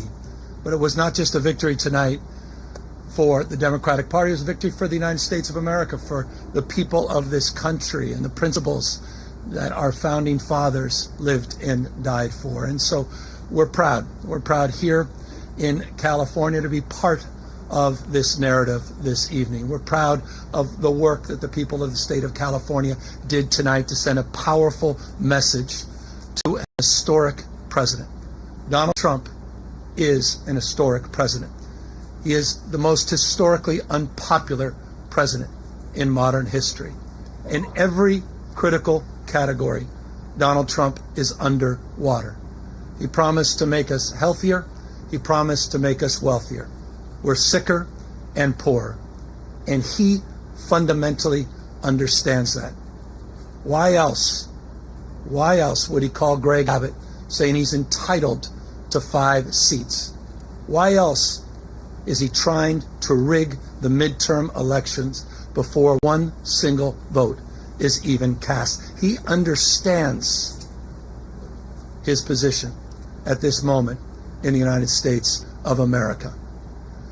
One thing he never counted on, though, was the state of California. Instead of agonizing over the state of our nation, we organized in an unprecedented way in a 90-day sprint. People from all over the United States of America contributed their voices and their support for this initiative. We stood tall and we stood firm in response to Donald Trump's recklessness. And tonight, after poking the bear, this bear roared with an unprecedented turnout in a special election with an extraordinary result. None of us, however, are naive. This is a pattern. This is a practice. Donald Trump's efforts to rig the midterm election continue to this day. And I'll reinforce that in just a moment. You're seeing him take action all across this country, not just in Texas. You saw what they were successful able to do in Missouri, what they did in North Carolina, what they're trying to do in Indiana, and inevitably in Florida. They are not screwing around. In June of this year, we saw 4,000 National Guard federalized in the state of California. We saw 700 active duty Marines not sent overseas, but sent to the second largest city in the United States of America to militarize our streets. We said in June this was a preview of things to come. What more evidence do you need than what happened in Washington, D.C., what's happening up in Portland, cities like Chicago? When we kicked off this campaign just 90 or so days ago in Little Tokyo, in Southern California, in LA, at the Democracy Center, Donald Trump sent Greg Bovino. He sent his private police force that increasingly appears to have taken an oath of office to Donald Trump, not to the Constitution of the United States. He sent them to our kickoff rally to chill free expression, to chill free speech, to intimidate people from participating. Just today, in Los Angeles, Donald Trump called up the Border Patrol, sent them to Dodger Stadium, and threw a fastball at free speech, right at the head, free expression, to suppress the vote in America's second largest city. Just did that today. People in tactical gears sent out to intimidate a community that is already on edge. But you see, as we speak, people are still in line. People waiting up 3 hours to cast their vote, to send a message to Donald Trump. No crowns, no thrones, no kings. That's what this victory represents. It's a victory for the people of the state of California and the United States of America.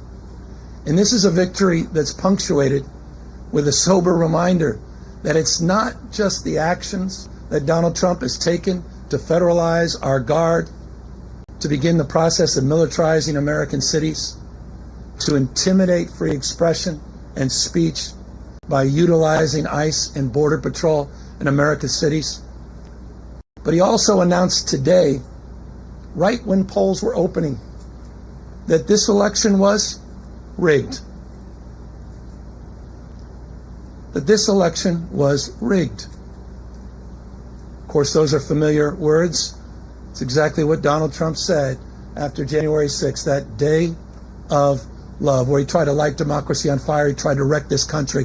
He called in to the Secretary of State in Georgia, calling up for 11, 12,000 votes, just like he called Greg Abbott, saying he's entitled to those 5 seats. He said this election was rigged, and he's moving to look for criminal prosecution and investigations at the Department of Justice. He is not screwing around. So tonight, I'm proud, but I'm very mindful and sober of the moment we are living in. Donald Trump does not believe in fair and free elections. Period and full stop.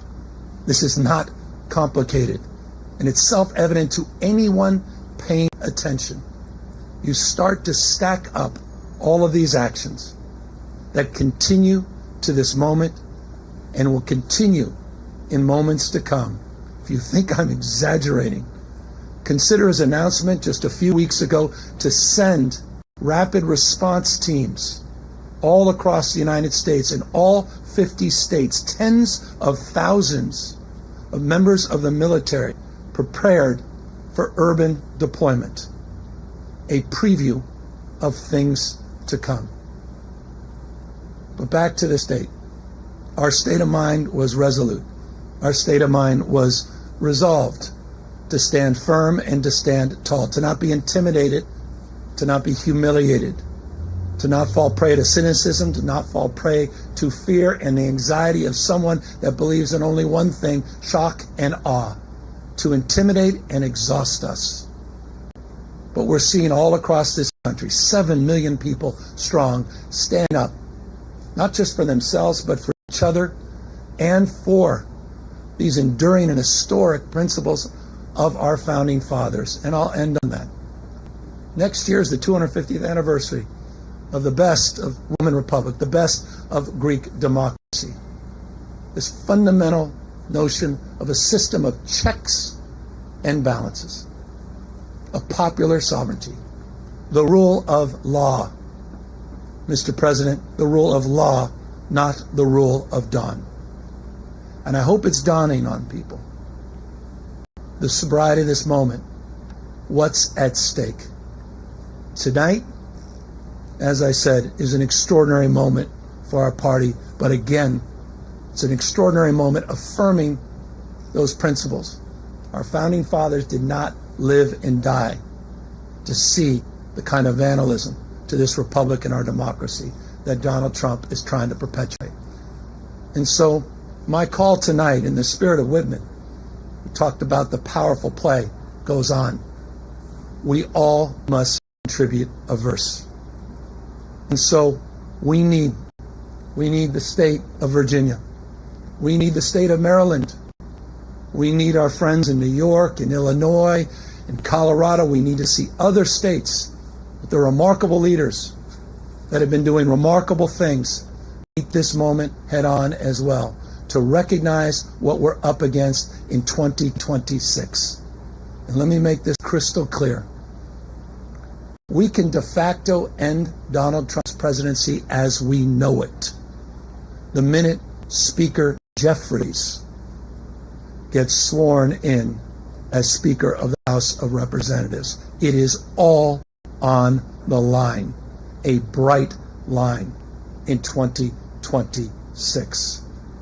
And so I want to thank everybody that stood up, not just for our democracy, but stood up for those that have felt bullied and intimidated, stood up for this notion of co-equal branches of government and a system of checks and balances. And I want to thank my wife, who reminds me every single day that this is about those that feel alone, those that feel isolated, those that feel an anxiety and a stress that they never could have imagined in their lives. This was about saying to them, we have your back, we see you, you matter, we care. And I'll just say this, I'm confident as we move forward into 2026 in this country, the best is yet to come. Thank you very much. What's the lesson for other Democrats of tonight? Do you think President Trump will hear the message? You worried about access to the full clarity evidence of that?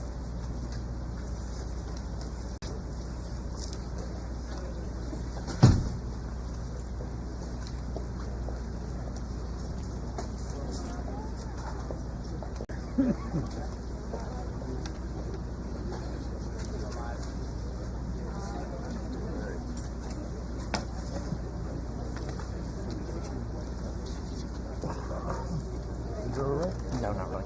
Sorry.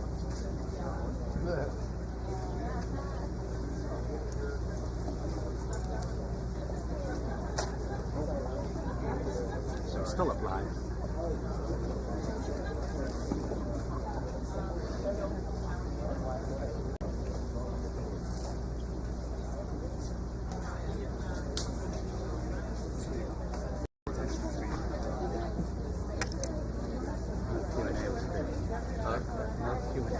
Yeah, I didn't think you can do that. I didn't think so. You sound a little hoarse.